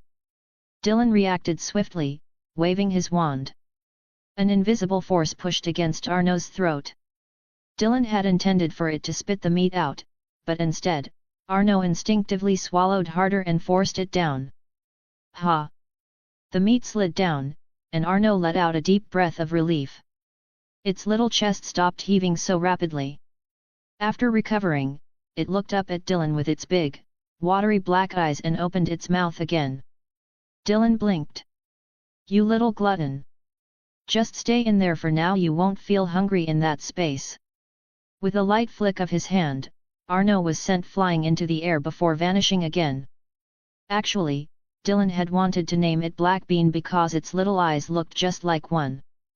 But since Hagrid had been the one to name it originally, he decided to respect that choice. Besides, he still needed Hagrid to help provide plenty of food and materials for Arno in the future. Hey, why does this feel like using a daughter to control a father-in-law? Shaking his head, Dylan turned back to Hagrid. Now are you finally at ease? Hagrid nodded. I trust you, Dylan. You know so many spells, Arno will be just fine with you. Dylan chuckled. Of course. Even Luna has gained 3 extra layers of fluff under my care. He turned to leave. All right, let's go. Hagrid waved a hand. I won't see you out. Dylan nodded, then cast a glance at Ron as he passed him. Ron quickly shrank his neck, showing an embarrassed expression. After leaving Hagrid's hut, Ron sniffled and finally caught up from behind. Awkwardly, he said to Dylan, I'm sorry, Dylan. I didn't mean to tell Hagrid you were eyeing the egg whites. I mean, you. Dylan shook his head. It's fine. I was interested in dragon egg whites to begin with. It's no big deal. I always take responsibility for what I say. Except when I can't. Ron looked touched. Hey, I knew you were the best, Dylan. Cut the mushy talk. Dylan gave him a look of disdain. Besides, this isn't over yet. There's still something we have to deal with. Hey! Ron was stunned. Harry and Hermione also turned their eyes toward him. What is it? End of chapter. Chapter 82, Chapter 82, Can he really walk through walls? Malfoy, tonight is my judgment day. Of course, it's Malfoy. Dylan's gaze swept over the group before he withdrew it. You guys haven't forgotten that Malfoy is going to tell the professor about this, right? But you've already hidden the dragon. As long as they can't find it, the professor won't believe Malfoy, right? Hermione said. That's true, but we still need to make Malfoy believe we're planning to send the dragon away. Otherwise, if we do nothing and let Malfoy be certain that we're keeping a dragon, won't he keep bothering us? Hearing this, Harry nodded vigorously. Dylan's right. He's really good at making trouble for people. So what do we do? Ron asked. It's simple. You and Harry will pretend to chat and make sure Malfoy overhears you saying that you wrote to your brother about sending the dragon away. Once he hears that, he'll naturally try to stop you. Dylan smiled. And we don't have to do anything at all. Even if Malfoy asks later, we just have to firmly deny that a dragon ever existed. Besides, when he goes through all the trouble to investigate and realizes that Hagrid no longer has a dragon, he'll assume we already sent it away. Ron blinked. So, do I actually need to send a letter to my brother? Dylan, Hermione, and Harry all looked at him at the same time. Of course not. Hermione sighed. Dylan means you don't have to do anything else. Ron was confused. But didn't Dylan just say that I need to pretend to chat with Harry and let Malfoy overhear? Hermione, yes. That's the only thing you need to do. Ron nodded firmly. All right then. After they returned, Dylan assigned tasks to Harry and Ron, then headed back to his dormitory. Seeing that no one else was there, he took the opportunity to test his newly acquired ability. Pet ability domination. As Dylan focused his mind, he slowly closed his eyes, shifting his consciousness inward. Soon, he sensed a special power closely connected to him, and in his mind, 2 distinct shapes emerged: his 2 pets. First, Dylan directed his attention toward the shadowy lynx-like creature. In an instant, a chilling sensation crept into his heart like a quiet frost. When Dylan attempted to draw upon this power, it felt as if fine threads of ice spread through his bloodstream and veins, coursing through his entire body. Then, he became acutely aware of the weight of his physical form, almost as if it were being stripped away. He felt lighter, more ethereal. He raised his hand and saw his body gradually fade into the darkness, its outline growing blurrier as if merging with the surrounding shadows. Nearby, his pet, Coalball, had been waiting for Dylan to pick it up, lazily swishing its tail. But when it saw its owner suddenly turn into a dark, shadowy figure just like itself, its half-closed eyes widened into perfect circles. Its pointed ears shot up, its body tensed, and its head tilted as its slit-like pupils filled with shock. Moo! Dylan ignored Coalball's reaction, fully immersed in the strange transformation. This is incredible. He stood up and walked to the door. He was about to reach out and touch it when a thought struck him. What if someone was walking by outside and saw him? After a moment's hesitation, he turned back toward his bed and reached out. With ease, without any resistance, his arm passed right through the bed. There was no obstruction whatsoever. It was as if the bed didn't exist. So using my pet's abilities also drains my own mental energy. Dylan immediately noticed that as his arm phased through the bed, his mind felt noticeably fatigued. Moreover, as long as he maintained the phasing ability, his mental energy continued to drain rapidly. He withdrew his hand. The tension in his mind instantly eased. But even just staying in this shadow-like state required a constant expenditure of mental energy. Dylan slowly deactivated the ability to control the shadow links. At once, he felt relieved. He took a brief pause, regulating his breathing and calming his racing thoughts. Looks like I can't just use my pet's abilities freely without any limits. After settling his mind, Dylan found this quite reasonable. Forget energy conservation. Even the Philosopher's Stone, which could create the elixir of life and turn objects into gold, wasn't limitless. Being able to use the abilities of magical creatures without directly casting spells was already incredible. After all, he wasn't a magical creature himself. Having limitations made sense. If he could use his pet's abilities without restriction, he would actually be more concerned. Because in that case, the more he used them, the more likely his mind could be eroded by these abilities, eventually making him believe he was a shadow lynx, or even a dragon. Right now, Arno is just a baby dragon. He doesn't have any defined abilities yet. I wonder what I'll be able to do if I tap into his power. Dylan pondered for a moment before closing his eyes and trying to connect with Arno's abilities. In an instant, a scorching heat surged through his body, filling him with immense energy. Hot! Dylan felt as if he had been wrapped in a wave of searing heat. His chest burned, and an uncontrollable impulse rose in his throat. Instinctively, he opened his mouth. A strong, scorching sensation welled up from deep within, as if a fireball was about to burst out. Dylan braced himself, expecting to unleash a roaring blaze. He had already raised his wand, ready to put out the flames if necessary. But when he exhaled, what emerged wasn't fire. It was a thick cloud of black smoke. Heek! A second later, he let out a hiccup, releasing another puff of charred, smoky air that reeked of burnt material. Dylan winced at the foul stench. He quickly deactivated Arno's power, and the intense heat within him vanished instantly. Looking at the swirling, murky air in front of him, Dylan's mouth twitched. Tornado! A powerful gust erupted from his center, forming a fierce whirlwind. The vortex swept through the room, forcefully driving out the black smoke and suffocating odor, sending them straight out the window. However, the sudden blast of wind also sent various small objects flying across the dormitory. Papers fluttered wildly in the air. Dylan ignored the mess, only making sure nothing actually got blown out the window. In the blink of an eye, the filthy air was completely swept away. Then, a rush of fresh air came pouring in. Dylan took a deep breath, feeling the cool sensation travel through his nasal passages and into his lungs, invigorating his entire body.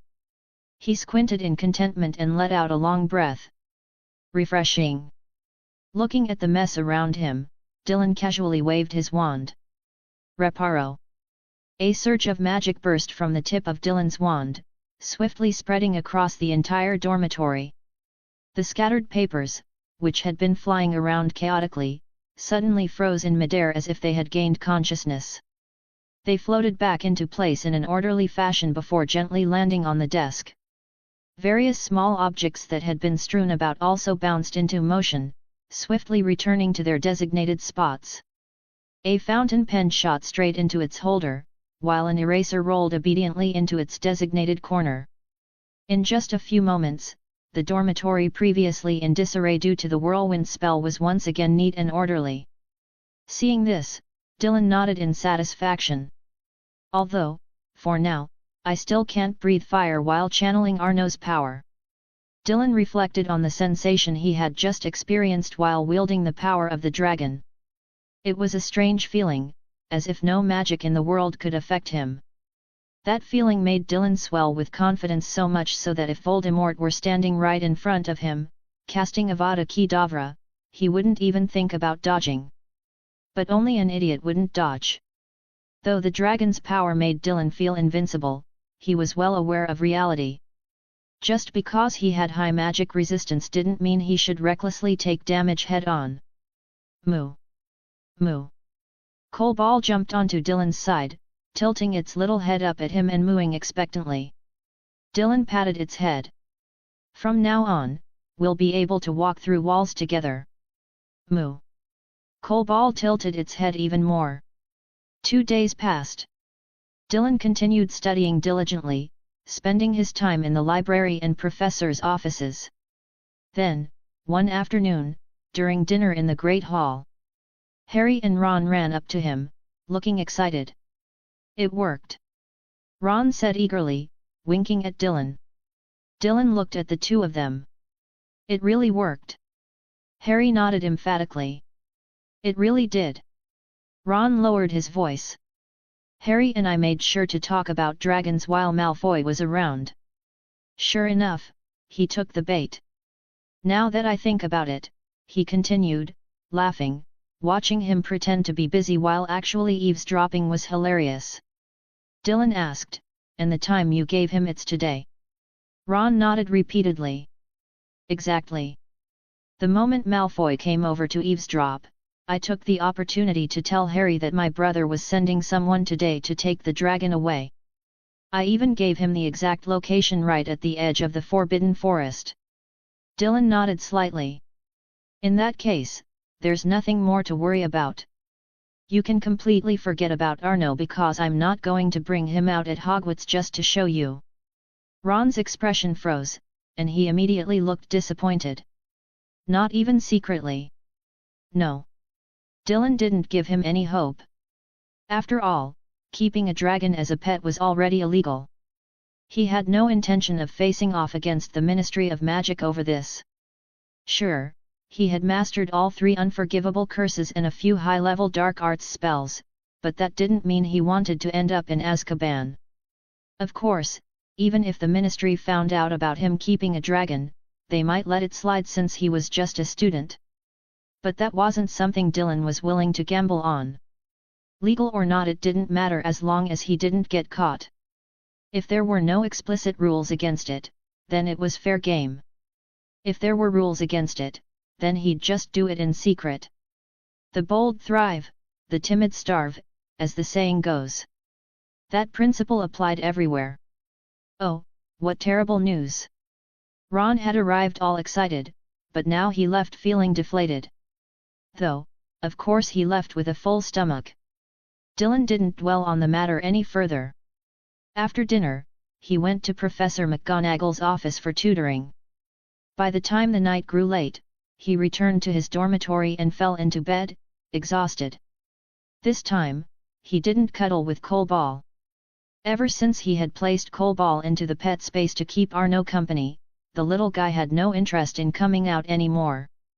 Dylan was heartbroken. But all he could do was hug his pillow and fall into a deep sleep. Until the dead of night. In a secluded corridor of Hogwarts. Moonlight streamed through the stained glass windows, casting patches of colorful light and shadow onto the stone floor. Malfoy sneaked out of his dormitory, clutching a lantern tightly. The dim light flickered across his pale face, reflecting the excitement and nervousness in his eyes. This time, I'm definitely going to teach Harry and his friends a lesson. He hunched over, moving cautiously with each step, making sure his boots didn't scrape against the stone floor. The lantern's glow wavered slightly with his movements, casting twisted, irregular shadows on the walls. It was time for payback. Tonight would be his night of reckoning. That idiot Potter, and that buffoon Weasley, spilling their secrets so carelessly. Malfoy could barely contain his glee. He was heading straight for the edge of the Forbidden Forest to stop Harry and the others from sneaking the dragon away. If he could catch them red-handed, he would have the perfect leverage over Harry. And once he had that, he could finally force Harry to stay away from those foolish nobodies. At that time, he could be merciful and not make Harry his underling, but instead, let him become his friend, Draco Lucius Malfoy's friend. Just as Malfoy was imagining a future where he and Harry were friends, he turned a corner in the corridor, ready to pick up his pace. However, a familiar and imposing figure suddenly appeared in front of him, nearly causing him to crash straight into them. Malfoy froze in place, staring at the tall, slender figure before him. Dressed in a long robe, with her hair neatly secured in a net, Professor McGonagall stood with a commanding presence, the moonlight outlining her sharp features. At that moment, her arms were crossed, her piercing gaze locked onto him. She held a lantern in one hand, her expression severe. Professor McGonagall. Professor McGonagall's face remained stern as she suddenly reached out and firmly twisted Malfoy's ear. Do you have any idea what time it is? Instead of being in your dormitory asleep, you're sneaking around the castle, how dare you? Her strict voice echoed through the corridor. And you even had the nerve to bring a lantern with you. End of chapter. Chapter 83, Chapter 83, Snape, your student gave me a birthday gift, not bad, right? Professor. I have a reason for being out here. Malfoy yelped in pain as Professor McGonagall tugged on his ear. I don't care what your reason is, you shouldn't be wandering around after curfew. Professor McGonagall was furious and didn't give Malfoy a chance to explain. I have to give you detention. And on top of that, Slytherin loses 10 points. No, 20. No, 30. What? No, Professor. You can't do that. You don't understand, it's Harry. Harry Potter. Professor McGonagall narrowed her eyes.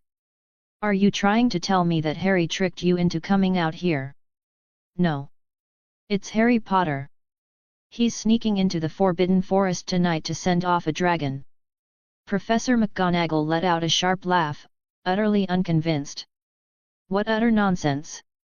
You're making up stories to cover for your own mistakes. Slytherin loses another 10 points. It's true, Professor. Everything I'm saying is true. Seeing that Professor McGonagall didn't believe him at all, Malfoy's eyes widened in frustration as he repeatedly insisted on his story. Enough! How could there possibly be a dragon at Hogwarts? I despise liars. Now, come with me. Still holding onto Malfoy's ear, Professor McGonagall dragged him down the corridor. You're going to disappoint Professor Snape, Malfoy, a liar like you. I'd love to see how he deals with you. Now, move. Number the next morning. Dylan slowly woke up, still hugging his pillow. For once, I didn't get woken up by Cole's tiny paws. It felt a little strange to him. There were classes today, but after trying to harness the power of shadowing and the dragon, Dylan's mental energy had been severely drained. Even magic couldn't fully restore it, so he decided not to wake up early. Because of that, he ended up sleeping in and waking up at the same time as Harry and Neville before heading to the Great Hall for breakfast. Why are there so few Slytherins here today? At the table, Harry looked puzzled. Dylan glanced over and blinked. Didn't you guys tell Malfoy last night that you were going to send Arno away? Ron froze. Wait, are you saying that guy sneaked out last night to try and find us? Dylan gave a slight nod. It's possible. Notice how it's not just the Slytherin table that's emptier than usual, but even the professor's table has fewer teachers. Ron and Harry looked over and saw that he was right. Before long, another wave of students flooded in through the entrance, chatting excitedly. From their conversations, Dylan and his friends quickly pieced things together. Ha ha ha ha. That idiot actually fell for it. He thought we were really sending the dragon away, so he snuck out last night and got caught by Professor McGonagall. Ron lowered his voice but couldn't stop laughing, his shoulders shaking. I'd love to see Malfoy's face right now. It must be priceless. Harry held back his own laughter. And he even went to Snape beforehand to tell him about it. But when Professor McGonagall brought him to Snape, there was no sign of us at all. He must have been so disappointed. Neville stuffed a bite of a delicate crystal dumpling into his mouth and mumbled, "No wonder people kept staring at us on the way here."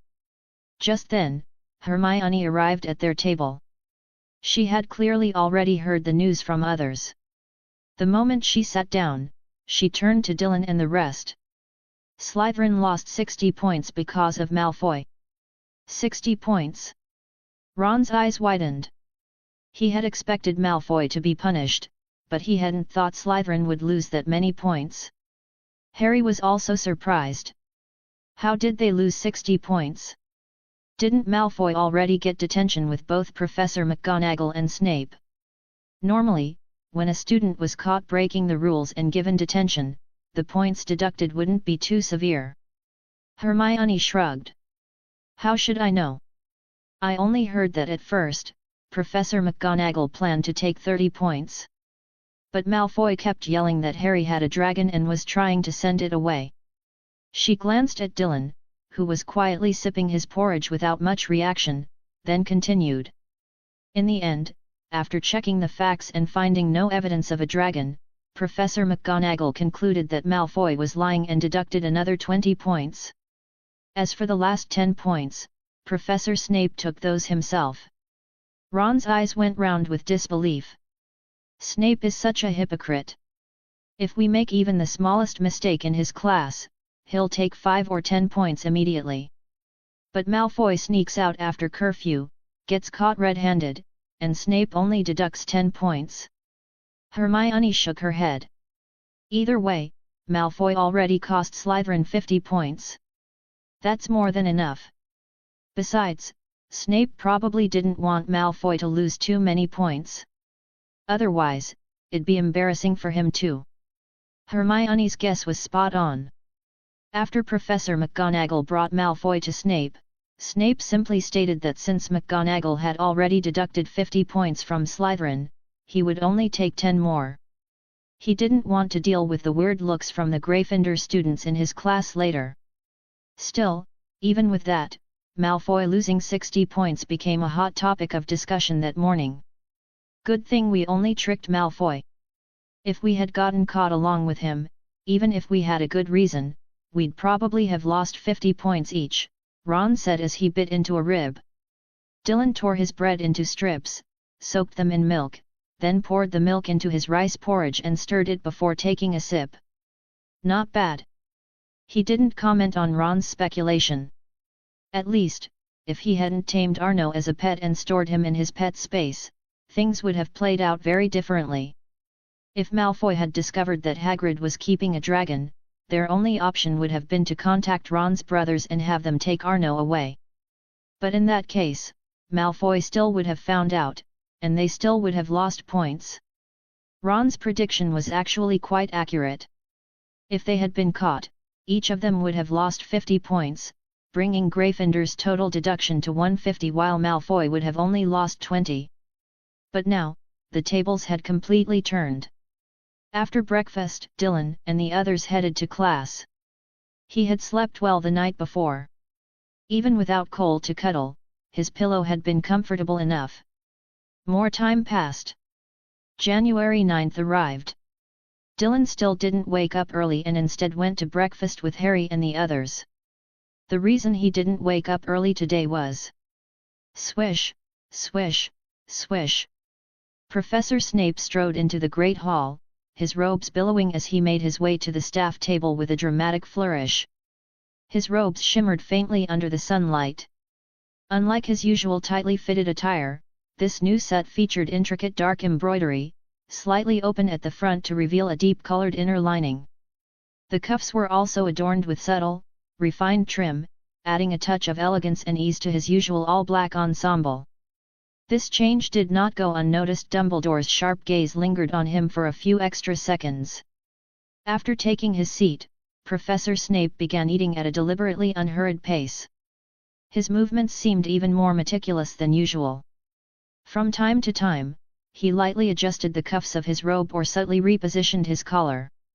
Although his expression remained impassive, Dylan couldn't shake the feeling that, in an almost imperceptible way, Professor Snape was showing off. Sitting nearby, Professor Flitwick was the first to take notice. He pushed up his glasses and scrutinized Snape before speaking with curiosity. "Severus, is that a new robe? It seems better than the ones before." Since Snape always wore the same unchanging black robes, most people never paid close attention to the specific details of his attire. But now that they took a closer look, something definitely seemed different. Professor Flitwick blinked and scanned Snape's robes up and down. "And this robe, there are quite a few enchantments on it. The magic is impressive, though, it doesn't seem like your own handiwork." Professor McGonagall also glanced over. Looking down, she remarked in mild surprise, "Your robes no longer drag on the floor." Snape's lips twitched slightly. He let out a soft huff and shot McGonagall a glance. Then, arching a brow, he maintained his usual cold expression, though his tone carried a trace of satisfaction. "Well, since it was made by one of your students, its rough craftsmanship is only to be expected." McGonagall paused. "One of my students?" She blinked, the fine lines at the corners of her eyes deepening. "You mean Dylan?" Snape said nothing, merely continuing his breakfast. McGonagall turned to look toward the Gryffindor table. Dumbledore and Flitwick followed her gaze. Dylan was in the middle of eating an orange when he suddenly felt multiple sets of eyes locking onto him from the staff table. He froze mid-bite. Looking up, he gave the professors an awkward smile. Snape, however, did not spare him a glance and instead continued his leisurely meal. Then, lifting a glass of red wine, he took a slow sip, his posture composed and straight-backed. Dylan hurriedly finished his breakfast and quickly left with Harry, heading off to class. "What was that all about? The professors were all staring at you just now," Hermione asked as she turned back to look at him. Ron and Harry also cast him curious glances. Dylan opened his mouth but hesitated. "I'm not really sure." A flicker of concern crossed Harry's face. "You don't think they found out about the dragon, do you?" Dylan froze for a moment, then shot Harry a look. "As long as you all never mention the word dragon again, I won't get caught." Harry scratched his head and grinned. "Good. That really scared me just now when all the professors suddenly turned to look. I thought we were done for." Dylan scoffed internally. He was scared too. Both Professor McGonagall and Professor Flitwick had birthdays in October.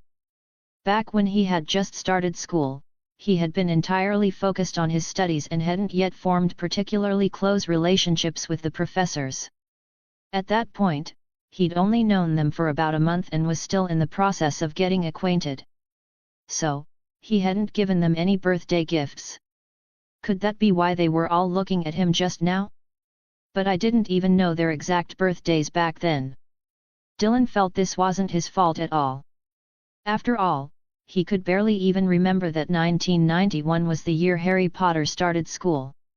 I guess I'll have to wait until my second year to give them birthday gifts. After a full day of classes, Dylan went to visit Professor Trelawney for a study session on divination.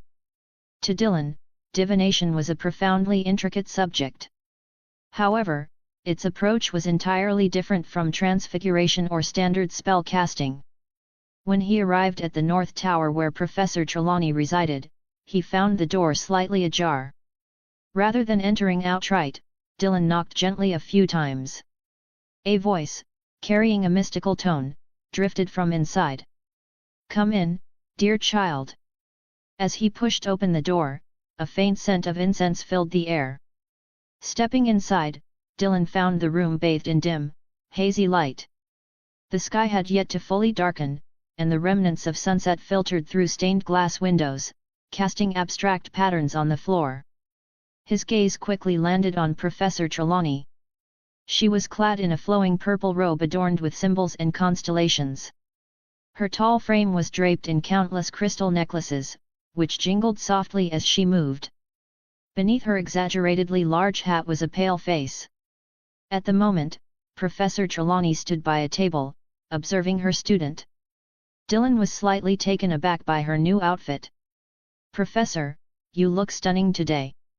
Trelawney's lips curled into a smile. "Thank you for the compliment." She circled around and sat at the table before adding, "I was inspired by you." "Me?" "Yes. New clothes bring new luck, don't they? So I thought, what if dressing more vibrantly could bring even better fortune?" Dylan blinked. He had no idea whether wearing new clothes truly brought good luck. So how was he supposed to answer that? Trelawney, however, didn't seem to expect an actual response. "I had a dream last night," she continued, "where I was dressed in purple and found myself surrounded by a vast galaxy of stars. I took it as a sign of good fortune." Dylan raised an eyebrow. "And then?" Trelawney smirked mischievously. "Well, today, Professor Snape kept strutting around in his new robe, but my dazzling and noble purple completely outshone him." Dylan. End of chapter. Chapter 84. Chapter 84, I predict that Professor McGonagall will become the headmistress of Hogwarts. He was just wondering why, when he went to find Professor Trelawney after class, he ran into Professor Snape. He greeted him, but Snape didn't even spare him a glance. So that's what happened. He had been thinking about it earlier at breakfast. Snape had been wearing new robes and looking quite smug. Even the weather doesn't change as quickly as his mood. Dylan coughed twice, letting out a slightly awkward laugh as he looked at Professor Trelawney. "Dreams, hey? They really are, quite something." Worried that Professor Trelawney would continue on this topic, Dylan quickly spoke up. "Professor, I actually have some new questions about dream interpretation today." "Oh? What is it?" Professor Trelawney looked at Dylan. Dylan thought for a moment. "For example, when dreams keep repeating, are they just simple subconscious reactions? Or, as you say, do they symbolize something more?" Professor Trelawney smiled. Her thick glasses made her eyes look even larger. She slowly walked over to a table piled high with divination books, picked up a heavy ancient tome, flipped through a few pages, and then said, "Dear Dylan, could you fetch me a bottle of sherry from the cabinet?" Dylan's expression showed slight helplessness. "Professor, you know drinking isn't exactly a good habit." Professor Trelawney chuckled. I know, but I'm in a good mood today, and I just want a little drink." She lifted her head, wearing a hat she had never worn before. Her deep purple robes gave her a strikingly different appearance than usual. "Fine, but just a little." Dylan finally walked over to the cabinet, rummaging deep inside until he found a small bottle of sherry. He held it up, showing it to Professor Trelawney before handing it over. Her eyes lit up as she reached for it, unscrewed the cap, and eagerly took a sip. A look of satisfaction spread across her face. "One sip is enough, Professor," Dylan reminded her. Yes. She smacked her lips but didn't take another sip. Screwing the cap back on, she looked at Dylan. After a moment of silence, she let out a quiet sigh. "Professor? What's wrong?" Dylan asked, puzzled. Her expression was complicated. After hesitating for a couple of seconds, she finally spoke. "Dylan, did you know? I've never really been well liked among the professors at Hogwarts. You know, they think my divination class is vague and impractical." Dylan frowned slightly. He was well aware of this. Pausing for a moment, he said, "But in reality, divination isn't just some imaginary thing. Ever since I started studying under you, it has helped me a lot. Like finding the locations of acromantulas in the Forbidden Forest. Besides, I believe your knowledge of divination is incredibly solid. There probably aren't many true divination masters in the entire wizarding world." Professor Trelawney's shoulders trembled slightly, but she just gave a bitter smile and shook her head. "I wouldn't call myself a master. And well, they certainly wouldn't." She took a deep breath, savoring the lingering sharpness of the sherry on her tongue. Then, she looked at Dylan intently. "My dear boy, I always felt I could never measure up to the other professors. My magical talent isn't as strong as theirs, and I can't use spells as powerfully as they do. It made me reluctant to even eat meals with them. But then, you came along, and everything changed." Dylan blinked in surprise. "Me? Yes, you." Professor Trelawney nodded firmly. "Ever since you started coming to me for divination lessons, everything shifted. The other professors must have told you before that divination is a useless subject, haven't they?" Dylan hesitated for a second but didn't answer. Professor Trelawney chuckled. "Yet, you didn't let that stop you from seeking my guidance. Because of that, their attitudes toward me have begun to change. They know that a bright young wizard like you wouldn't waste time on meaningless studies. And the fact that you dedicate almost as much time to my divination class as you do to your other subjects, well, that speaks volumes. You know, some of them have even started asking me if I've made any new predictions about you." At this, Professor Trelawney's expression softened considerably. "Oh, and have you made any prophecies about me?" Professor Trelawney paused, her gaze piercing through Dylan as though she were peering through a thick fog. There was a deep, unreadable emotion in her eyes. For a moment, the entire tower fell silent, the only sound being the faint trickle of sand from a nearby hourglass. She stared at him for a long time, as if weighing something carefully. Finally, she shook her head gently. Her hair swayed slightly with the motion, and she let out a soft sigh of regret. "No, my dear. Not yet." Dylan wasn't particularly surprised by this answer. After all, Professor Trelawney's true prophecies only came to her unconsciously. Her ordinary divination skills weren't exactly unreliable, but prophecy itself was never an exact science. If she were to make a real prediction about him, she'd probably have to suddenly roll her eyes back and slip into a trance-like state. Otherwise, relying purely on her regular divination abilities, Dylan wasn't expecting her to make some grand prophecy about his future. "Let's go back to the topic at hand." Professor Trelawney placed the open book in front of Dylan. "Regarding your question earlier, you can refer to this." Dylan stepped forward and looked down at the page. It read: Dreams are a mysterious gateway to the unknown. Recurring dreams are urgent signals sent by fate. Dylan raised an eyebrow and glanced at Professor Trelawney. "What do you make of this?" "Of course." Professor Trelawney smiled slightly, running her fingers over the crystal necklace around her neck. "These things are so heavy. I think I won't wear them tomorrow." "Dylan, as long as it makes you happy." Studying divination with Professor Trelawney had two notable downsides. 1. Whenever he asked a question, she would almost always open a book and make him read the answer himself. The fact that she could recall so much from these books showed she had put in the effort, though. And 2, in the middle of a conversation, she would sometimes suddenly veer off topic entirely. Child, every element in a dream is like a star in the night sky, each with its own unique trajectory and meaning. As for dreams, I can only offer you some insights. The true understanding must come from you. All right. Dylan asked Professor Trelawney a few more questions. Without exception, she was always able to locate a book amidst the chaotic piles that directly answered his query with uncanny precision. After rereading a passage Professor Trelawney had pointed out, their discussion paused for a moment. Any other questions? No, that's all. Thank you, Professor. Dylan gathered his things and reminded Professor Trelawney not to drink too much before bidding her farewell. Go on, child. No one seeks me out anyway. Whenever you have more questions, you're always welcome here. After leaving, Dylan returned to the dormitory. Ron and Harry had already come back and were animatedly discussing Malfoy. Haha.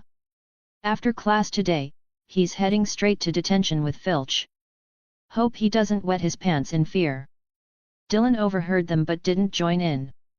After a quick wash and tidying up, he summoned Colball. Moo. The little creature appeared, momentarily confused. Its ears twitched before recognizing its owner and letting out a soft call.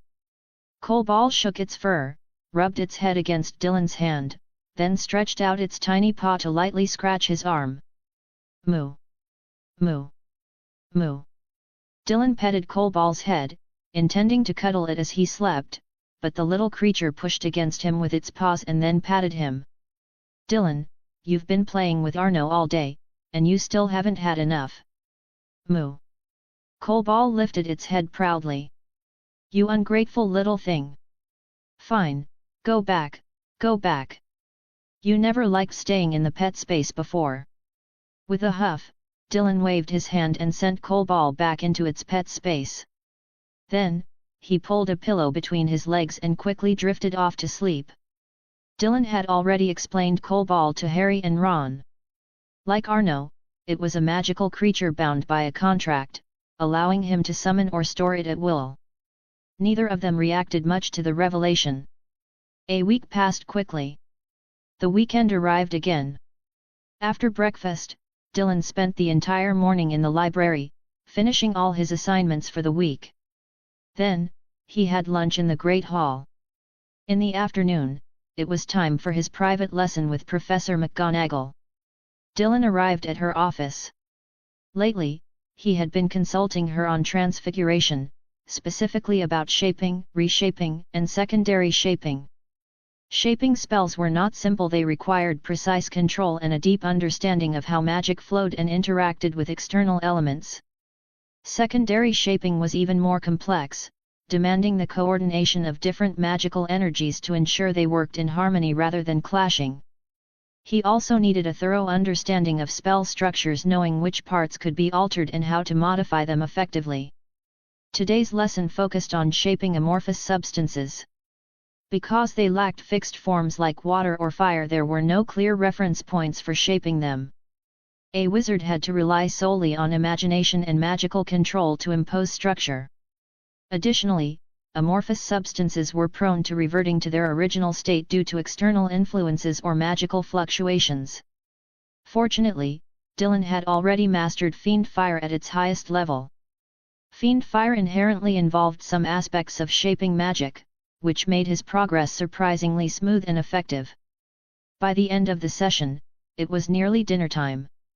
Just as Dylan was about to leave, Professor McGonagall stopped him.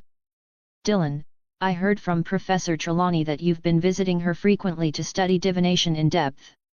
Dylan blinked, recalling McGonagall's previous warnings. He hesitated briefly, then thought of what Trelawney had told him last time. In the end, he didn't deny it and simply nodded. Yes, that's right.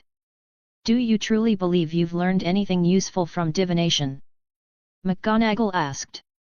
In truth, she wanted to ask outright whether Dylan had been fooled by Trelawney. What was there to learn from divination? Could it really provide anything of value? Yes, Professor. I believe I've learned a lot. Divination has helped me in many ways, Dylan answered confidently. McGonagall frowned. Has she? I mean, has Professor Trelawney ever made any prophecies for you? You do realize she has only ever made one correct prophecy in her entire career. Dylan chuckled softly. I asked her before, but she never gave me a specific prophecy. Listen, Dylan, you have an exceptional talent for magical research. I must emphasize this again. I'm listening, Professor. I strongly advise you not to waste too much time on divination. It's arguably the most unreliable subject at Hogwarts. The headmaster never even intended to include it in the curriculum. Dylan could tell McGonagall was holding back. What she likely wanted to say was that divination was nothing more than a scam. Dylan smiled slightly. But, Professor, divination isn't entirely fraudulent. I never said it was fraudulent. McGonagall stopped mid-sentence, blinking twice. All right, maybe I misspoke. But I still think your talent in divination could never rival your gift for spell work. Oh. Professor McGonagall was momentarily stunned. For example, I saw something in the crystal ball, something about the future. And I firmly believe it will come true. Why? What did you see? I saw you, Professor McGonagall. You eventually became the headmistress of Hogwarts. Professor McGonagall was visibly taken aback. She hadn't expected Dylan to say something like that so suddenly. I became headmistress in the end. Looking at Dylan's serious expression, a smile unconsciously formed at the corner of Professor McGonagall's lips. Well, all right. She parted her lips slightly and exhaled slowly. Perhaps you do have a talent for divination after all. Seeing the professor's expression brighten with a hint of excitement, Dylan smirked. You see, Professor? Hearing good predictions every now and then is good for the mind and soul. It's definitely a good thing. But what if you hear a bad prediction? Then just don't listen to it. Dylan spoke casually, blinking twice at Professor McGonagall. Didn't you just say that divination is nothing but nonsense? Ha ha ha. Professor McGonagall burst into laughter. I never said that. End of chapter. Chapter 85, Chapter 85, Ron, I saw you die sneaking into the Forbidden Forest again. Well, since you understand this, I won't worry about you anymore. Just remember, don't get lost in fantasies about the future. After laughing together for a while, Professor McGonagall's face was slightly flushed as she spoke softly to Dylan. In reality, Professor McGonagall knew that divination had its uses. The reason she didn't want Dylan to dive headfirst into studying divination was that she had seen too many wizards, including many young students, become enchanted by its mysteries, only to be consumed by it. They would spend their days obsessing over the shapes of tea leaves, staring intently into the swirling mist of crystal balls, hoping to catch glimpses of the future. Their minds were filled with worries and calculations about what had yet to come. But in the process, without realizing it, they neglected the most precious thing, the present. Caught between hope and fear, they let time slip away. By the time they hit the harsh reality of life head-on, battered and broken by its cruel lessons, they would finally wake up. But by then, all that remained was a life wasted and an overwhelming sense of regret. That was what truly worried Professor McGonagall. Divination was supposed to provide guidance for the present, not lead people astray in illusions and fantasies. This was why Hogwarts required students to wait until their third year to study divination, and even then, it was only an elective. The school didn't even put much effort into promoting the class. Dylan understood Professor McGonagall's concern for him, which was why he had made that playful prediction. But in truth, what he had said wasn't entirely baseless. During his study of divination, he hadn't just learned the basics. He had also unlocked several achievements related to divination. This increased his affinity for the subject. His talent in divination was growing. And, most importantly, he could recall many forgotten or hazy storylines from the past through divination. For example, he had seen a vision in the mist of the crystal ball Professor McGonagall as the headmistress of Hogwarts. That was a part of the story he already knew, yet he had glimpsed it through the crystal ball. When Dylan discovered this, he was thrilled. He kept trying to use the crystal ball to peer into other parts of the story. And it worked. He learned a lot of details. For instance, he clearly saw how Fred and George met their fates. Visions of their deaths appeared vividly in the crystal ball. This discovery was exhilarating for Dylan. But it also led to, "Hey, Dylan, why are you always carrying that crystal ball?" In the Gryffindor common room, Harry walked by and saw Dylan holding a crystal ball, continuously rubbing its surface as if deep in thought. Unable to resist, he walked over. "I've noticed you take that crystal ball with you everywhere lately. Are you actually seeing visions of the future?" Dylan smacked his lips and chuckled. "I can see a little, so I'm trying to see more." At this moment, his focus in divination was solely on glimpsing future events. He still couldn't use the crystal ball to see the past. Otherwise, he would have loved to peek into the hidden stories of Dumbledore and Grindelwald. Of course, even at his current level where some predictions weren't entirely accurate, it was still exciting. Because through divination, he could not only recall forgotten parts of the story but, with a bit of luck, even uncover small details that were never mentioned in the original book. Unfortunately, divination was, in a way, a form of magic that allowed one to glimpse fate itself. Even though Dylan had unlocked many achievements and significantly improved his talent, he was still far from fully mastering the art of divination. It was even harder than transfiguration. At least transfiguration had fixed rules and methods that could be verified in reality. Divination, on the other hand, was elusive and abstract. You couldn't just keep experimenting until you found the right answer. If he truly wanted to reach the level of a great seer, Dylan estimated it would take a very, very long time. "You can really see the future? That's so cool." Harry adjusted his glasses. "I want to learn divination too." Dylan stood up, still holding his crystal ball. "It's not easy. I've been learning from Professor Trelawney for so long, and I've barely scratched the surface." "Oh. That's disappointing." A hint of regret flashed across Harry's face. He hadn't expected divination to be so difficult. Even Dylan struggled with it. "Well, it's getting late. We should get some rest." Dylan took a step toward his dormitory. Recently, he had been spending a lot of time staring into his crystal ball, uncovering various storylines. However, it seemed that his divination skills had reached a plateau. For the past couple of days, he hadn't been able to see much in the crystal ball. He decided to take a break. He could continue learning from Professor Trelawney, but his progress in unlocking divination achievements had slowed down. He suspected that if he wanted to unlock more, he'd have to wait until his third year, when the official divination class began. After all, divination is just a tool for me. As for prophecies, I already know the entire story. Doesn't that make me the greatest seer of all? As Dylan was about to drift off to sleep, an image suddenly flashed through his mind. It was gone in an instant. He hadn't seen it clearly. He frowned. What was that? A flash of inspiration before sleep. Thinking for a moment, he pulled out his crystal ball again and stared into it intently. "Dylan, what's wrong?" Harry and Ron were already getting ready for bed, but when they saw Dylan suddenly take out his crystal ball and fixate on it, they were puzzled. "SHH." Dylan signaled for them to stay quiet, keeping his eyes locked on the swirling mist inside the crystal ball. The mist churned and twisted until a vision gradually took shape.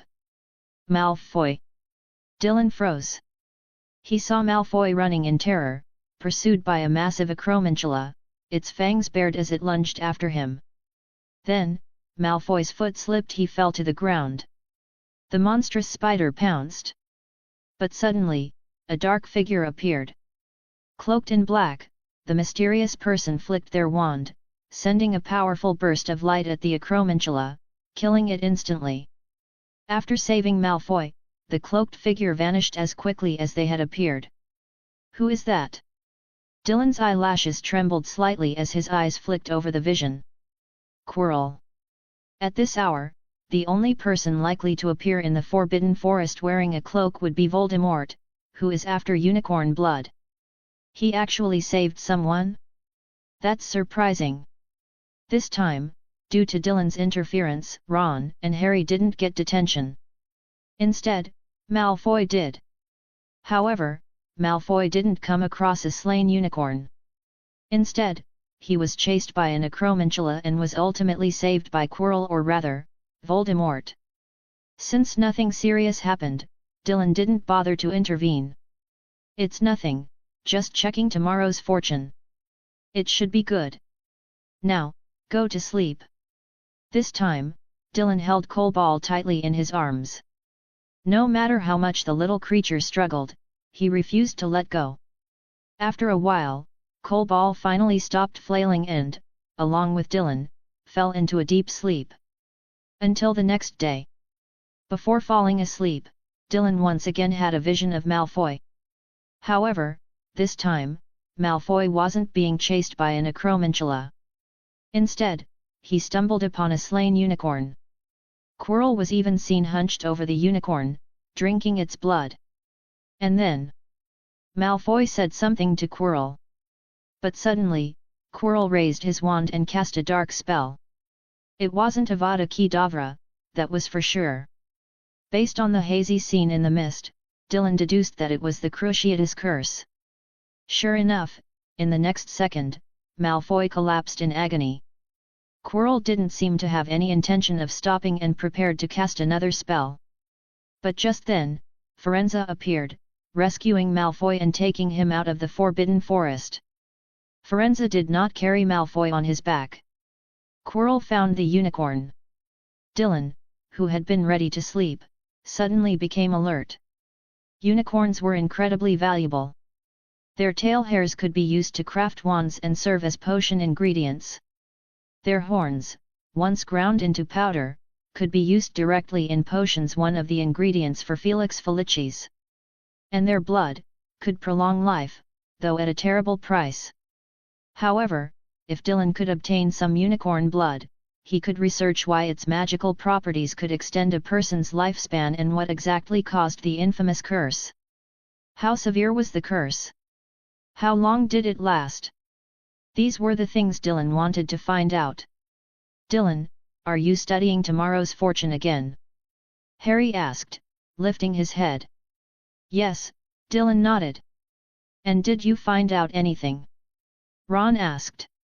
"Of course," Dylan smirked, a faint smile appearing on his lips. "I foresee that I'll have great luck tomorrow." "Haha, that's good to hear. But Malfoy's been sulking all day after getting detention. He looks like he was chased by a monster or something." Ron raised his voice. "Just from that alone, I'd say your bedtime divination was spot on. I almost want to sneak into the Forbidden Forest just to mock Malfoy." The moment Ron finished speaking, Dylan noticed the image in his crystal ball shifting again. Originally, it was Malfoy who discovered the slain unicorn. Now, it was Ron. And just like before, he was chased by an acromantula and, by sheer misfortune, ran into Quirrell drinking unicorn blood. This time, however, Ron saw Quirrell's face under the hood and even shouted his name out loud. In response, Quirrell raised his wand. Dylan recognized that familiar green light instantly. Ron was struck. And in that very moment he dropped dead. Clicking his tongue, Dylan turned to look at Ron. "I'd advise you to drop that idea. If you do it, you'll be in big trouble. I saw your miserable fate in the crystal ball." "What?" Ron's voice went sharp. "You saw me in the crystal ball?" "Yes. Right after you got the idea of mocking Malfoy. Do you want to know how you died?" "I actually died." Ron immediately shrank back, pulling his blanket over his head. "Let's just sleep. I'm suddenly really tired." Dylan glanced at Ron, then lowered his head to look at the crystal ball again. The image of Ron lying lifeless with blank, fish-like eyes had completely vanished. His gaze shifted slightly, landing on Harry and Neville, both of whom were staring vacantly. He nodded thoughtfully and said, "Although this is something the professors should tell you, I'll mention it here. Mocking others to make yourself feel superior is meaningless. Just focus on being the best version of yourself, and be mindful of your words. Careless talk can lead to disaster. That's an insight I recently gained from studying divination, and I think it's quite true." Harry nodded, as if half understanding. Ron, still hiding under his blanket, mumbled, "I won't mock Malfoy next time, unless he starts it first." Dylan chuckled. "That's called self-defense. Nothing wrong with that. All right, time for bed." With Dylan's word, the others obediently lay down. Unknowingly, he had already become the unquestioned leader of their little dormitory. As the night deepened, approaching dawn, Dylan, who had been sound asleep, slowly opened his eyes. With a slight movement of his fingers, the coal ball he had been holding vanished, returned to his pet space. He turned to look at Harry and the others. They all seemed to be asleep. But to be safe, Dylan still raised his wand. Dream slumber. After finishing the spell, Dylan got out of bed. Silencio. He cast a sound silencing charm on himself. Thinking for a moment, he spent 10,000 galleons to optimize an invisibility cloak. After putting it on, Dylan sharpened his focus. Pet ability manipulation. His figure instantly transformed into a shadow. Without even needing to open the door, he simply lifted his foot and stepped through the door frame. After leaving the dormitory, he glanced back at the still closed door. He was even more satisfied with Coalball's ability. Relying on Coalball's phasing ability, Dylan passed through walls effortlessly, making his way to the edge of the Forbidden Forest at the fastest possible speed. Could Malfoy have already gone in? Dylan scanned his surroundings but didn't see Malfoy anywhere in the outer area. If I end up fighting Quirrell, it probably wouldn't be ideal for this guy to just stand there watching, would it? Dylan hadn't come out this time to save Malfoy. After all, the Malfoy family were Death Eaters, even though they had hardly done anything truly meaningful for Voldemort. But still, they were his subordinates. Voldemort probably wouldn't kill Malfoy. Probably. And the real reason Dylan had rushed out this time was twofold. The first was... End of chapter. Chapter 86, Chapter 86, Your fiery curse is like a child's play. Have you ever seen True Inferno? No matter what, if Quirrell has already killed the unicorn, I can at least take advantage of the situation. Aside from that, Dylan also wanted to see if he could use this opportunity to deal a blow to Quirrell. After all, he had spent 10,000 galleons to trigger an advanced mastery task for the Cruciatus Curse. Number spell mastery task, Cruciatus Curse. Pending spell trait unlock, Endless Agony. Current mastery task, cast the Cruciatus Curse 44 times on the same living target to unlock its trait and complete the spell mastery. Initially, Dylan had planned to test the Cruciatus Curse on Scabbers, the rat Ron kept as a pet. However, since the task required him to cast the curse 44 times, the rat seemed to have an uncanny sense of danger. Every time Dylan so much as glanced at it, the rat would start squeaking frantically. Ron, noticing this odd behavior, would immediately take Scabbers to Madame Pomfrey, asking her to check if something was wrong. This made it difficult for Dylan to find a good opportunity. He had originally intended to wait until Ron fell asleep one night, then silently cast a soundless barrier before proceeding with the 44 Cruciatus Curses in a row. But now, with Quirrell in the picture, Dylan had changed his plan. Quirrell's identity had always been dubious. And right now, Dylan was completely concealed under an invisibility cloak. Aside from Dumbledore, he didn't believe anyone could see through it. Even if Quirrell did catch a glimpse of his face, would he dare to report him? And even if Quirrell went to the professors or Dumbledore to expose him, so what? Who would believe him? If it really came down to it, Dylan could just yank off Quirrell's turban. Who would believe that an innocent, kind, and harmless little wizard like him had mastered the unforgivable curses to perfection? And that he could cast them instantly and in rapid succession? Nobody would believe a word from Quirrell, especially since he was harboring Voldemort. Ka-hee-hee. Dylan let out a low chuckle. Aside from these reasons, he also wanted to see if he could run into Firenze. Centaurs had many valuable materials on them. For example, their hooves. An absolute treasure. They could be used to brew healing salves. Because centaurs often roamed magical lands and possessed innate magical energy, their hooves were incredibly resilient and carried a strong connection to natural magic. When combined with various magical ingredients, centaur hooves could be used to create potions that not only healed wounds but also repaired bone fractures. Most importantly, thanks to Professor Snape's lectures, Dylan had learned that a potion made from centaur hooves could form a faint magical barrier, offering some resistance against dark magic. It could enhance a wizard's ability to withstand curses and dark enchantments. The benefits were endless. Of course, Dylan wasn't planning to kill Firenze and take all 4 of his hooves for potion making. What good would just 4 hooves do? His goal was to locate the centaur tribe and acquire hooves from multiple centaurs. Though, that won't be easy. Dylan wasn't fixated on obtaining centaur hooves immediately, he just wanted to meet Firenze, build a connection, and plan his next steps. As Dylan ventured deeper into the Forbidden Forest, the air, already thick with dampness and decay, carried an additional, sharp scent of blood. Rather than feeling fear, Dylan's eyes lit up. Lucky me! Did I just stumble upon the unicorn that Quirrell injured? He took a deep breath, inhaling the mix of damp earth and metallic tang. Beneath the blood's acrid scent, he detected the faint fragrance of rain-soaked foliage. A unicorn, no doubt. Dylan felt a thrill of excitement. Unicorn blood was one of the most potent magical materials, though any blood obtained through malicious intent would carry a powerful curse. Even crafted into magical artifacts, the resulting products would inevitably be tainted.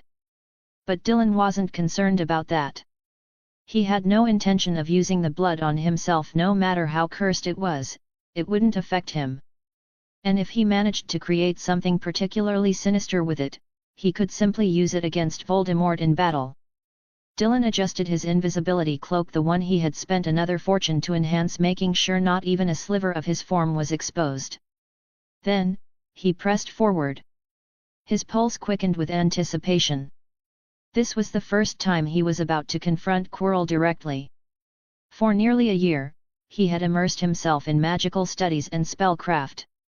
And in some ways, wasn't this moment exactly what he had been preparing for? As Dylan advanced deeper into the woods, he noticed more bloodstains scattered across the forest floor. The aura around them radiated pure malice.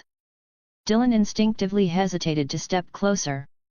These stains are nearly dry, not much use for research. He wasn't going to waste time collecting them. His main objective was to find the unicorn itself. If it was still alive, saving it might earn him a willing donation of normal unicorn blood for study. He could always harvest the cursed blood afterward. But if he arrived too late and the unicorn was already dead, then so be it. Nay! Suddenly, a piercing, agonized whinny shattered the forest's silence. Then abruptly it was cut off. Clearly, someone had silenced it with a spell. Dylan blinked. Still alive. If the unicorn was still alive, then naturally, he wouldn't be able to break off its entire horn. But if he could obtain the unicorn's willingly given blood, that would be good enough. Dylan hurried forward, his footsteps swift, though completely silent, wrapped in the effects of the silencing charm. Finally, beyond 2 towering trees, he saw a horrifying sight. A unicorn, pure white as freshly fallen snow, was suspended high in the air, ensnared by thick, coiling vines. Blood gushed from a wound on its neck, flowing relentlessly. It struggled desperately, the horn atop its head flickering with a holy white light, but it was futile. Below it stood a mysterious figure cloaked entirely in black robes. The figure tilted its face upward, mouth wide open, greedily drinking the blood as it dripped from the unicorn's wound. The vines continued to tighten, constricting the unicorn's neck, slowly strangling it. Dylan cast a look of distaste at Quirrell. How crude! He raised his wand. Crucio. Rather than rescuing the unicorn first, he caught Quirrell off guard by hitting him with the Cruciatus curse. The reason he didn't simply cast Avada Kedavra was simple: even Dumbledore wouldn't dare to do so. Naturally, he wasn't going to let Voldemort die so easily, either. If one died, who knew how many more might pop up? 6? 7? 8? The entire world would be in chaos. That would severely impact economic growth. And that, in turn, would slow down the speed at which his parents made money for him. There was no dazzling light, no deafening explosion. Dylan simply raised his wand and cast Crucio. From the tip of his wand, an invisible force surged forth, an effect he had spent 100 galleons to modify, making it completely transparent, striking the unsuspecting figure in black robes. Quirrell froze for a moment. Then, his body convulsed violently. His facial muscles twisted in agony, contorting beneath his hood. How is this possible? Quirrell's voice was piercing, warped by excruciating pain. Who's there? He spun around sharply, roaring hoarsely in disbelief. Apart from himself and the Death Eaters, who would dare use an unforgivable curse at Hogwarts? And on him, no less. Quirrell, trembling with both terror and rage, frantically turned his head in every direction only to find nothing. Yet even through the unbearable pain, he refused to let go of his wand, forcing the vines to continue strangling the unicorn. Hidden beneath his invisibility cloak, Dylan raised an eyebrow. Wow, still holding on. Did this mean that those who practiced the dark arts had some degree of resistance to them? He had never used an unforgivable curse on himself, so he had no way of knowing for sure. But now he was intrigued. Once again, he raised his wand. Crucio times 10. Whoosh. Whoosh. Whoosh. One after another, invisible waves of magic surged toward Quirrell. After the second hit, Quirrell immediately tried to dodge. But no matter how he zigzagged, he still ended up taking 5 or 6 more of Dylan's Cruciatus curses. By now, the pain had nearly crippled him. Damn it! Who is it? Quirrell screamed in agony, barely managing to stay upright by forcing out spell after spell to steady himself. Invisibility cloak and a transparency charm? That's just unfair. Dylan glanced at the unicorn, still suspended in midair, blood dripping steadily. Diffindo. With a single swipe, he sliced through the vines. The unicorn plummeted toward the ground. Wingardium Leviosa. In an instant, Dylan cast a levitation charm, catching the unicorn mid-fall so it wouldn't slam into the earth. As he gently lowered it, the creature, having lost so much blood, was barely clinging to life. Its pitiful whimpers had grown faint. Damn it! Damn it! Damn it! Quirrell had been ambushed, struck repeatedly by Cruciatus curses by someone who wielded them with far greater mastery than himself. The agony was unbearable. And yet he still had no idea who was attacking him or where they were hiding. His fury reached its peak. Invisibility cloak? Or an invisibility potion? I don't care, I'll burn you alive.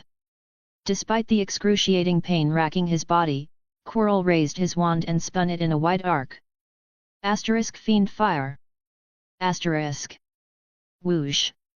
In an instant, a thick, inky black fire erupted from the tip of his wand.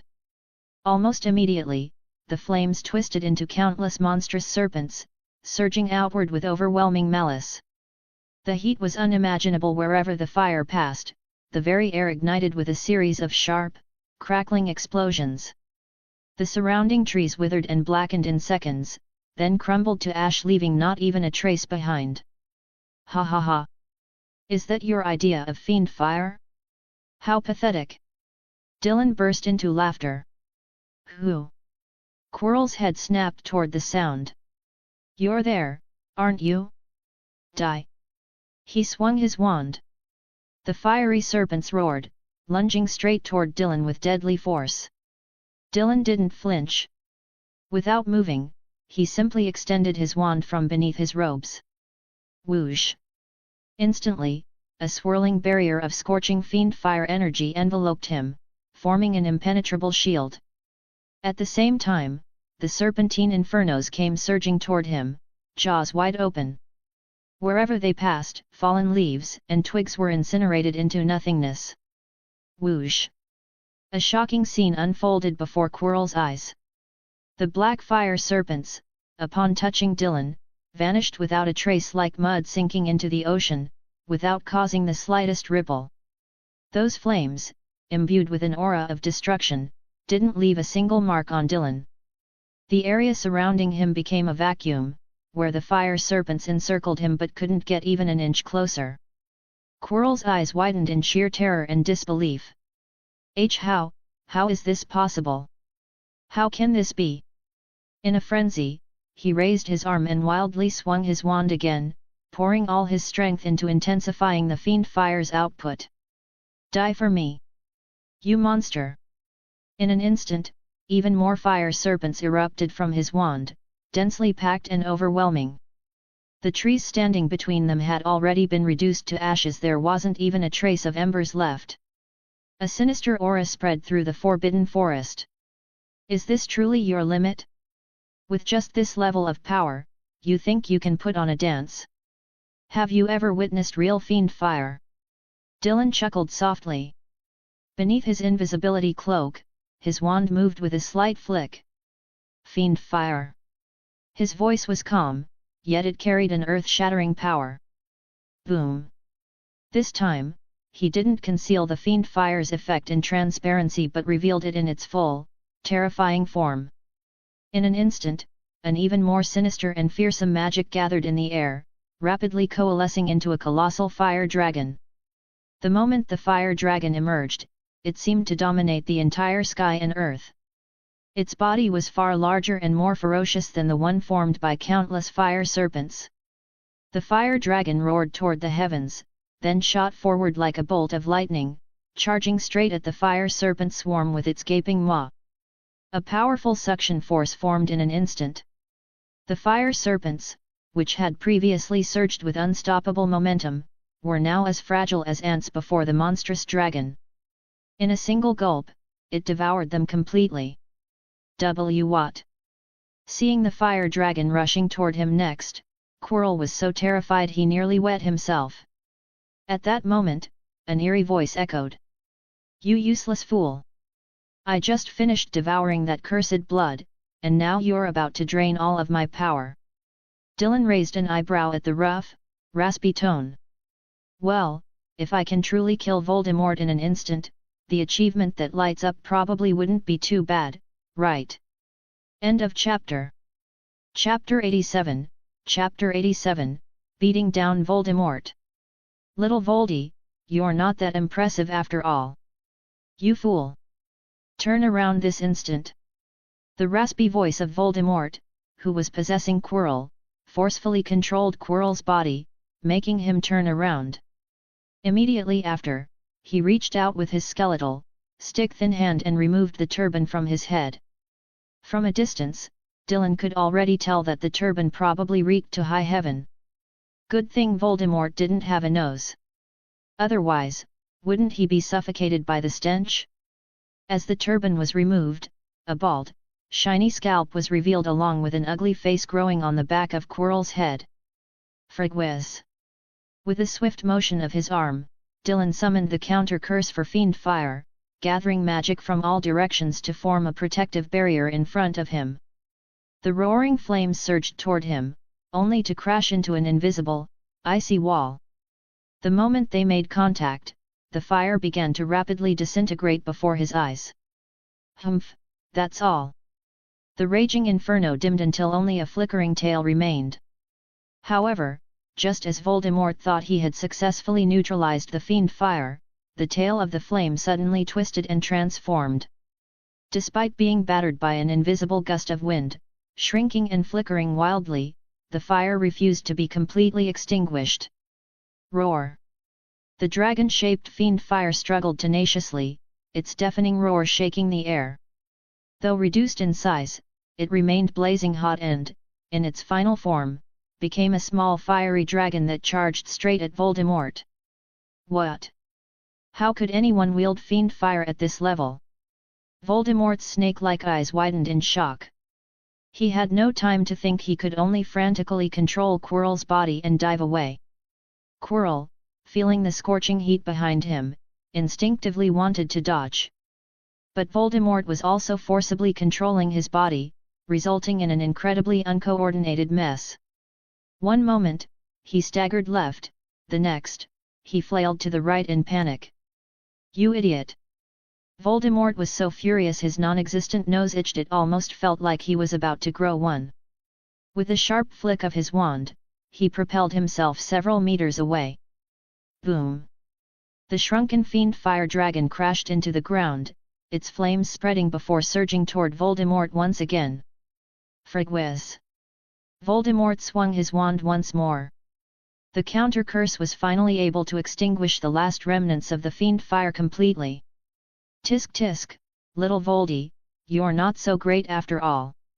Hiding beneath his invisibility cloak, Dylan laughed so hard his chest trembled as he watched Voldemort's pathetic state.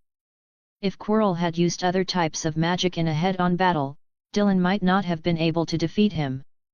But, competing in dark magic? The current Voldemort was no match for him. Master, I've located him. Leave the rest to me. Quirrell raised his voice. Voldemort snapped, then hurry up and deal with him, you fool. Quirrell quickly wrapped his turban back around his head. Watching this exchange between the so-called Dark Lord and his minion, Dylan cackled. Is Voldemort really the Dark Lord? Even Snape insults people more creatively than him. Fool seems to be his favorite word. He lightly flicked his wand and cast a voice-changing charm on himself. So, you're Voldemort? Little Voldy, you're not that impressive after all. Quirrell had just secured his turban when he heard Dylan's rough voice, startling him. But he quickly realized the opponent was merely mimicking Voldemort's voice. How dare you? Do you even know who my master is? How dare you imitate his voice? Ha ha ha! Dylan burst into laughter. You two are unbelievably dumb. I bet your brain power combined is still smaller than the amount of earwax you've got. Honestly, even a donkey could teach you and your master a thing or two. What did you say? How dare you insult my master? Who are you? Hiding like a coward? If you have the guts, show yourself. Dylan snorted. Your master's face looks like expired pickled herring. Or maybe like someone who fell off a broomstick and smashed into a wall, like his face got into a traffic accident. Why would I waste my time showing myself to that mess? Quirrell gritted his teeth so hard he nearly cracked them. Who the hell was this guy? How could he be so foul-mouthed? Which Death Eater betrayed them? Who dared to talk like this in front of his master? You must die here. I won't let you ruin my master's grand plan. Quirrell's eyes burned red with fury. He furiously swung his wand and roared. Avada Kedavra! A surge of wicked, chilling magic erupted. A sickly green light shot from his wand, streaking toward Dylan like a venomous serpent. Weak spell control, unstable energy flow. You're seriously trying to show off with this? Dylan didn't move. He stood firm, facing the killing curse without a hint of fear. With a smooth and decisive motion, he lifted his wand. Avada Kedavra! A blinding green light erupted from his wand tip, darker, more sinister, and even deadlier than Quirrell's. The two killing curses collided midair. A violent explosion of energy sent shockwaves rippling through the air. A shrill, Ear-piercing shriek echoed as the green light scattered in all directions, distorting the surrounding space. Boom! Both curses exploded into oblivion, but remnants of Dylan's curse still remained, surging toward Quirrell. His eyes widened in horror, and he barely managed to dodge in time. Who the hell are you? Quirrell clenched his teeth, his gaze shifting to the dying unicorn nearby. Its blood, thick with malice and curses, pooled on the ground. Damn it! Damn it all! This wretched dark wizard, why wasn't he kneeling before his master in reverence? Why was he trying to kill them instead? Did he want to become the new Dark Lord? Weighing his options, Quirrell bit his lip hard. You reckless fool! When my master is fully resurrected, you will pay dearly. As Quirrell's words fell, Dylan raised an eyebrow. The other party seemed ready to flee. That won't do, I haven't maxed out my Crucio mastery yet. Quirrell appeared to be preparing a teleportation spell. In the next moment, his body gradually dissipated, transforming into a dense black smoke. Dylan extended his wand from beneath his invisibility cloak, pointing it forward slightly. Crucio times 10. Crucio times 10. Crucio times 10. Crucio times 10. Crucio times 10. There was no time to cast each curse individually, so Dylan unleashed 50 of them all at once. In an instant, eerie green streaks of the Cruciatus curse shot out from the tip of Dylan's wand, racing toward the black smoke with terrifying speed. The spells traced bizarre trajectories through the air, leaving long, ghostly trails before striking their target in succession. Ah! Quirrell's piercing screams shattered the silence, sharp and agonizing. Even though he had already turned into black smoke, the pain remained just as intense. At the same time, Dylan heard another voice. You're even dumber than a brainless mule. Arg! Get out of here! The black smoke hesitated in pain but did not stop. Instead, it sped up, disappearing into the depths of the Forbidden Forest in the blink of an eye. At this moment, the Forbidden Forest was shrouded in twilight. The intertwining branches and leaves cast fragmented shadows upon the ground. Dylan, having just unleashed 50 Cruciatus curses, felt an intense strain on his mental strength. Although he had found a way to resist the negative emotional effects of dark magic, he couldn't escape the toll that powerful spells took on his mind. A sharp pain shot through his head, as if countless steel needles were piercing his brain. His vision swayed, and he nearly lost his balance. Reaching out, he steadied himself against a nearby tree, closing his eyes tightly as he furrowed his brow. It took him a long moment to recover before he slowly opened his eyes again. Looks like I need to ease up on my divination studies. Every prophecy I make drains a huge amount of my mental strength. And now, just casting 50 Cruciatus curses, along with Fiend Fire and the Killing Curse, has given me this intense headache. After taking a moment to regain his composure, Dylan's gaze swept across the surroundings before locking onto the unicorn lying on the ground. He cautiously approached, his footsteps light. At this moment, remnants of the dark magic he had just cast still clung to him. Although Dylan himself was unaffected, the oppressive aura surrounding him was something all living creatures could sense. Of course, this wasn't entirely due to his own presence, it was the lingering dark magic in the area that had wrapped around him. After all, not only was Dylan immune to the mind-corrupting effects of dark magic, but others also couldn't detect the dark magic within him through conventional means. But to the unicorn, it looked like this floating wand had just engaged in a brutal dark magic duel, and now the even more terrifying figure was approaching it. A glimmer of fear and despair flickered in the unicorn's eyes. Its body trembled as it tried to inch away, but its injuries left it too weak to move. Its nostrils flared rapidly as it let out weak, panicked whimpers. Dylan blinked and gently twirled his wand in the air. The unicorn's fear deepened.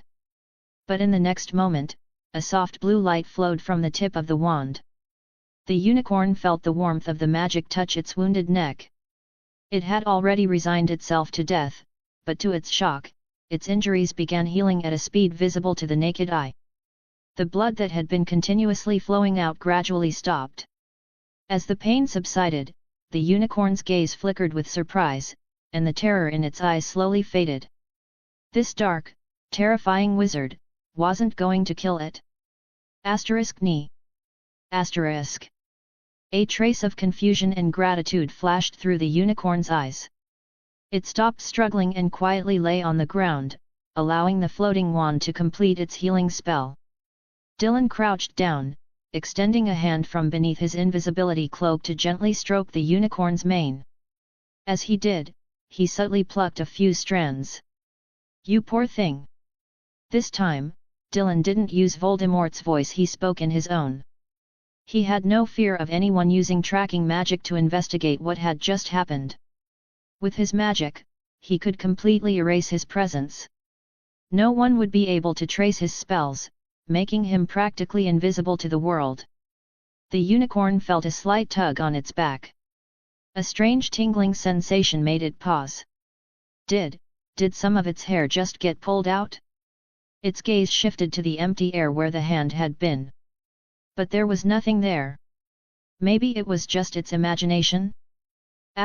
Child, I have a small request. Child? Despite losing a significant amount of blood, the unicorn was no longer in critical danger thanks to Dylan's treatment. It lifted its head slightly, staring at the small, youthful-looking hand. And then, upon hearing the voice. Who was the child here, exactly? Nay. Dylan, sensing that the unicorn was no longer so wary of him, stroked its mane again. I didn't expect to meet you here. As it happens, I need some of your horn shavings and a bit of your blood. It's very important to me, but I don't want to take cursed blood, tainted by fear or pain. Would you be willing to give me some? The unicorn narrowed its large eyes. After a moment, it nodded. Dylan raised an eyebrow, pleased. Then I'll go ahead, okay? Don't worry, I'll only take a tiny bit of your horn shavings. As for the blood, next time I come to the Forbidden Forest, if we meet again, you can give me some then. Looking at the already weakened unicorn, Dylan hesitated. Although unicorns had an incredible ability to regenerate blood, he decided against taking any right now. If anything, showing restraint might earn him even more goodwill from the unicorn. And if it agreed once, it would likely agree again in the future. Who knew? Maybe this unicorn would become his personal blood supplier. The unicorn paused, staring blankly. It seemed surprised that this human so easily brushed past the sight of its blood, instead telling it to heal first and come back next time if there was another opportunity. Was this human not afraid that it wouldn't show up again and would just run away? The unicorn looked at the pair of soft, childlike hands before it, its gaze filled with curiosity and a hint of newfound affection. Nay. The unicorn lifted its chin slightly, then lowered it again, pointing the horn on its forehead toward Dylan. Dylan understood the unicorn's meaning. It was giving him permission to proceed. He smiled slightly and suddenly took out a file. Then, he retrieved a small bottle and slowly began to grind the unicorn's horn. I'll just take some horn shavings, I won't damage it. In fact, I can even help refine its appearance a little. I'm quite skilled at making things look better. Dylan carefully worked on the horn, filing a little from the left, then the right. Before long, his bottle was filled halfway with fine shavings. The unicorn's horn also seemed noticeably smaller. However, Dylan didn't hold the bottle up to show the unicorn. Instead, he kept it behind its head the entire time. Once he was finished, he put the bottle away and tossed the file back into his system panel. He patted the unicorn's head. All done. Looking down, he saw the large patches of unicorn blood on the grass, thick with malice and curses, still not coagulated. He paused for a moment. Little unicorn, since this blood is already spilled and filled with dark energy, how about letting me take some? Don't worry, I won't drink it. Nay. Nay. The unicorn's eyes widened as if to say, what? You want that too, Asterisk. Dash. Chapter 88, Chapter 88, Massive Achievement Explosion. What do you mean Voldemort had a breakdown? Dusk had fallen, and the Forbidden Forest was shrouded in thick darkness. Dylan's figure stood out starkly in the deathly silent land.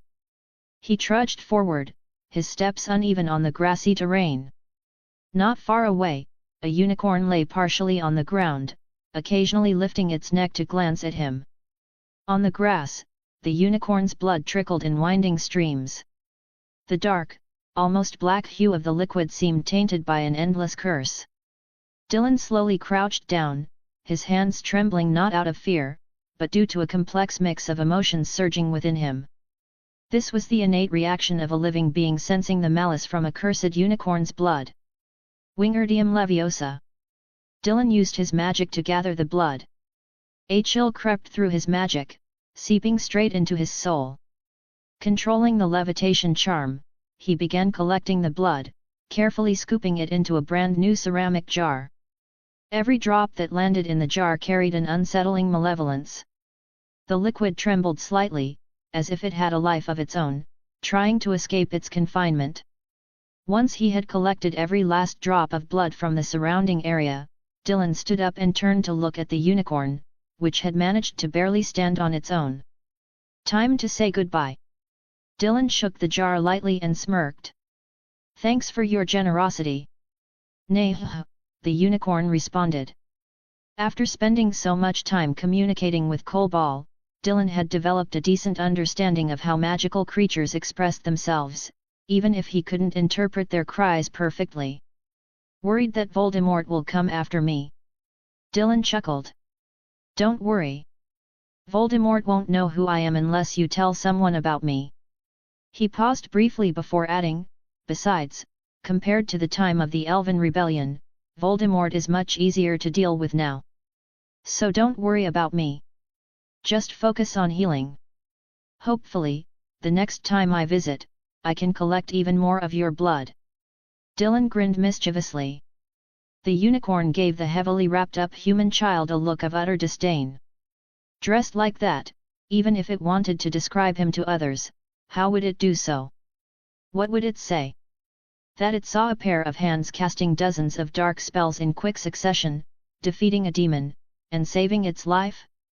Nay. The unicorn lifted its head and motioned toward Dylan with its chin, as if urging him to leave.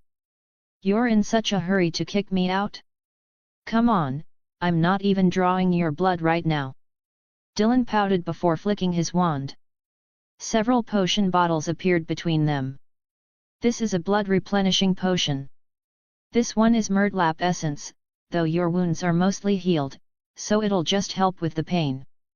One by one, Dylan poured the potions onto the unicorn's body. And this calming draft?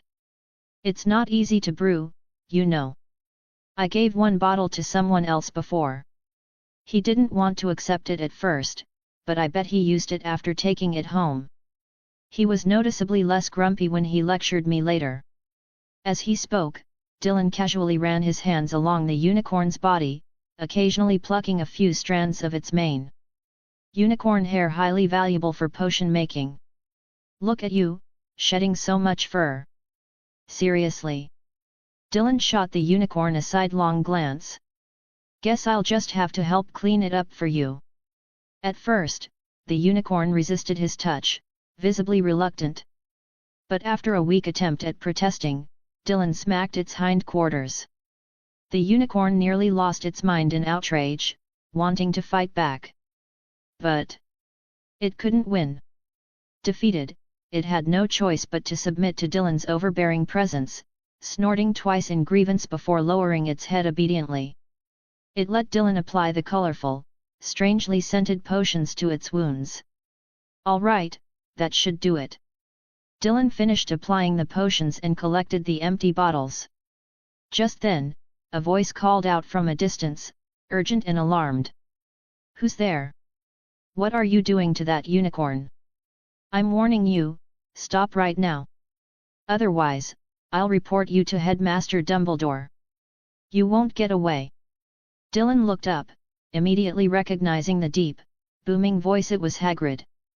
Clearly, despite the dual-layered silencing charms cast by Quirrell and himself, the commotion had still drawn the attention of the gamekeeper. The unicorn turned its head briefly, listening, then glanced at Dylan. Nay, relax. I'm still wearing my invisibility cloak. Hagrid won't find me. Dylan grinned and tucked his hands back into his sleeves. A second later, he vanished completely. Next time, I hope you'll let me study your holy magic, little one. See you around. Nay, little one. The unicorn was dumbfounded. Who was he calling little one? It had no idea if Dylan was still there, so it waited a moment. When it heard nothing, it slowly supported itself and limped toward Hagrid's voice. Dylan watched from the shadows as the unicorn met up with Hagrid, who immediately threw himself at the blood-soaked creature, checking it over with panic. To his surprise, however, there were no wounds to be found. He looked utterly bewildered. Did you beat off whoever attacked you?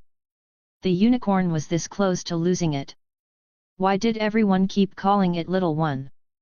It was not small. And what did he mean by beat off whoever attacked it? Well, okay, technically, it had been attacked. But the phrasing was all wrong. Nay, Dylan smirked as he observed for a moment longer before quietly slipping away from the forbidden forest. Tonight had been an incredibly rewarding trip. He couldn't wait to get back and review all his newly unlocked achievements. Wearing his high-end invisibility cloak, which had cost him a hefty sum, Dylan skillfully avoided Filch's patrols, moving like a shadow as he hurried back to his dorm. Good thing I had that divination foresight before bed. If I had missed this opportunity, I wouldn't have gotten these unicorn materials, or the chance to smack Voldemort around.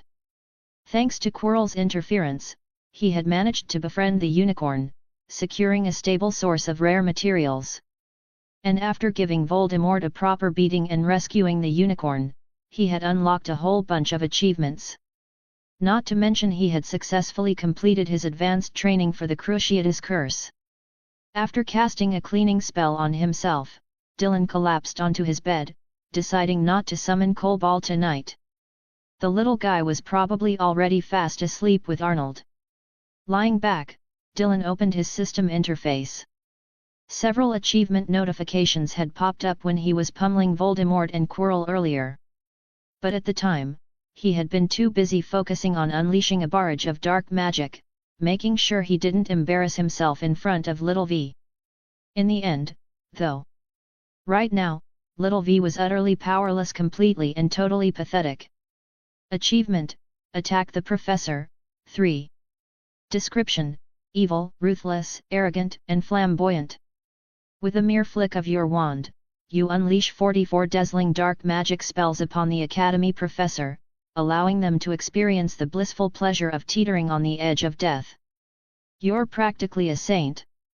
Unlock requirement: attack an Academy Professor using an Unforgivable Curse.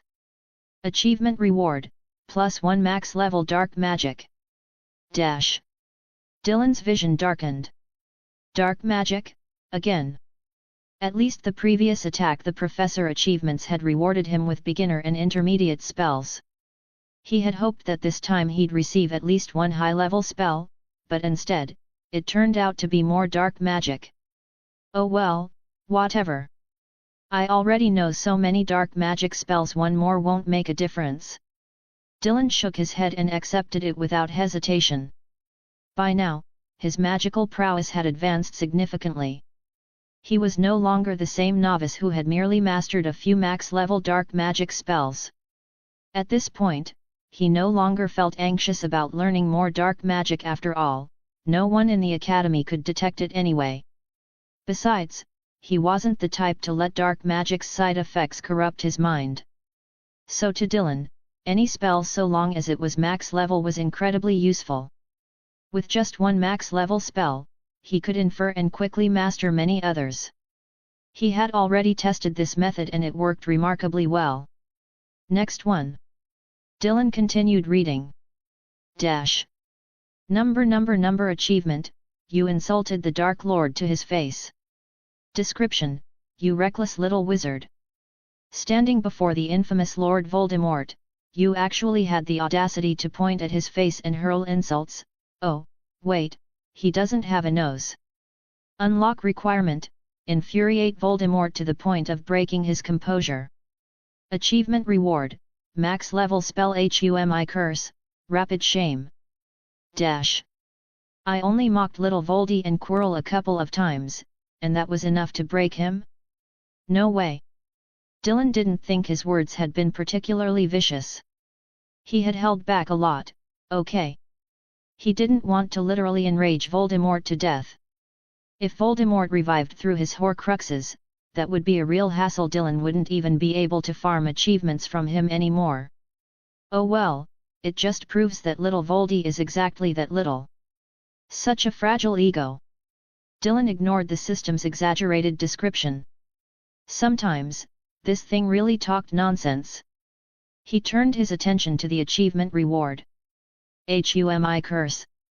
As the information about the spell flooded into his mind, Dylan suddenly understood. Wait, this is supposed to be a shame curse? More like a humiliation curse. The corner of Dylan's mouth twitched. This spell was somewhat similar to Rictus Empra, the tickling charm. Both could forcibly manipulate a person's emotional state. But while Rictus Empra caused uncontrollable laughter. Humi curse. Dylan's mind filled with a vivid image of the spell in action. Voldemort hovered high in the sky, his signature black robes billowing wildly in the eerie winds. Dylan cast Humi curse at him. Then, Voldemort's once twisted, menacing expression froze. His arrogantly raised chin gradually lowered. All traces of malice and cruelty vanished, replaced by deep sorrow. Wrinkles of regret surfaced on his grotesque face, making him look disturbingly bizarre. His lips trembled, his voice quivering with the edge of a sob. Oh! I'm so sorry. I killed so many people, hundreds of them. I'm absolutely wicked. I feel so ashamed. Please, insult me. Do it mercilessly. Dylan snapped out of the horrifying yet absurd mental image and smacked his lips. As expected. This spell is completely ridiculous. How is this a shame curse? Shame is shame. Why the hell is he begging me to insult him? He sighed internally. Also, as a Dark Lord, he's only killed a few hundred people? What a disappointment. Thinking of his own record, Dylan decided Voldemort should go sit with LeBlanc's group. Go drink some juice or something. Jokes aside, though, Dylan was actually quite interested in this spell. Unlike Rictus Empra, which merely forced someone to laugh, Humi curse directly tampered with the target's mind. And there weren't many spells capable of doing that. A handful existed, like the Imperius Curse, Obliviate, and Confundus Charm. And every single one of them was immensely powerful. This Humi curse. It might look like a joke, but in real combat, this was undoubtedly a devastating weapon. Dylan took a deep breath, easing the slight headache caused by learning yet another max-level spell. Then, he turned his attention to the next dark magno, the next achievement he had unlocked. I swear, my brain is fried at this point. Dylan pursed his lips. Achievement: dunking on Voldemort. Description: will the new Dark Lord ultimately put an end to the legend of the old Dark Lord? As expected, no one can remain invincible forever, not even a Dark Lord. Unlock requirement: defeat Voldemort and reduce him to a pathetic, fleeing rat. Achievement reward: notes on dark parasite analysis. A book. Dylan was momentarily stunned. He glanced at the title of the book, pausing slightly. Dark Parasite Analysis Notes? Is this about how to perform dark parasitism? Hearing the word parasite, Dylan immediately thought of Voldemort. Even though it's just a book, I bet the content is pretty valuable. Dylan didn't take the book out right away. No matter how interested he was, it was already late at night. He loved studying, but that didn't mean he was going to get up in the middle of the night to read. skipping over a few minor achievements, mostly just ones that rewarded him with galleons. His eyes quickly scanned past them and landed on the last achievement. Achievement: Scamming a unicorn. Description: Many have tried to deceive a unicorn, but you're one of the rare few who actually succeeded. Unlock requirement: Use masterful deception to swindle a unicorn and obtain materials from it. Achievement reward: Sacred Unicorn Blood, 10 ml. Sacred Unicorn. Dylan blinked. Is this just a fancy name for an ordinary unicorn, or is it actually a unique type? End of chapter. Chapter 89, Chapter 89, The Cruciatus Curses New Feature Endless Agony. Dylan truly wasn't aware of this. While he usually researched potion ingredients and had read quite a few books on magical creatures, those books didn't provide much information about unicorns. Perhaps this was to prevent too many people from learning about unicorns through books and then, driven by evil thoughts, attempting to hunt them. He figured he'd have to ask about this during Professor Snape's private lessons. Dylan's gaze shifted to the brilliant star on the system panel. A deep, dark shine. There's still one max-level spell left to unlock. And it was a dark spell. Dylan sighed inwardly. With the thought, he focused his gaze on the shining star. Boom! A stream of rapidly changing data reflected in Dylan's pupils as it flickered across the system interface. Suddenly, a pillar of purple-black light tore through the sky, and countless fragments of star-like bodies, engulfed in eerie blue flames, rained down like a storm only to transform into bats upon hitting the ground. Seeing such a dramatic display, Dylan thought he had unlocked some extremely sinister dark magic. But then, the system's notification rang out. Message: Congratulations! You have mastered the max-level spell Bat Bogey Hex. For a moment, Dylan found himself staring at Quirrell standing right in front of him. As soon as he cast the spell, a bat shot out of Quirrell's nose with a whoosh. Then another. And another. How much snot did he even have? Dylan twitched at the corner of his mouth, processing the magical information that was now flowing into his mind. Bat Bogey Hex. He paused. At the mention of this spell, the first person that popped into his head was Ginny. I remember Ginny was particularly skilled at using this spell. But this counts as dark magic? I suppose it kind of makes sense. Dylan understood that the wizarding world generally classified dark magic into 3 levels. 1 Jinx, low-level hexes. 2 Hex, mid-level dark spells. 3 Curse, Unforgivable Curses. Dark arts were actually taught in defense against the dark arts class, though usually just jinxes, like the Leglocker Curse, the Tickling Charm, or Disillusionment Charms. A classic example would be Quirrell's jinx during the Quidditch match when he targeted Harry the Bewitching Hex. By definition, these spells weren't truly dark magic, but some were regulated by the Ministry of Magic due to their difficulty or potential harm. In this context, dark magic didn't necessarily mean the spell itself was evil, but rather that it could cause harm and could be misused by dark wizards. On the other hand, hexes, considered mid-level dark magic, were genuinely malicious spells. Unlike jinxes, hexes were significantly more lethal and could cause damage that regular healing spells couldn't reverse. Examples included Fiend Fire, Sectum Sempra, Reducto, and the Bat Bogey Hex. Though the Bat Bogey Hex wasn't particularly harmful to humans, it could kill small animals, even some magical creatures. Because of this, the Ministry of Magic strictly regulated hexes. If a hex caused harm, the offender could be summoned before the Wizengamot, the highest court in the wizarding world. Using them improperly could result in severe punishment. However, only truly gifted wizards could learn hexes like Dylan. Many wizards simply lacked the talent to master mid-level dark magic. After all, most people were ordinary. As for curses, they were the true dark magic, the unforgivable curses. Dumbledore famously claimed he never used dark magic, and what he meant was that he never used curses. Jinxes and hexes had counterspells, but unforgivable curses didn't. The damage they caused was irreversible. There was no counter curse to stop them. These spells were designed solely for killing and inflicting pain. Using them would almost certainly lead to being hunted by Dementors and ultimately imprisoned in Azkaban, the most terrifying prison of all. The reason the wizarding world used Dementors to pursue those who cast unforgivable curses was because these spells often twisted the caster's mind and soul. A polluted soul could no longer summon a patroness. That's why Dementors were so effective against these individuals. Of course, there were exceptions. For example, Harry cast the Cruciatus Curse yet was still able to summon a patroness. That was because, like Snape, Harry had a strong enough wizard's soul or a deep enough emotional anchor to protect his soul from corruption. For Snape, that anchor was always Lily. Then there was Dolores Umbridge. She was evil enough, yet her soul remained unaffected by unforgivable curses. Because she was genuinely happy in her pursuit of power and authority. That's why she had a patroness, a cat.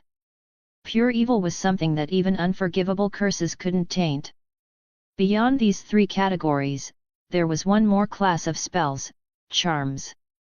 Charms were simple to learn, harmless, highly functional, and widely used in everyday life. Examples included Wingardium Leviosa, Expelliarmus, Lumos. Dylan had learned most of these spells effortlessly, and whenever he used them, he was already at an advanced level. The head of Ravenclaw House, Professor Flitwick, was a charms master. His mastery of charms was so advanced that he could defeat enemies using only charms. During their private lessons, Dylan had even heard Professor Flitwick recount how he won the dueling championship solely through charms. If the wizarding world classifies the Bat Bogey Hex as dark magic, fine. But you're the system, how are you following their standards? At least give me some real dark magic. Maybe not an unforgivable curse, but at least something sufficiently evil. Like the ancient dark spells from centuries ago. Forget it. I guess Bat Bogey Hex is what I get. Dylan shook his head. If the system wouldn't give him ancient dark magic, then next year, once he got a certain someone's signature, he'd just check the restricted section himself. But this curse shouldn't have any effect on Voldemort, right? He doesn't even have a nose, how could he have boogers? The Bat Booger Hex turns a person's boogers into bats. But clearly, it wasn't going to work on Voldemort. And finally, my advanced spell refinement task. Dylan exited the achievement panel and clicked on the small wand icon. Message: you have completed the Cruciatus Curse refinement task. Message: you have unlocked a new trait for the Cruciatus Curse, Endless Agony. Dylan quickly looked at the description of this new trait. Number Endless Agony *. When you cast the Cruciatus Curse, the unlucky victim struck by your spell will not only experience immediate, excruciating pain but will also be afflicted with a lingering pain curse. For a period of time, the victim will continue to suffer from periodic pain, crippling chest pain. Though the pain will be slightly less intense than when the curse was first cast, it will still severely affect their mobility and mental state. Note: one hit, full day suffering. This. Dylan stared at the description of the new trait, feeling an itch in his fingers. He was tempted to test it on Quirrell right away. I wonder, if I hit Quirrell with 50 or so Cruciatus Curses, would he die from the pain? But since he hadn't seen any system achievements pop up, he figured that probably wasn't the case. If it won't kill him, will it still cause continuous suffering? If it did, then this trait wouldn't be all that special, he could just blast his target with repeated spells anyway. Sleepiness crept in. Dylan couldn't fight it off anymore. Sleep, sleep. He closed his eyes and immediately drifted off. By the time he woke up, the sun had risen. Once again, Harry and the others were the ones to wake him up. Hey, Dylan, you actually slept in this late again? Ron looked at Dylan suspiciously. You didn't sneak out last night, did you? Dylan put on an innocent face. Of course not. I would never sneak out. If Filch caught me, I'd get detention with Malfoy. That's true. Ron suddenly got excited as he recalled something. But you don't know how thrilling it is to be chased by Filch through the hallways at night. Dylan shot him a glance. Then I hope you get caught next time. That way, you can have an even more thrilling experience, maybe getting chased by an acromantula or a deadly horned serpent in the Forbidden Forest. Ron's eyes widened. No way, Dylan. How could you curse me like that? You're not having some kind of prophecy, are you? Dylan rolled his eyes, threw off his blanket, and sat up. Relax. As long as you don't break school rules, you won't run into anything like that. Harry muttered, well, that's a problem. Ron breaks the rules almost every day. Ron turned to glare at Harry. Oh, like you're any better. Harry just grinned and ran out of the dorm. Come on, let's go fill our stomachs. Dylan got dressed. Scour Jiffy. With a quick cleaning spell on himself, he slung his bag over his shoulder and walked out of the dorm with Neville, Ron, and the others. After class, Hermione dragged Harry and Ron to the library to study. Since Dylan didn't have much homework and wasn't the least bit worried about exams, he just sat beside them and read The Dark Parasite, an analysis. This book detailed the magical principles behind soul-splitting and parasitic possession. Take Voldemort, for example. After fragmenting his soul multiple times, he used an ancient and forbidden ritual to attach his weakened spirit to Quirrell. This process involved breaking through the host's mental defenses and exploiting psychological weaknesses like Quirrell's obsession with and fear of dark magic to establish a parasitic connection. The book also described different methods of dark parasitism. Using Voldemort as an example again, he first approached Quirrell in an invisible soul form, gradually eroding his thoughts and embedding his presence deep within Quirrell's subconscious. As the parasitism deepened, Voldemort gained increasing control over Quirrell's actions. At first, he may have only influenced Quirrell's decisions occasionally, but eventually, he could fully take over his body. The book even included diagrams of magical circles and runes used in parasitic rituals, illustrating symbols designed to facilitate soul transfer and suppress the host's consciousness. Dylan noted that these symbols had the power to guide a soul's movement and imprison the host's mind. This is useful stuff. Maybe I'll get a chance to use it in the future. Of course, he wasn't planning to possess anyone. That would be way too disgusting.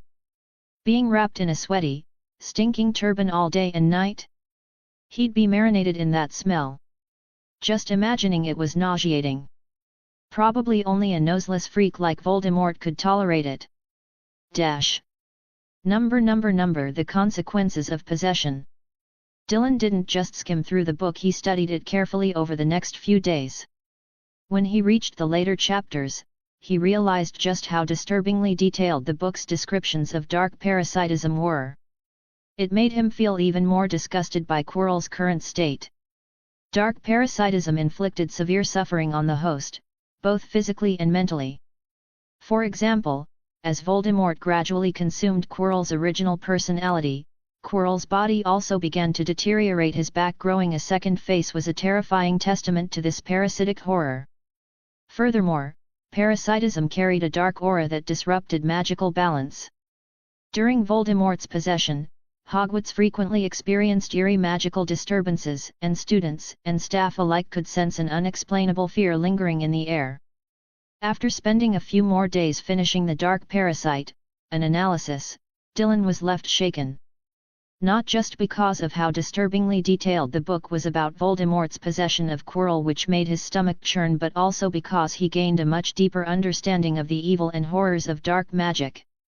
Splitting and parasitizing a soul was not only a violation of life and the essence of magic itself, but also a complete disregard for human will and dignity. Dylan felt a sense of unease. Voldemort had been willing to do anything to achieve his goals, using Quirrell as nothing more than a tool for his resurrection, completely ignoring the man's will and life. That was certainly in line with the Dark Lord's reputation. But, that was all.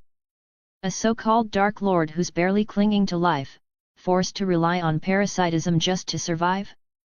Tisk, pathetic. Dylan possessed several top-tier dark magic spells, especially when it came to the Unforgivable Curses. He didn't believe he was any weaker than Voldemort. And he certainly wouldn't allow himself to end up like Voldemort was now. After all, it wasn't like he was trying to rule the entire wizarding world or insisting that only pure-blood wizards should survive. If people wanted to live, they could. If they didn't, well, that was their choice. What did any of that have to do with little Voldy, anyway? Even now, Dylan couldn't understand what Voldemort was trying to accomplish with such a massive operation.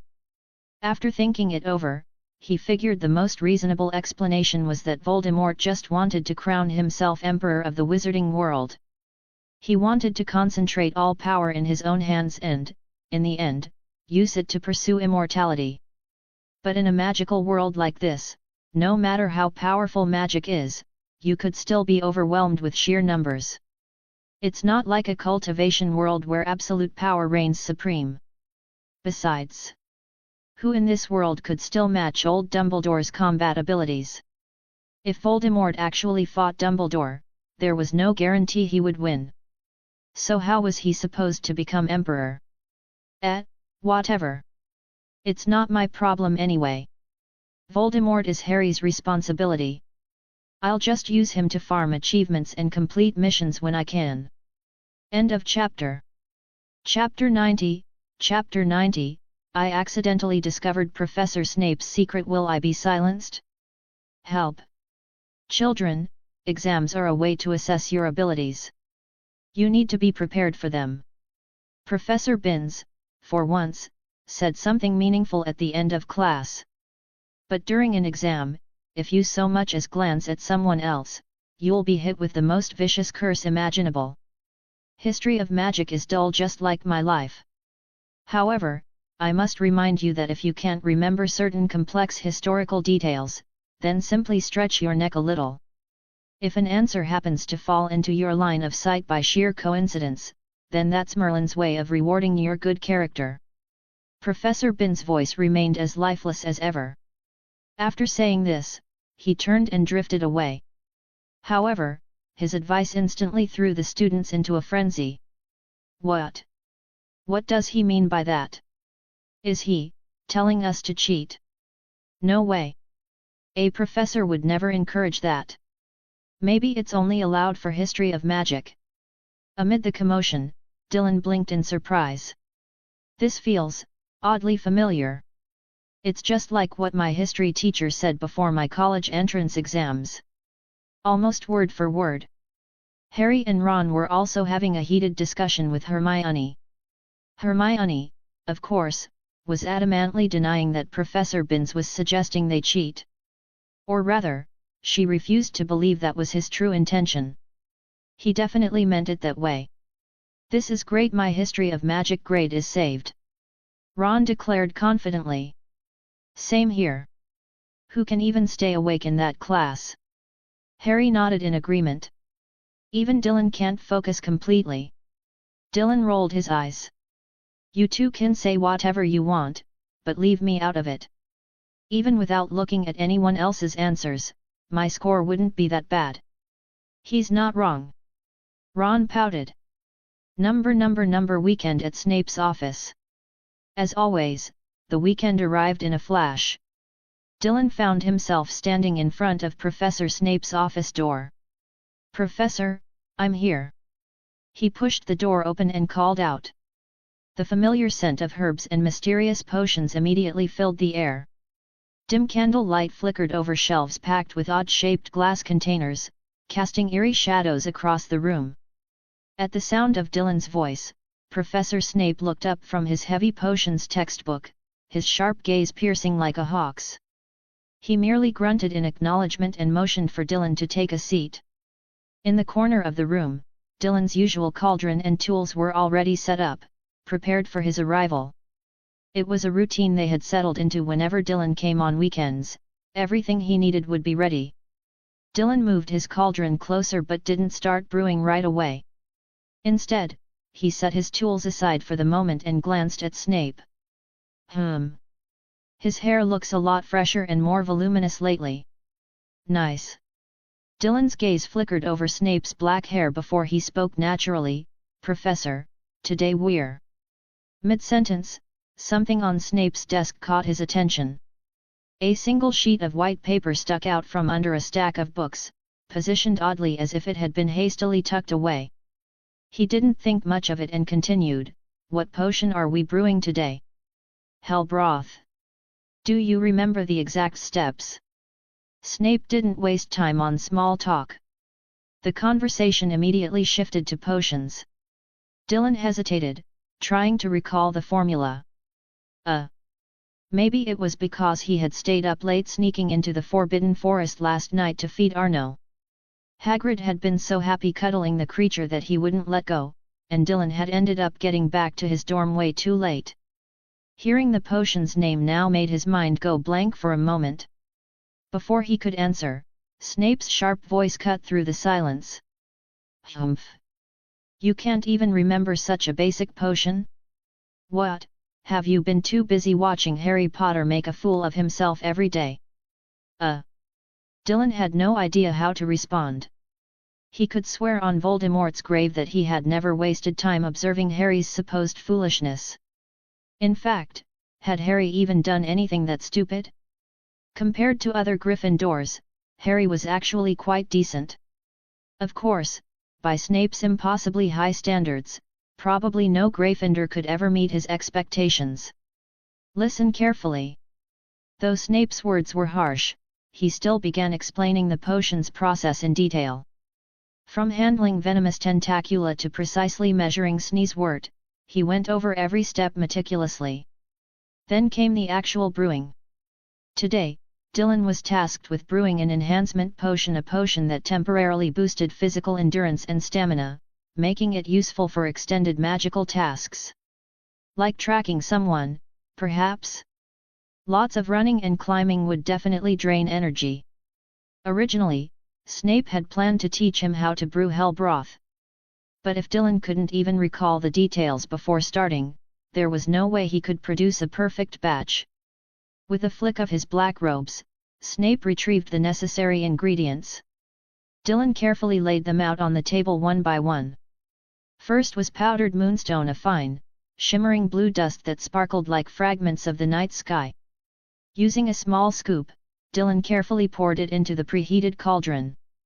Snape stood nearby, watching with an intensity sharp enough to scrutinize the weight of every grain. "Hurry up! Don't let the cauldron overheat!" Snape's cold voice snapped. "Professor, I'm already going as fast as I can," Dylan groaned internally but kept working. Next was a fresh lion's mane herb, a plant with long, fine leaves covered in tiny hairs, resembling a lion's mane. Following the steps in his memory, Dylan began cutting the leaves into small sections, making sure each slice was even. "But that's too thick. Do you think you're chopping vegetables in a kitchen?" Snape's deep voice suddenly hissed, startling Dylan into nearly dropping the knife. Merlin's beard, I'll never get used to how his voice slides into my ears like that. Snape strode over, took the knife from Dylan, and demonstrated how it should be done with practiced precision. Professor Snape truly lived up to his title as a potions master. His handling of ingredients was swift and precise. Every leaf was sliced to perfection, each piece uniform in thickness. "Did you see that clearly?" Professor Snape cast a glance at Dylan, his expression indifferent, his tone flat. "If you mess up again, I'll cut you up and toss you into the cauldron myself." Dylan, however, wasn't the least bit afraid. He grinned. "I saw it clearly, Professor. But I don't think you'd actually do that." Snape narrowed his eyes. "Then hurry up and stir your cauldron. Or do you need me to hold your hand and teach you?" "If you'd be willing to, Professor," Dylan muttered.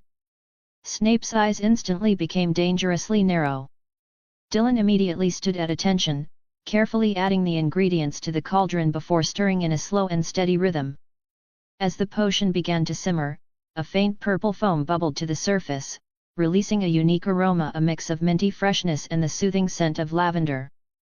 The smell was promising, a sign that the potion was coming along smoothly. Perhaps this time, he would successfully brew a high-quality batch. Dylan watched the cauldron closely, gripping the stirring rod, ready to react at any moment. "Don't be so hasty," Snape's voice rang out again. "The heat isn't there yet. Unless you want this potion to turn into a worthless, lumpy mess. I won't be providing you with another set of ingredients." Dylan wasn't fazed by Snape's words. He remained fully focused on the potion, watching as it steadily approached the crucial moment. Finally, it was time to add the key ingredient, dragon's blood. Dylan carefully unsealed the small vial. The dragon's blood inside was a deep, dark red, like molten fire frozen in time, radiating an ancient and formidable energy. Following Snape's earlier instructions, he meticulously dripped in 3 drops. The moment each drop hit the potion, the liquid roared to life, surging violently. The purple foam expanded rapidly, nearly overflowing from the cauldron. "Stir. Counterclockwise. Now!" Snape's sharp command rang out, and Dylan sprang into action. His movements were steady after all, he had been drilled by Snape for long enough. Dylan stirred rapidly, following every instruction precisely. As he continued, the potion's color stabilized, deepening into a rich, mesmerizing crimson purple. A faint golden sheen shimmered on the surface, like a lake kissed by the sunset. The enhancement potion was finally complete. "Not bad," Snape remarked, glancing down at the cauldron. His nose twitched slightly as he took in the scent. Though his tone remained cold, there was an almost imperceptible flicker of approval in his eyes. After concentrating so intensely for so long, Dylan felt exhaustion creeping in. But hearing Snape's acknowledgement, however reluctant, filled him with a quiet sense of satisfaction. Under Snape's strict guidance, Dylan realized he had taken yet another step forward in his understanding of potion making. "Move aside. I'll be storing this potion myself," Snape said. Dylan blinked. Normally, Snape let him keep the potions he brewed, but this time, he was handling it personally. Still, Dylan obediently stepped back. After all, the ingredients had been provided by Snape, so technically, the finished potion belonged to him anyway. He retreated a couple of steps and stood near the desk, watching as Snape gracefully collected the potion with practiced precision. With nothing else to do, Dylan glanced around the room. His eyes landed on a sheet of paper, partially hidden beneath a stack of books. Though Snape's office was filled with various items, everything was meticulously arranged neat and orderly. Something carelessly stuffed under a pile of books, sticking out at odd angles, seemed out of place. Like a stain on an otherwise pristine white shirt. Curious, Dylan nudged the books aside slightly, revealing more of the paper. "Hey? A schedule." Dylan looked closer. It seemed to be some kind of planner. He started reading from the top. 3 to 4 o'clock, personal potion research. Wait, Professor Snape starts researching potions at 3 in the morning? What time does he even go to sleep? Dylan muttered in disbelief.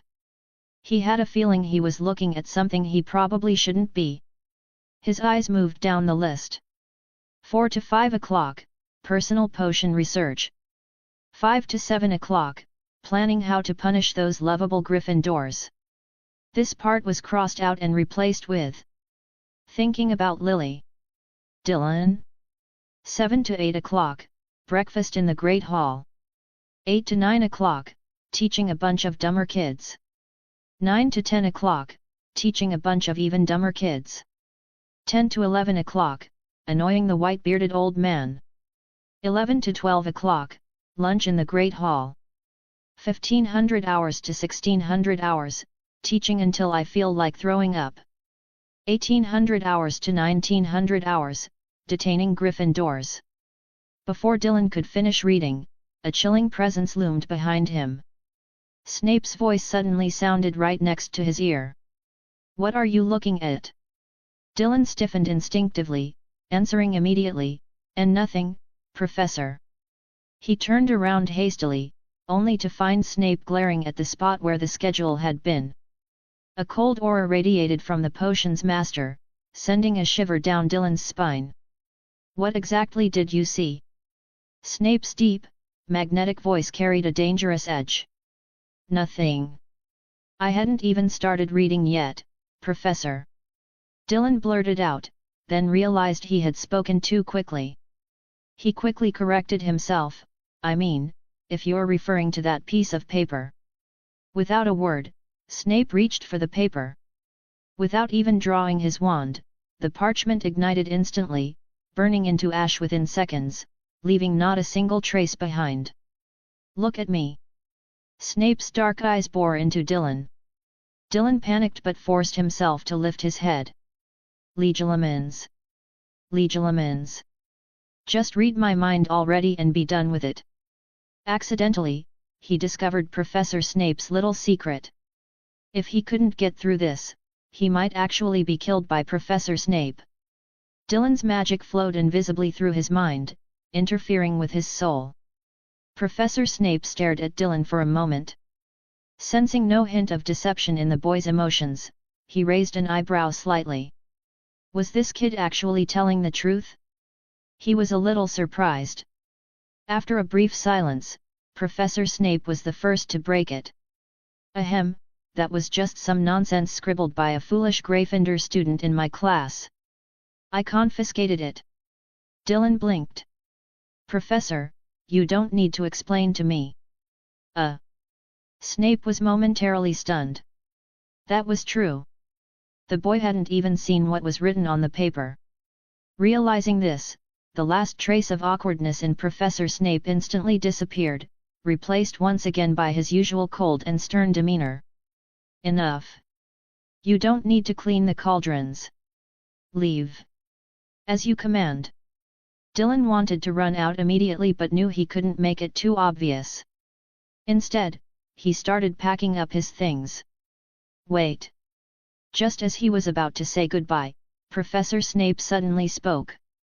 Dylan froze mid-movement, then turned back with a forced smile. "Professor, is there something else? Do you need my help with anything?" "No, you're of no help to me at all," Snape said coolly, glancing at him. "Starting next week, I'll be teaching you truly advanced potions. Also, take this booklet and read it." Professor Snape pulled a small booklet from a pile of books and handed it to him. Dylan reached out to take it, assuming it was Snape's handwritten notes on potions. Excited, he quickly flipped it open only to find that it had nothing to do with potions at all.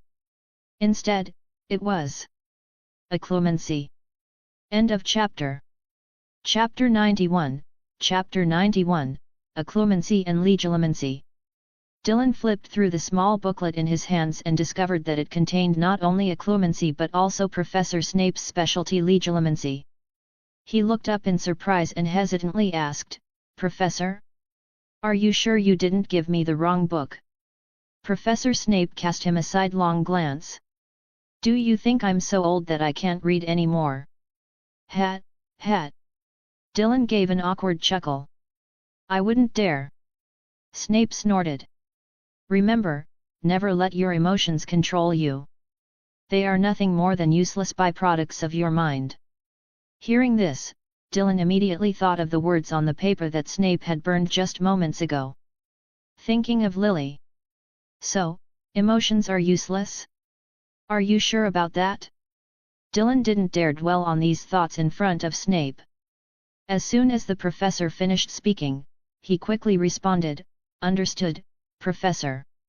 Snape narrowed his eyes and studied Dylan for a moment. Strange. For a second, he thought he had sensed something, but maybe he was mistaken.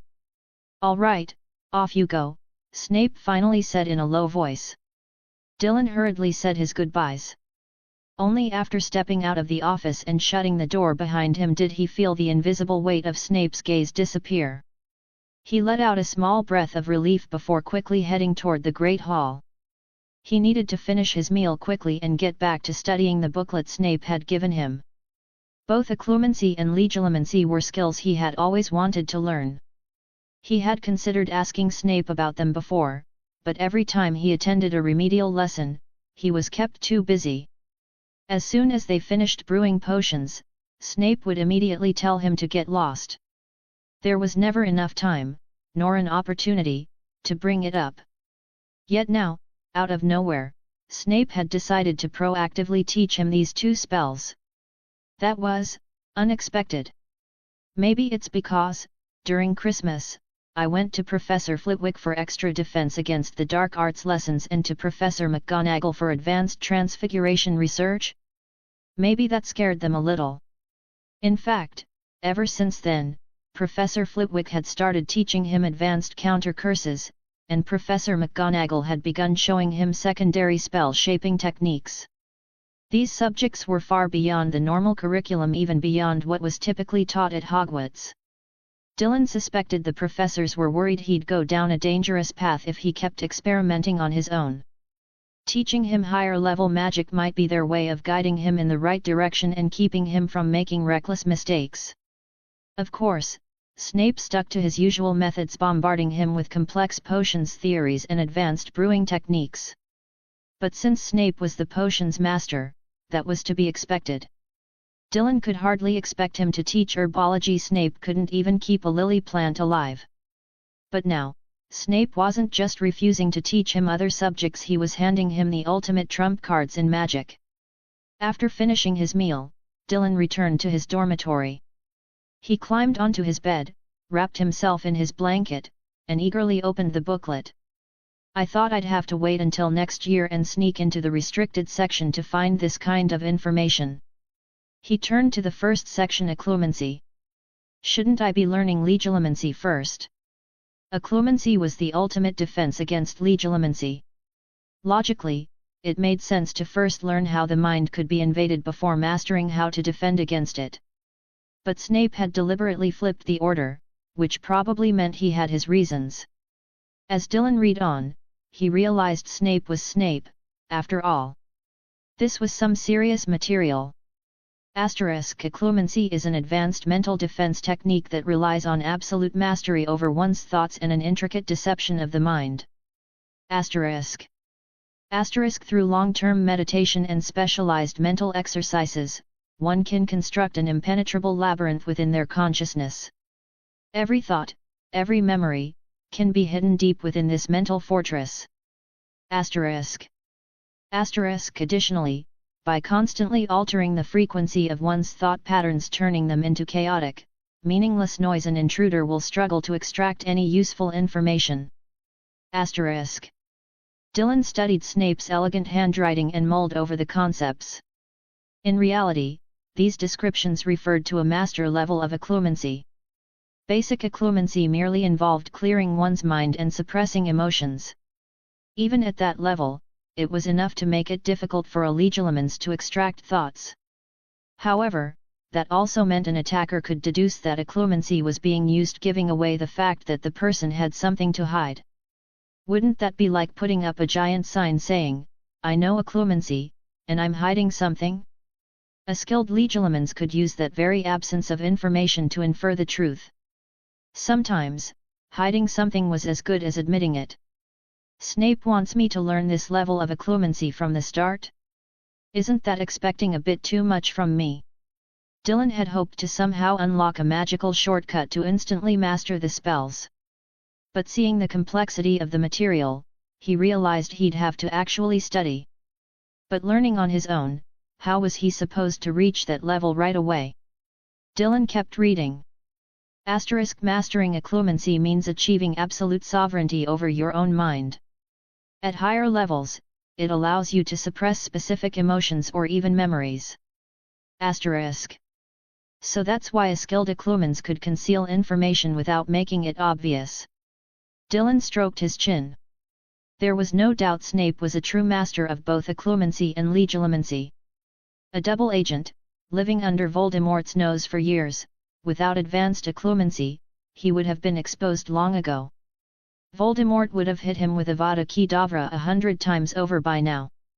After finishing the occlumency section, Dylan moved on to legilimency.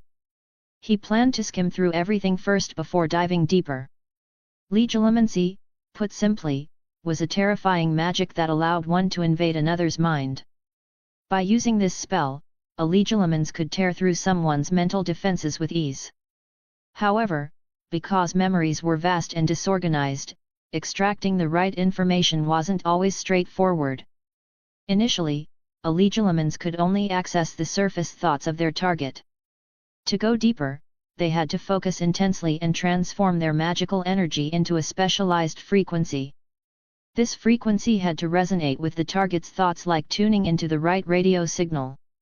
Only then could the legilimens smoothly infiltrate deeper into the mind and retrieve hidden information. A rough or forceful approach could cause severe mental trauma to the victim.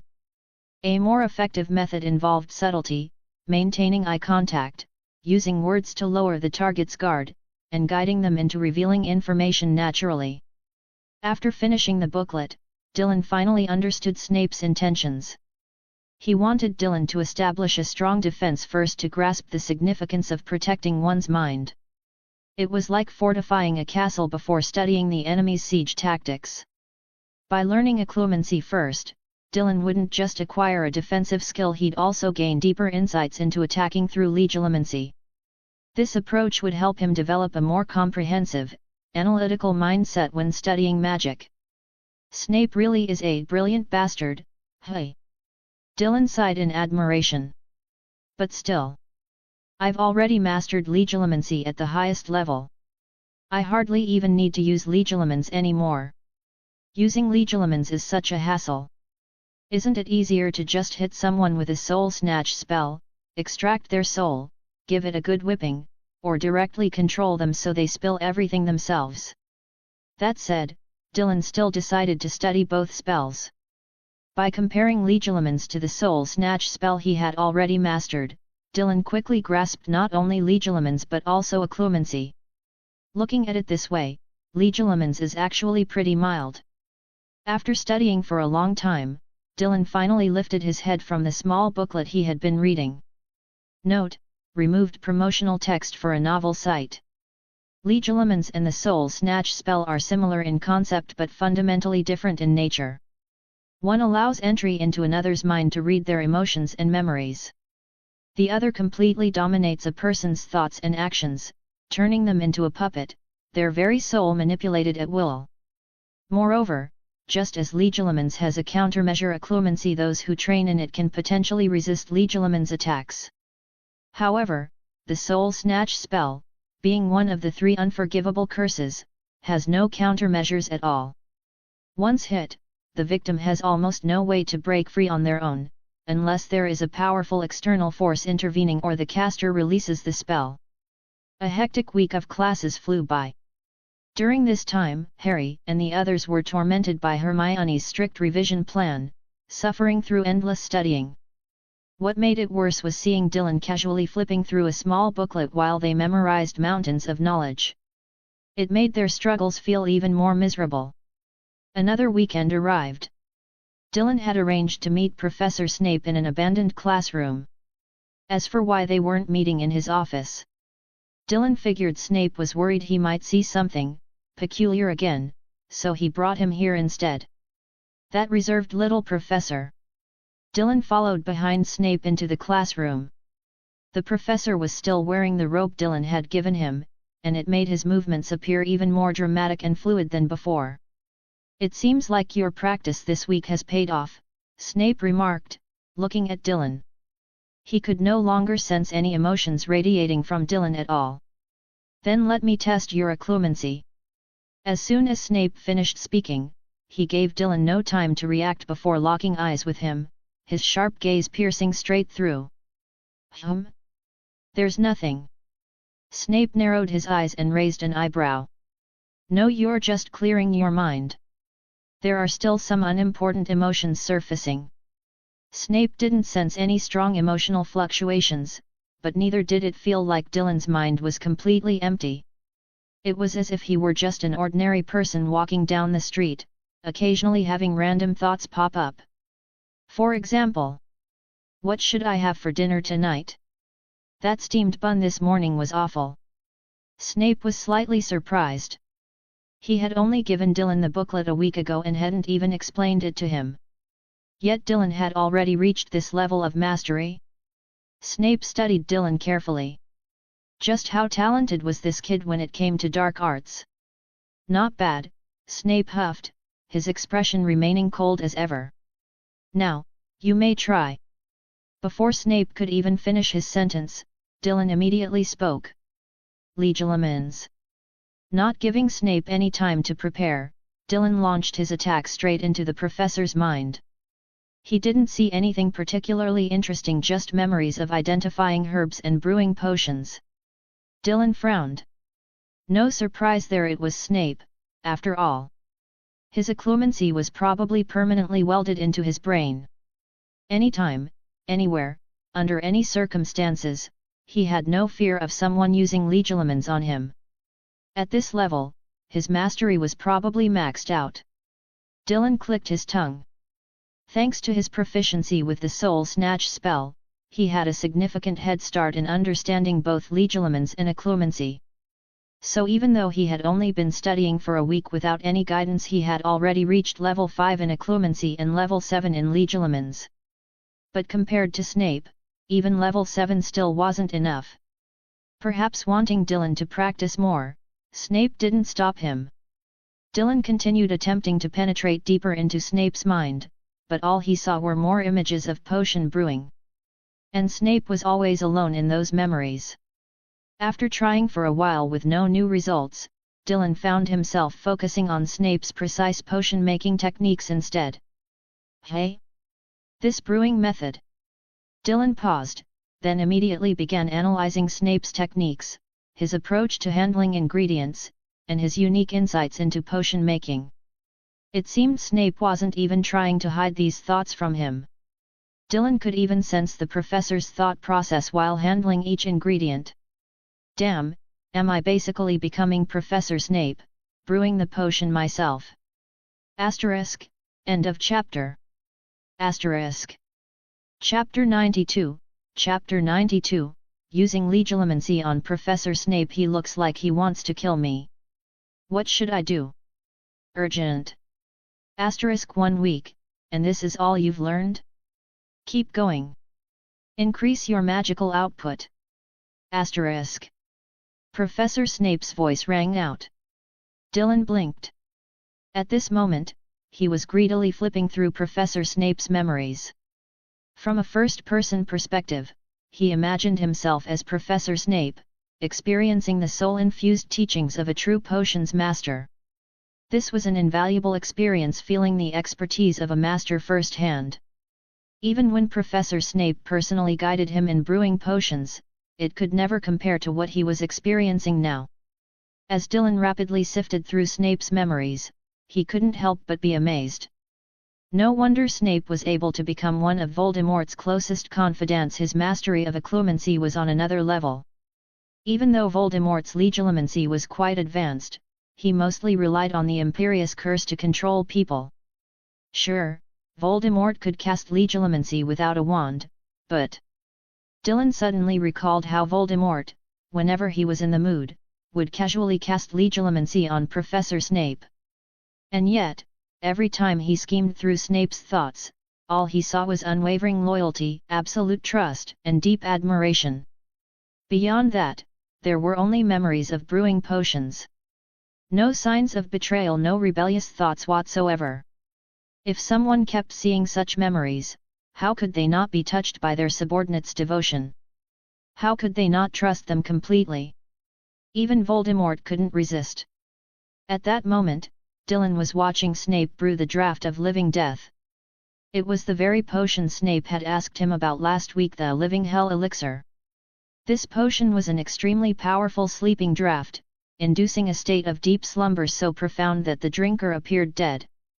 During this deep hypnosis, the drinker might even see the person they most longed to meet in their heart. Dylan raised an eyebrow. He had never brewed this potion before, so this was a great opportunity to observe Snape's technique. Following Snape's instructions, he increased the magical power behind his legilimency. And then... Asterisk hey? What's this? Asterisk. Dylan suddenly found himself seeing something random thoughts triggered by Snape's associations while brewing the potion. Asterisk is that? Asterisk. Dylan focused and saw a woman with long, deep red hair appear before him. Asterisk Harry's mom. Asterisk. Not only did he see Snape's deeply cherished memories of Lily, but as the images shifted, he also caught glimpses of Harry's father, Sirius Black, and others. Finally, the scene settled on Harry himself. Dylan froze. Even though his legilimency was only at level 7, it was already proficient enough to unlock specialized spell training. So, his skill was nothing to scoff at. Of course, compared to Snape, it was still lacking. But because Snape considered Dylan's legilimency weak, he let his guard down. Maybe he never expected Dylan to be only 3 levels away from mastering it. As a result, Dylan unexpectedly broke through Snape's mental defenses while he was focused on potion making, slipping deeper into his subconscious. Honestly, this wasn't entirely Snape's fault. Who would expect a young wizard to have such a high affinity for dark magic? Mastering level 7 legilimency in just a week. And on top of that, having a fully mastered Imperius Curse. Legilimency and the Imperius Curse weren't identical, but they had similarities. The Imperius Curse invaded and seized control of consciousness, making it an even higher tier form of mental intrusion. Besides, even if someone mastered a spell, it didn't make them invincible. Even with Snape's unparalleled expertise in legilimency, perhaps even beyond the master level, everyone had weaknesses. Unexpected situations could always create openings. Just like how, despite mastering the Imperius Curse, controlling the yolk of a dragon egg infused with magic still required multiple attempts. Different scenarios called for different adaptations. So, even though Snape could normally fend off Dylan's legilimency, the unique circumstances, combined with the draft of living death as a trigger, allowed Dylan to accidentally break through into his deeper consciousness. Dylan hadn't planned for this to happen. After all, Snape had been able to fend off Voldemort's constant mental probing. How could he possibly fail against a mere student? Yet, here they were. This had actually happened. What should he do? There was only one option. Stop immediately. Asterisk. The moment Dylan saw Harry's parents, he caught a glimpse of Snape's even darker, more painful thoughts, ones filled with complicated emotions. There was no way he was going to keep going. He instantly shut down his legilimency. The moment Dylan withdrew, Snape furrowed his brows and let out a pained grunt. That was the magical backlash from having his occlumency breached.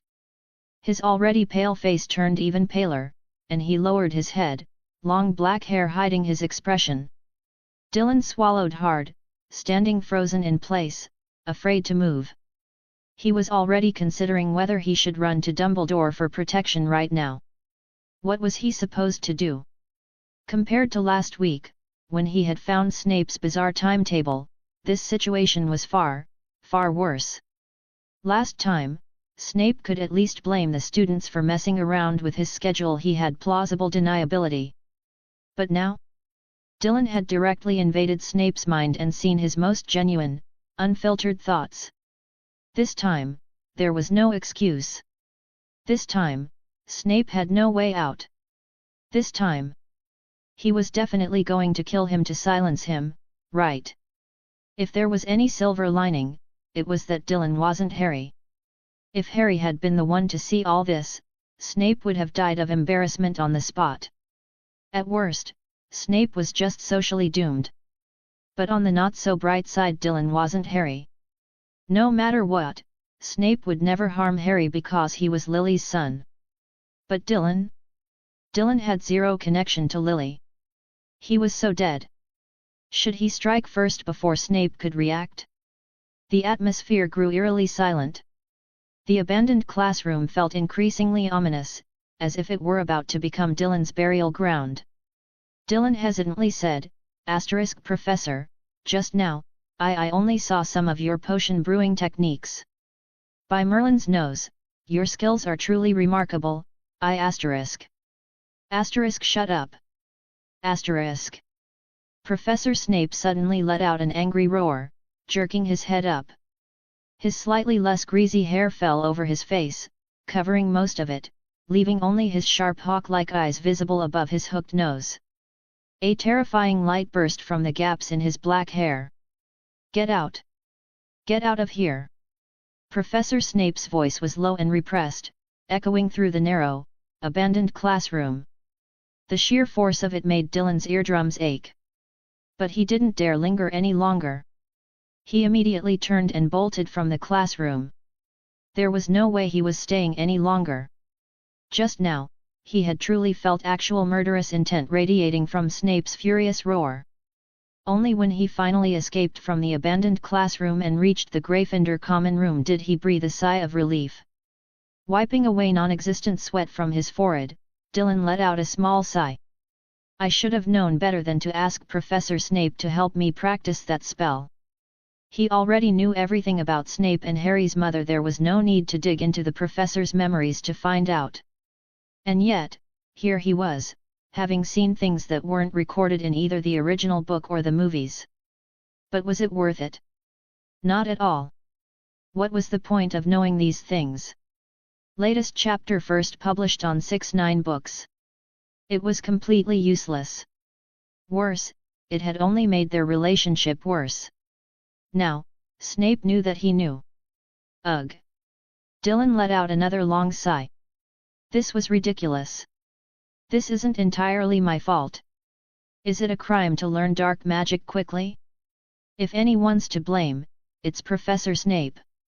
I was perfectly fine studying potions, but then he suddenly insisted I increase my magical output and control. What was that about? Seriously. He hadn't even wanted to come, but the professor insisted. Then, once he showed up, Snape got mad at him. "Why is my life so hard? Little Voldy, can you come over here and discipline your subordinate? He can't just take his anger out on me every time he's in a bad mood." Dylan had already prepared himself to counter any spells Snape might cast at him. It couldn't be helped having something so personal exposed like that would make anyone furious. Fortunately, Snape still had enough self-restraint left to let him leave. Otherwise, a full-blown duel would have been inevitable. Though, even if I did end up fighting Snape, I wouldn't necessarily lose if I were willing to throw caution to the wind and use an unforgivable curse right in front of him.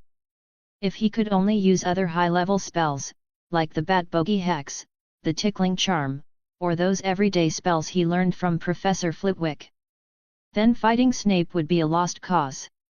After all, he was just an 11-year-old first-year wizard, and his magical reserves were nowhere near those of an adult wizard. He simply didn't have enough power to sustain a high-intensity duel with Snape without resorting to an unforgivable curse. Otherwise, he wouldn't have felt so drained after casting just a few dozen of them before. And that was only because he had mastered dark magic to its highest level, allowing him to minimize the mental toll they took. "Dylan? What's wrong? You look really down. Shouldn't you be with Professor Snape right now, learning how to brew potions?" At that moment, Hermione walked out of the dormitory and into the common room. She blinked at the sight of Dylan, who was sitting on the couch in a daze. She stepped closer. Just last night at dinner, Dylan had been full of excitement, saying he was going to study something advanced with Professor Snape today. Ron even commented that Dylan was so lucky Snape never scolded him and even gave him personal guidance all the time. So why had he come back looking so defeated? Could it be? A certain thought crossed Hermione's mind, and her eyes lit up with curiosity. She walked up to Dylan with a gossipy glint in her eye. "Did Professor Snape finally get tired of you?" "Hey? And no," Dylan stammered before shaking his head. "It's nothing. I just accidentally blew up a cauldron while brewing a potion with Professor Snape, and he got a little mad." Hermione blinked. Blew up a cauldron? What on earth had he been brewing? A filibuster firework? Were you hurt? What about Professor Snape? Don't tell me he was standing right next to you when it happened and got his hair burned off. That's why he kicked you out. And no. No one got hurt. Probably. All right then. Hermione blinked a few more times and glanced toward the common room entrance. I'm heading to the library. I need to return last week's book and borrow a new one. Okay, go ahead. Dylan waved her off absent-mindedly. Hermione stared at him for a moment, but seeing that he had no intention of inviting her along, she huffed and left on her own. Back in his dormitory, Dylan had no idea how he was supposed to face Professor Snape the next time they met. But it seemed that the more he wanted to avoid something, the more likely it was to happen. Several times after class, Dylan had run into Snape in the hallways. Each time, he kept his head down and took a detour to avoid him as much as possible. But no matter how hard he tried, there was one thing he simply couldn't avoid. Potions class. When Friday arrived, Dylan was unusually distracted at breakfast, so much so that he had even slept in and only woke up when Ron and Harry did. He hadn't been this anxious since the time he received a gift from Snape, but ended up embarrassing him in front of all the teachers. With a sigh, Dylan downed his bowl of porridge in one gulp. No matter what, he had to face the consequences. Avoiding them wouldn't do any good. Watching Dylan's troubled expression, Ron scratched his head. Dylan, what's wrong? Hermione glanced at him. He blew up Professor Snape last weekend. Read more in Patreon ILHAM 20. What? Ron's eyes widened in shock. Are you serious? That's insane. He immediately turned to Dylan for confirmation. Dylan's mouth twitched. No, Hermione's just messing with you.